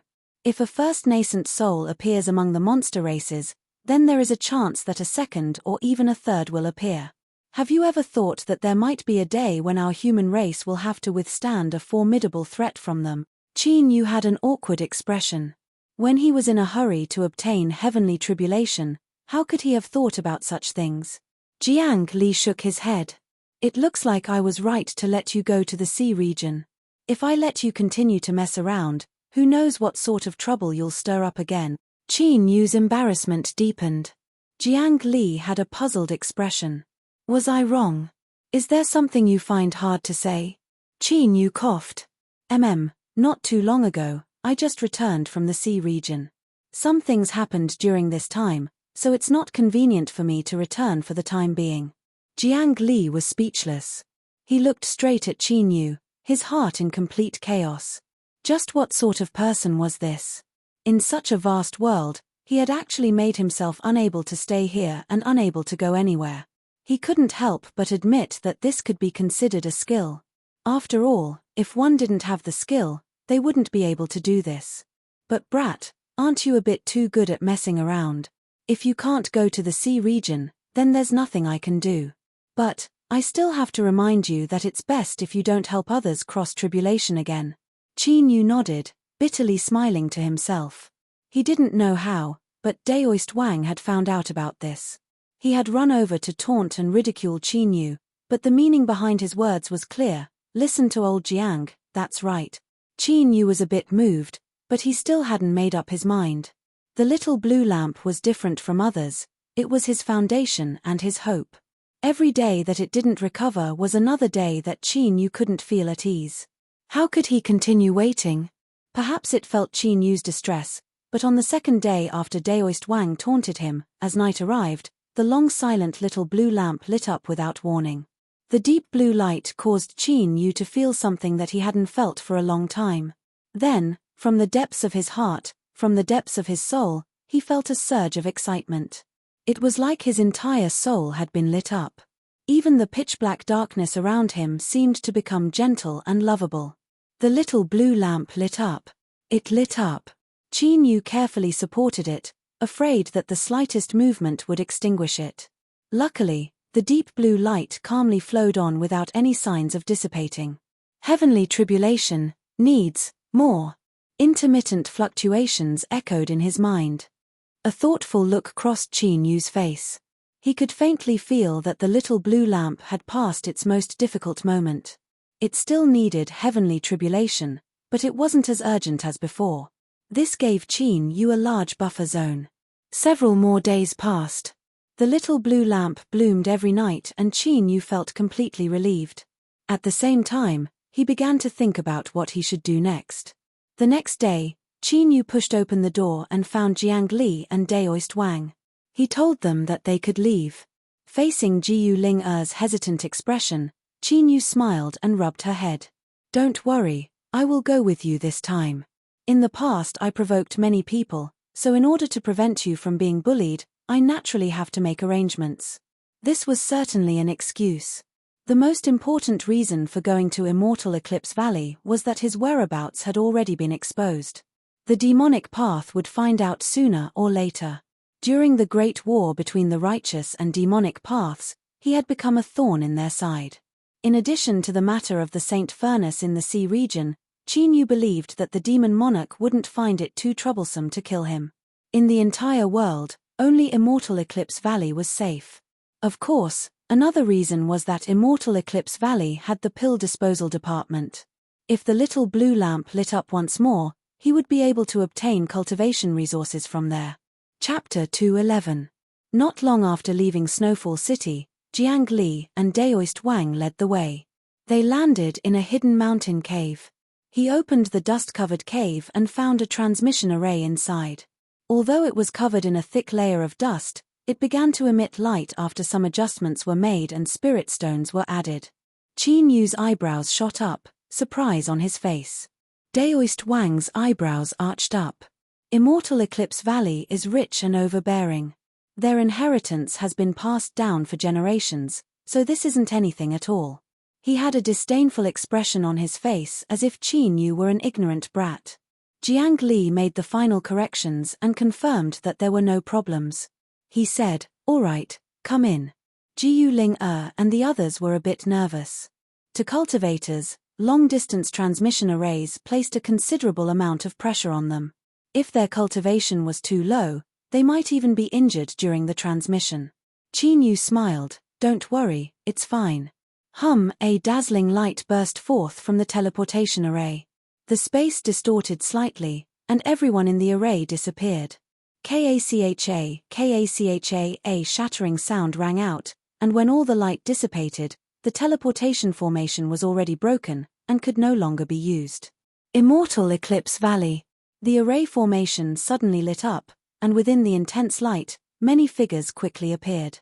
"Greetings, Elder Jiang Li, Elder Wang." The disciple on guard hurriedly bowed, and then he was stunned for a moment before he hurriedly bowed. "Greetings, young martial ancestral uncle." The disciple of the Zhao clan complained bitterly in his heart. They had just settled down for a period of time, so why did this ancestor return? This time, the valley was going to be lively again. Of course, that was what he thought in his heart, but his attitude was as respectful as it could be, and he couldn't find any fault in it. Of course, little martial granduncle Qin was a 5th-level alchemist. Just this point alone was enough for him to revere him as if he was a god. Of course, there was also a reason why he didn't want to look for trouble for himself. The facts had already proven that anyone who went against the young martial ancestral uncle wouldn't have a good ending. Jiu Ling and her several senior apprentice sisters were stunned as they heard this. Their eyes widened. Was this person talking about Big Brother Qin Yu, Senior Qin? Although they knew that he had an extremely close relationship with Immortal Eclipse Valley, this status was still far too unexpected. Little martial granduncle? Just thinking about this seniority made him dizzy. Qin Yu smiled. "It's just a title. I won't say too much about the specifics. It's enough that you know I have a cheap senior apprentice brother here." "Cheap senior brother? Me. It looks like I shouldn't have agreed to let old Jiang and old Wang go out to help you." Pill Crucible appeared with a scowl on his face, his eyes fierce. Qin Yu grinned.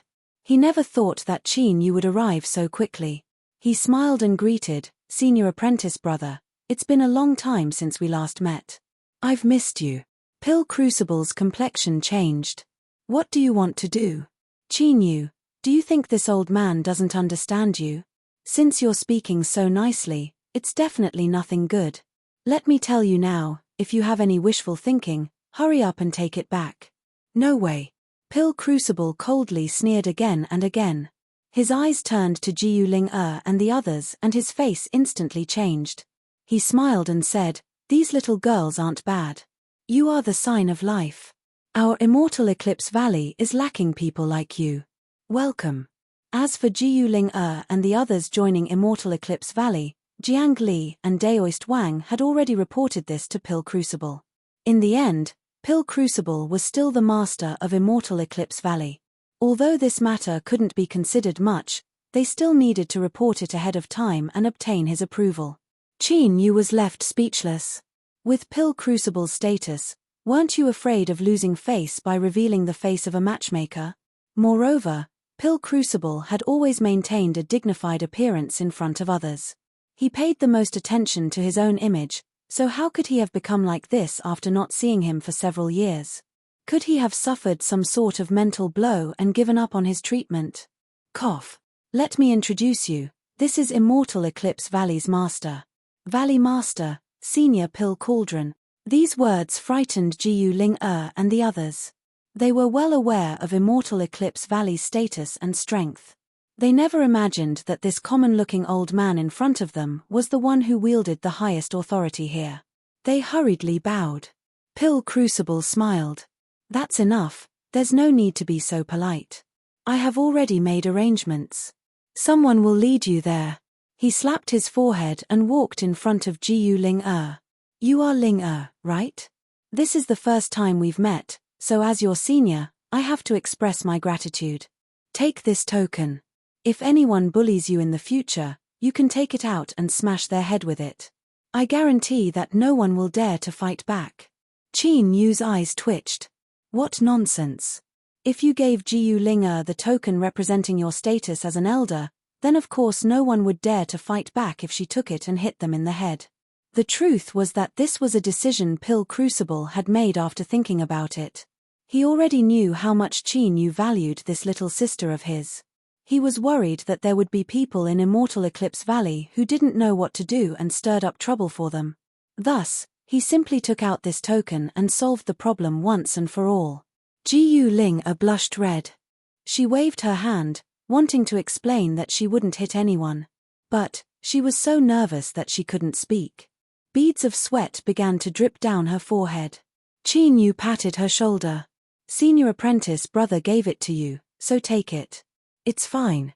Jiu Linga received it and earnestly bowed in thanks. Pill Crucible smiled and praised her. This little girl was truly polite.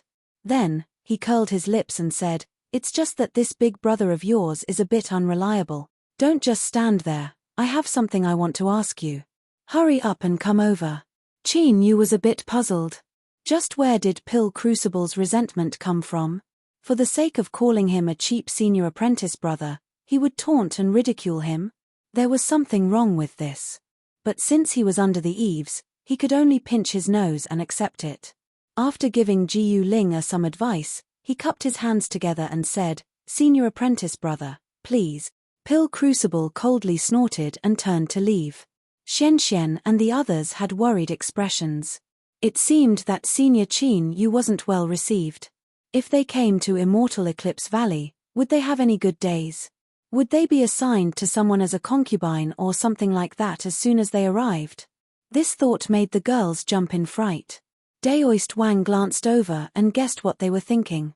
He smiled and said, "Don't worry, the Valley Master has an extremely good relationship with Qin Yu. Today, he is just a bit unbalanced in his heart." Beside him, Jiang Li lightly said, "Just like you did before." Daoist Wang's face stiffened. He clenched his teeth and said, "Old Jiang, can we still be friends?" Jiang Li walked away, his voice echoing back from afar. "The boat of friendship, I can row it alone." Pill Crucible was still living in his original place. His face was cold the entire way. Qin Yu rubbed his nose and simply didn't speak, enjoying the peace and quiet. In any case, with Pill Crucible's personality, even if Qin Yu didn't ask him anything, he would still tell him everything. Humph. Humph humph. Humph humph humph. When Pill Crucible used too much strength, causing his breathing to quicken, Qin Yu revealed a helpless expression. "Senior apprentice brother, just what do you want to say?" At this time, the two of them had entered the main hall and were sitting across from each other. Pill Crucible sneered. "Fierce, your wings have hardened, right? Towards a senior apprentice brother like me, you don't even have the most basic respect. Cheap senior apprentice brother, just thinking about these words makes my heart go cold. Who was it that saved you from the demon monarch in the past? Who was it that helped you become the master of the 8th furnace and obtained the great furnace inheritance? Who was it that helped you obtain the 5-element sword diagram and allowed you to have your current cultivation?" The more he spoke, the more agitated he became. Even the wrinkles on his old face began to shake. "You brat, you are simply an ungrateful brat. You have the heart of a wolf and the lungs of a dog, you don't even have the slightest bit of gratitude." Qin Yu's eyes widened. Just what was this all about? Someone had saved him from the demon monarch's hands, and there was nothing to say about that. But to become the master of the 8th furnace, he had relied on the fleeting flame furnace as well as the 5-element sword diagram. He had used all sorts of facts to threaten Jiang Li. It was only because of his persistence that he managed to obtain the 5-element sword diagram from Jiang Li. But slowly, Qin Yu began to understand. No matter how he thought about it, there was something a bit sour in these words. Then, as he thought about it, it was indeed like this. Qin Yu's eyebrows shot up. "Senior apprentice brother, you are jealous." Pill Crucible's excited face stiffened. He sneered 3 times. "What nonsense. With my cultivation and status, why would I need to be jealous of you? Keep on dreaming. You are jealous. Pill Crucible fiercely stood up.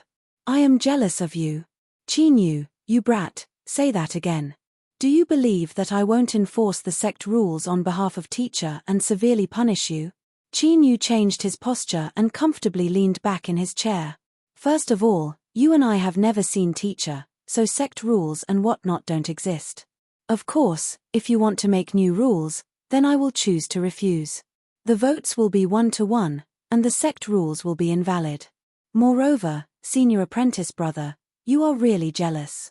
This isn't good. You are old, so you should calm down, otherwise you will only be looking for trouble. Pill Crucible coldly snorted, his complexion ugly.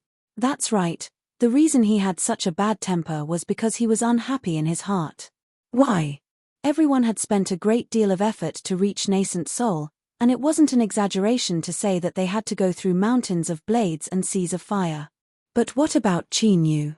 In the blink of an eye, he had gone from golden core to nascent soul in just a few years. His speed was simply unreasonable. And most importantly, he didn't even fear heavenly tribulation. No, that wasn't completely accurate. Not only did he not fear heavenly tribulation, he was simply running away from it. The continent's monster races had been suppressed by humanity for so many years that they didn't even have a single nascent soul realm monster king. But now, he had waved his hand and done so. Moreover, he had heard that this boy had even gone to the sea region and stirred up no small amount of trouble there. Now, there was no way for him to return. Just think about it, just how much trouble did he stir up? Pill Crucible felt that as the senior apprentice brother, he had to make Chinyu realize his own mistakes. He couldn't act recklessly just because he was strong, otherwise sooner or later he would stir up a great deal of trouble. What? Jealous? I, Pill Crucible, am the dignified master of Immortal Eclipse Valley, a peak nascent soul supermaster. I can shake the heavens and earth with just a stamp of my feet, so why would I be jealous of him? I don't believe you, why wouldn't you believe me? I'm not jealous, I'm not. Chinyu smiled. He felt that the current Pill Crucible was like an old child, but the feeling he gave off was even better than before. As he thought about how he still had to ask Pill Crucible for help, he coughed and straightened himself. I was wrong. Just what sort of character is senior apprentice brother? I certainly wouldn't be jealous of Chinyu. I ask that senior apprentice brother be magnanimous and not lower yourself to my level. Pill Crucible's face flushed red. He coughed and humphed. Brat, it's good that you know. This senseless matter was finally over. Chinyu changed the topic. Senior apprentice brother, I heard that relations with the demonic path have been tense recently. What's going on? The reason Jiang Li and Daoist Wang opened the transmission array to return to Immortal Eclipse Valley wasn't just because they wanted to save time. For them to be so cautious, it could be imagined just how tense relations with the demonic path had become.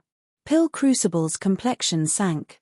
He coldly coughed and said, some time ago, I don't know what bastard swept through the demonic path's branch altar in Homehold City. All of the demonic cultivators, including Bloodthirsty Demon, died, and all of this shit was pushed onto Immortal Eclipse Valley's head. That bastard demon monarch seemed to have gone crazy and crazily attacked Immortal Eclipse Valley. At the start, we lost a great deal of manpower, and even now, we are still affected in all aspects. Although it can be said that within the borders of the Southern Empire and Northern Dynasty, only my Immortal Eclipse Valley dares to massacre the demonic path's branch altars and also has a sufficient stance, this matter really wasn't done by us. Pill Crucible clenched his teeth. Don't let me know which bastard framed us, otherwise I will skin him alive. Chapter 212. Chinyu violently coughed. Pill Crucible frowned in dissatisfaction. What do you mean? Chinyu coughed fiercely. He waved his hand with difficulty, but no matter how one looked at him, it was clear that he had a guilty conscience. Pill Crucible's mouth fell open. He lifted a trembling hand and pointed at Chinyu. You, don't tell me that you did this. Chinyu awkwardly smiled. It's mainly because I have my reasons for doing this. Moreover, I never thought I would cause such a great deal of trouble. Pill Crucible's complexion paled. His eyes looked as if he wanted to eat someone alive. He clenched his teeth and said, "Qin Yu, how are you, how are you?" He was originally cursing the demonic path for indiscriminately dealing with Immortal Eclipse Valley, but now it seemed that they weren't wrong at all.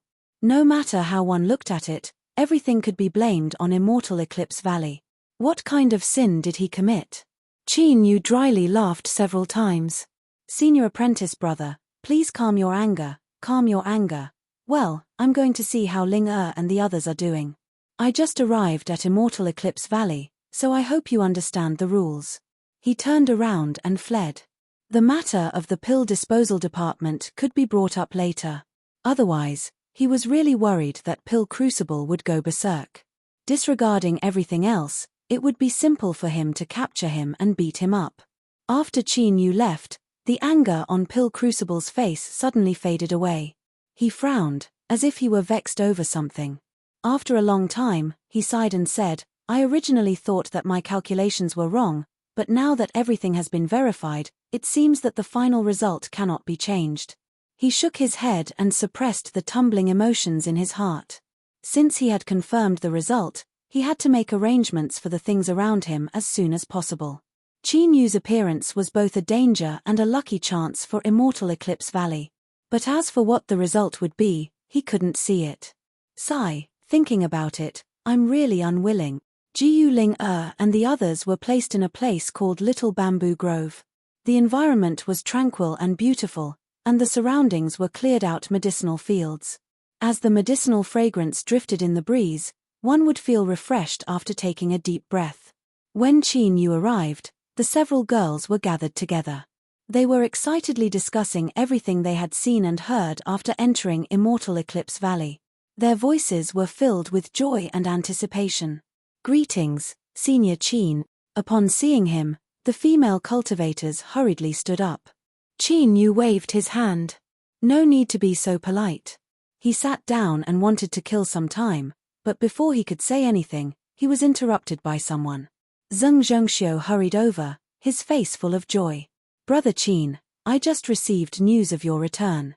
You should stay a bit longer this time so we can drink to our heart's content." When Qin Yu left in the past, he had forced the 8th furnace to approve of him. In the following years, Zheng Zhengxiu worked hard, and with Pill Crucible's careful training, he had finally obtained the status of master of the 8th furnace not too long ago. Now, his actions were somewhat dignified. His long black and white hair, coupled with his handsome face, instantly caused the eyes of the girls from the Rainbow Sect to become hazy, and their faces flushed. Qin Yu swept his eyes around. He thought that being good-looking was indeed useful. But he couldn't be envious of such things. He smiled and stood up. "Brother Zheng, how are you?" It was only then that Zheng Zhengxiu discovered that the room was filled with beautiful girls. He was at a loss. "Brother Qin, this is..."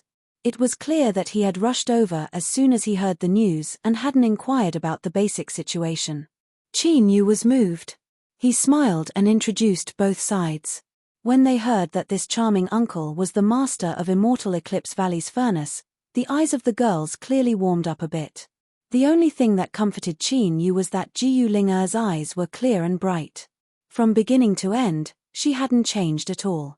As if sensing Qin Yu's eyes sweeping over the several senior apprentice sisters, she looked up and furtively winked at Qin Yu, as if saying, "Big brother Qin Yu, I support you." Zheng Zhengxiu revealed an awkward expression. "Brother Qin's little sister is also my little sister. Unfortunately, I came in a hurry today, so I didn't bring any gifts. I apologize for my lack of manners." Jiyu Ling'er obediently shook her head. She thought that her big brother Qin Yu's relationships were just too good. No matter where he went, he would first give her a gift. She knew that this wasn't because everyone liked her, but because they valued Qin Yu. But it was because of this that she felt happy for her big brother Qin Yu from the bottom of her heart.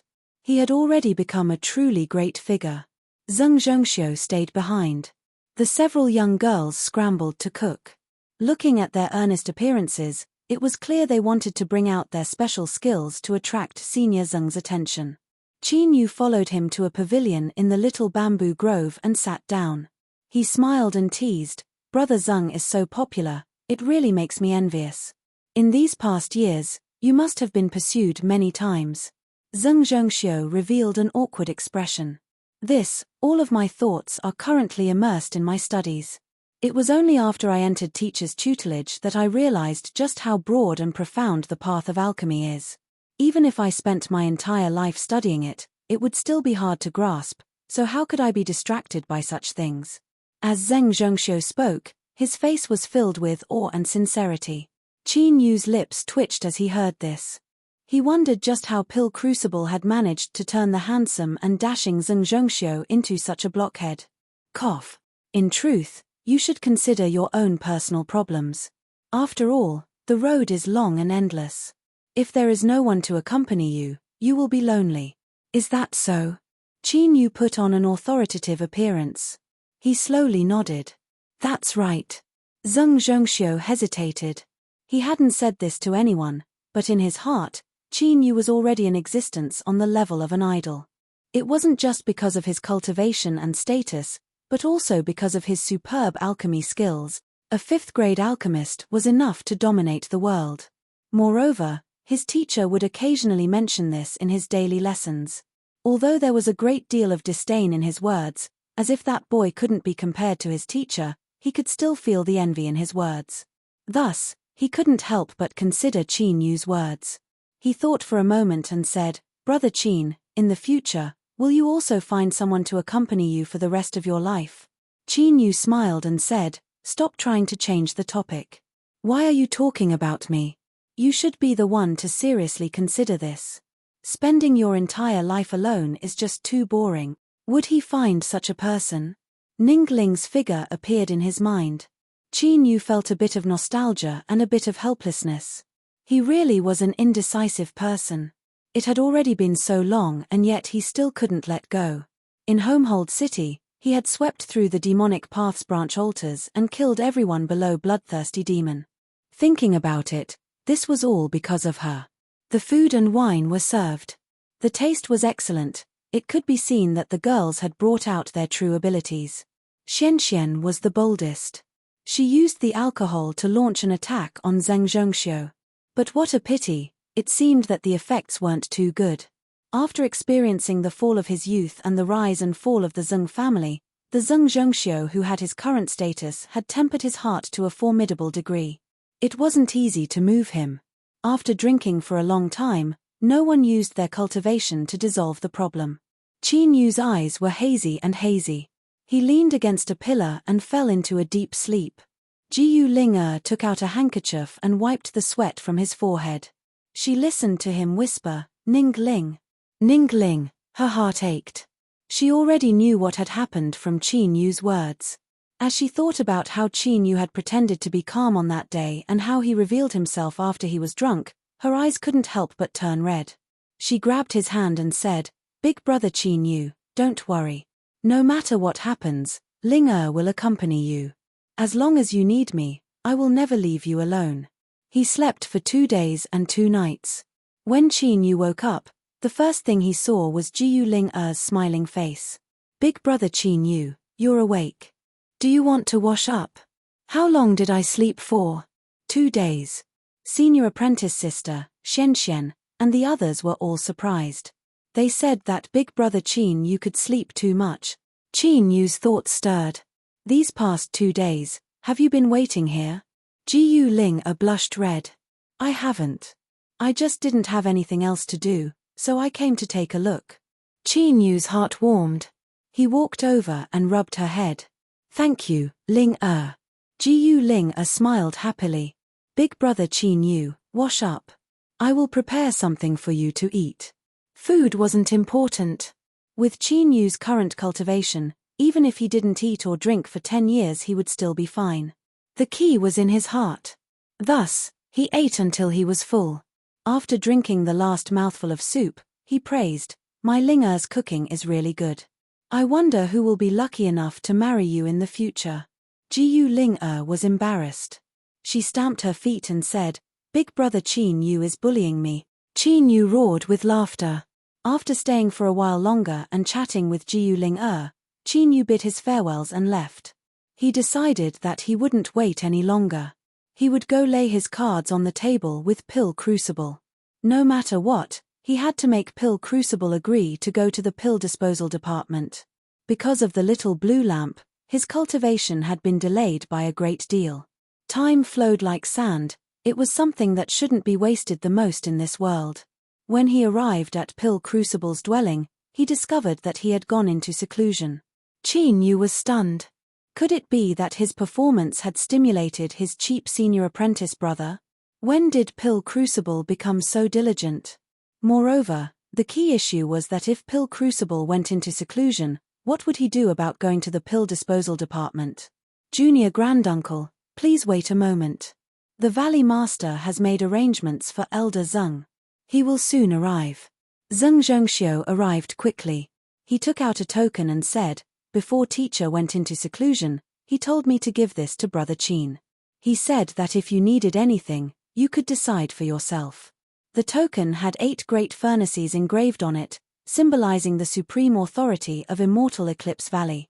This was Pill Crucible's own status token. When Pill Crucible wasn't present, he could rely on this token to control the entire Immortal Eclipse Valley. This cheap senior apprentice brother of his, although his words weren't forgiving, he was actually quite reliable. And this trust in him left Qin Yu feeling a bit moved. Of course, he didn't show it on his face. Instead, he said that it was troublesome and took the token. With this token in hand, entering the pill disposal department wasn't a problem at all. Soon after, beneath Cao Han's respectful and grateful gaze, he stepped forward several times. After several years, he stepped into Immortal Eclipse Valley's pill disposal department once more. Following this, if there wasn't an accident, it would be a long period of cultivation. Chapter 213. Junior Granduncle Qin had returned, but the chaos that would cause the Eclipse clan cultivators to feel uneasy did not appear. It was unknown what he was doing in the pill disposal department, but he hadn't appeared for a long time. The valley was as calm as usual. No, it should be said that it was even calmer than usual. That was because the Valley Lord was in closed-door training. It was a true closed-door training, unlike before, where he used the excuse of closed-door training to hide and slack off. But there were still changes. For instance, in the little bamboo grove, there were many young girls that came from the Rainbow Sect. They were all beautiful and charming, and they attracted many fervent gazes. There were some who secretly admired them and some who fiercely pursued them, but no one dared to have any ideas about Miss Jiu Ling. She was the younger sister of little martial Uncle Qin. Just her identity alone was enough to scare off many people. If they accidentally offended little martial Uncle Qin, the consequences would be unimaginable. Even if he succeeded in wooing her, little martial granduncle wouldn't stop him. But what about after marriage? Do you dare to say something harsh? That wasn't dual cultivation Dao companions, it was simply marrying an empress. So no matter how one considered it, it was best to keep a respectful distance. Jiu Ling was happy to enjoy the peace and quiet. As she looked at her senior apprentice sisters who didn't seem to be annoyed by her presence, she would occasionally reveal a faint smile. All of her thoughts were focused on her cultivation, but every day she would think of her big brother Qin Yu. She would calculate how long he had been in seclusion and then draw a line in her heart. As Jiu Ling thought about it, she finally understood why her big brother was able to possess such a formidable cultivation in such a short period of time. Putting aside talent and fortuitous encounters, his hard work should also be an important reason. Big brother Qin Yu was so fierce and yet he was still wholeheartedly cultivating. Of course, she had to be even more serious. Otherwise, when she was introduced to others in the future and they saw that Ling Er's cultivation was low, she feared they would laugh at her. I can't drag big brother Qin Yu down. The young girl held on to this naive and silly thought and cultivated even harder. Although her talent wasn't good, because of Qin Yu, all sorts of pills were specially provided to her and her cultivation rose by leaps and bounds. Soon, she would reach foundation establishment soon. On this day, she clenched her teeth and swallowed down 2 foundation establishment pills. There were violent fluctuations of magic power and Jiu Ling Er's aura changed. She opened her eyes and a smile appeared on her pale face. She had built her foundation. The door was pushed open from the outside. Senior sister, Shen, and the others rushed into the room with nervous expressions. Linger, are you all right? Jiyu Linger weakly smiled. I'm fine. I feel very good right now. Humph. No matter how I look at it, you don't look well. Qin Yu appeared with a cold expression. As he saw Jiyu Linger's pale face, he couldn't help but warm up. He quickly walked over and sat down on the edge of the bed. What are you trying to be brave for? If you can't break through, then just prepare for a while more. When the conditions are right, success will follow naturally. Why do you have to suffer like this? He had once experienced forcefully breaking through to foundation establishment, so he was well aware of the pain it brought. At that time, even he had to struggle to support himself, much less Jiyu Linger. Jiyu Linger was pleasantly surprised. Big brother Qin Yu, you came. Only then did she realize that he was angry. She stuck out her tongue and smiled. I'm fine. I'm really fine now. Don't worry. Qin Yu grasped her hand and probed her body. After determining that she had only been struck by the shock of magic power and her meridians had been slightly damaged, he relaxed a little. Just this once. Don't do it again. Ian, I'll listen to Big Brother Qin Yu. The senior apprentice sister, Xian, and the others glanced at each other, all of them able to see the envy in each other's eyes. They had already learned from Jiyu Linger about her true relationship with Qin Yu. Although they weren't blood siblings, their feelings for each other far surpassed that. To have such a big brother was simply too lucky. This chapter is not finished, please flip the page. The girls quietly retreated, giving them some space to be alone. Qin Yu accompanied Jiyu Linger and spoke a few words. This girl was trying her best to stay awake. Qin Yu could see that she was tired, so he had her close her eyes and rest for a while. Jiyu Linger shook her head. After he promised that he wouldn't leave, she sweetly smiled and closed her eyes, soon falling asleep. In her dreams, she was still holding on to Qin Yu's hand. Her pale face didn't have her usual smile, making her seem especially delicate and weak, making one feel pity for her. Qin Yu sighed inwardly. Water attribute magic power slowly entered Jiyu Linger's body, helping her repair her injuries. 6 hours later, Jiyu Linger opened her eyes, her mind brimming with energy. To her surprise, she discovered that all of her wounds had healed and her cultivation seemed to have stabilized. Thank you, Big Brother Qin Yu. Qin Yu waved his hand. There is no need for such things between us. He opened his hand, revealing a storage shell in his palm. This is something I brought back from the sea region. There are some pills inside that were specially prepared for you. When you cultivate in the future, feel free to use them. There will be more after a period of time. He paused for a moment and then said, you can continue to receive the pills from Immortal Eclipse Valley. As for the pills I gave you, don't tell anyone else, and it's best if you don't let anyone else use them. Do you understand? Jiyu Linger didn't fully understand, but since her big brother Qin Yu specifically reminded her, there must be a reason. She nodded, I understand, Big Brother Qin Yu. Qin Yu smiled and grasped her hand. All right, I have to go. The road of cultivation is like rowing a boat against the current. If you don't move forward, you will fall behind. This is my reminder to you. You must remember it in the future. Big Brother Qin Yu. Jiyu Linger revealed a reluctant expression, but she soon nodded. I will remember. Hurry and leave. Don't think about coming back to see me in the future. Knowing that Big Brother Qin Yu is also in Immortal Eclipse Valley makes my heart feel much more at ease. Qin Yu revealed a bit of hesitation. He smiled without saying anything and stood up to leave. Jiyu Linger whispered, Big Brother Qin Yu, even if you don't say it, I know that you are destined to soar through the highest heavens. How could you stay here forever? After visiting the 8th furnace station, Zheng Zhengxiu hurriedly came out to see Pill Crucible. As he thought, he found that Pill Crucible was still in seclusion. This caused Qin Yu to feel that something was wrong. Could something have happened that he didn't know about? Otherwise, with Pill Crucible's lazy temperament, how could he suddenly become so earnest and diligent? Had he been stimulated by the demon monarch?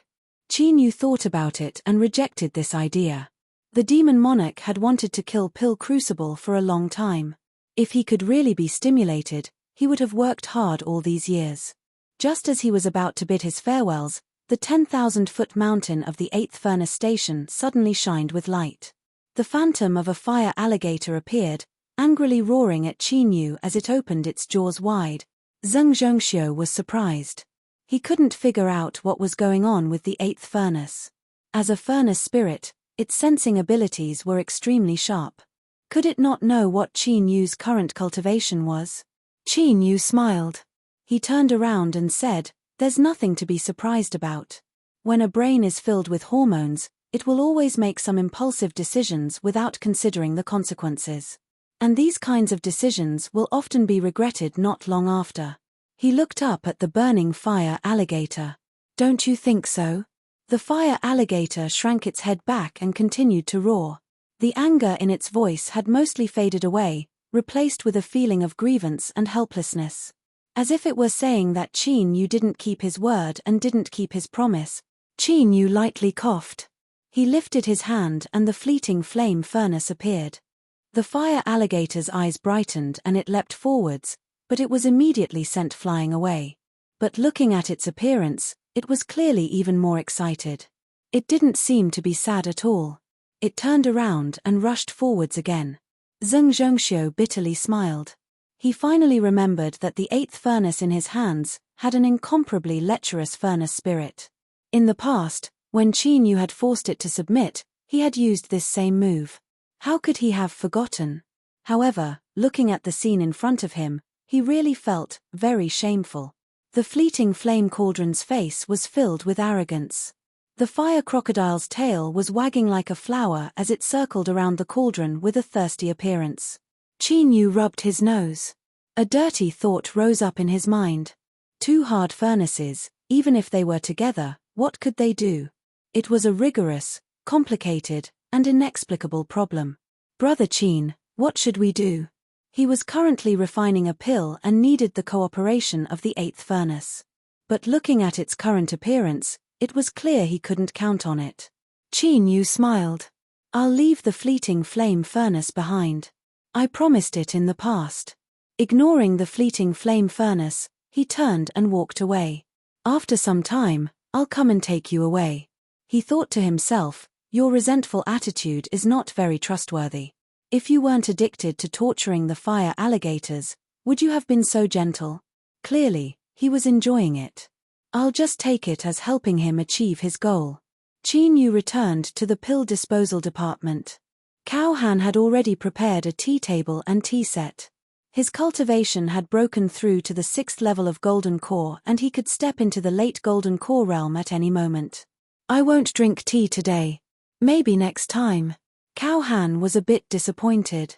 He respectfully bowed, yes. He stepped into the pill disposal department and looked up at the boundless curtain of swords. Suddenly, a voice sounded out in his ears, "You've returned." It was a cold and light voice. Although it was gentle, it didn't make one feel any fluctuations. Qin Yu's eyebrows rose up. He turned and said, "Miss Spirity, how are you?" Spirity nodded. "The soul mushroom is already 100 years old. How did you do it?" Qin Yu already had an understanding of her temperament. To put it nicely, she was frank, but to put it bluntly, she was stupid and naive. If you knew this secret, then you should know it. If you casually said it out loud, then why would you want to know the reason? Why should I tell you? But the origin of it all came from Spiritist advice. If so, then Qin Yu owed her a great favor. He thought for a moment and said, "Not too long ago, I went to the sea region and obtained a type of soul bead there. It is bred from a powerful departed soul, and after the soul mushroom absorbed it, it underwent a transformation." Sea region. Spirity whispered. After several breaths of time, she looked up, her eyes earnest. "You will go to the sea region again, right?" Qin Yu furrowed his eyebrows and nodded. "Then you will definitely think of a way to obtain more soul beads. In other words, the soul mushroom has a high chance of transforming into 1,000 years old." Spiritist's eyes were deep. "I must remind you that when the soul mushroom transforms into 1,000 years old, it will need to absorb a massive amount of spiritual strength. The amount will far surpass your imagination.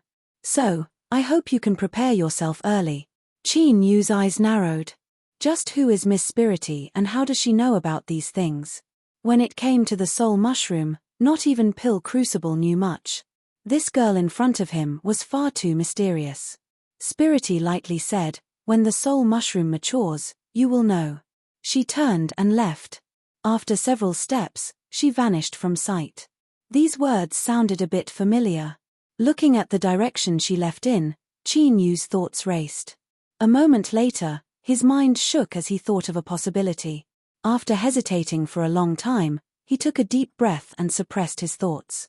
It was useless to make any more guesses now. When the time came in the future, the results would naturally become clear.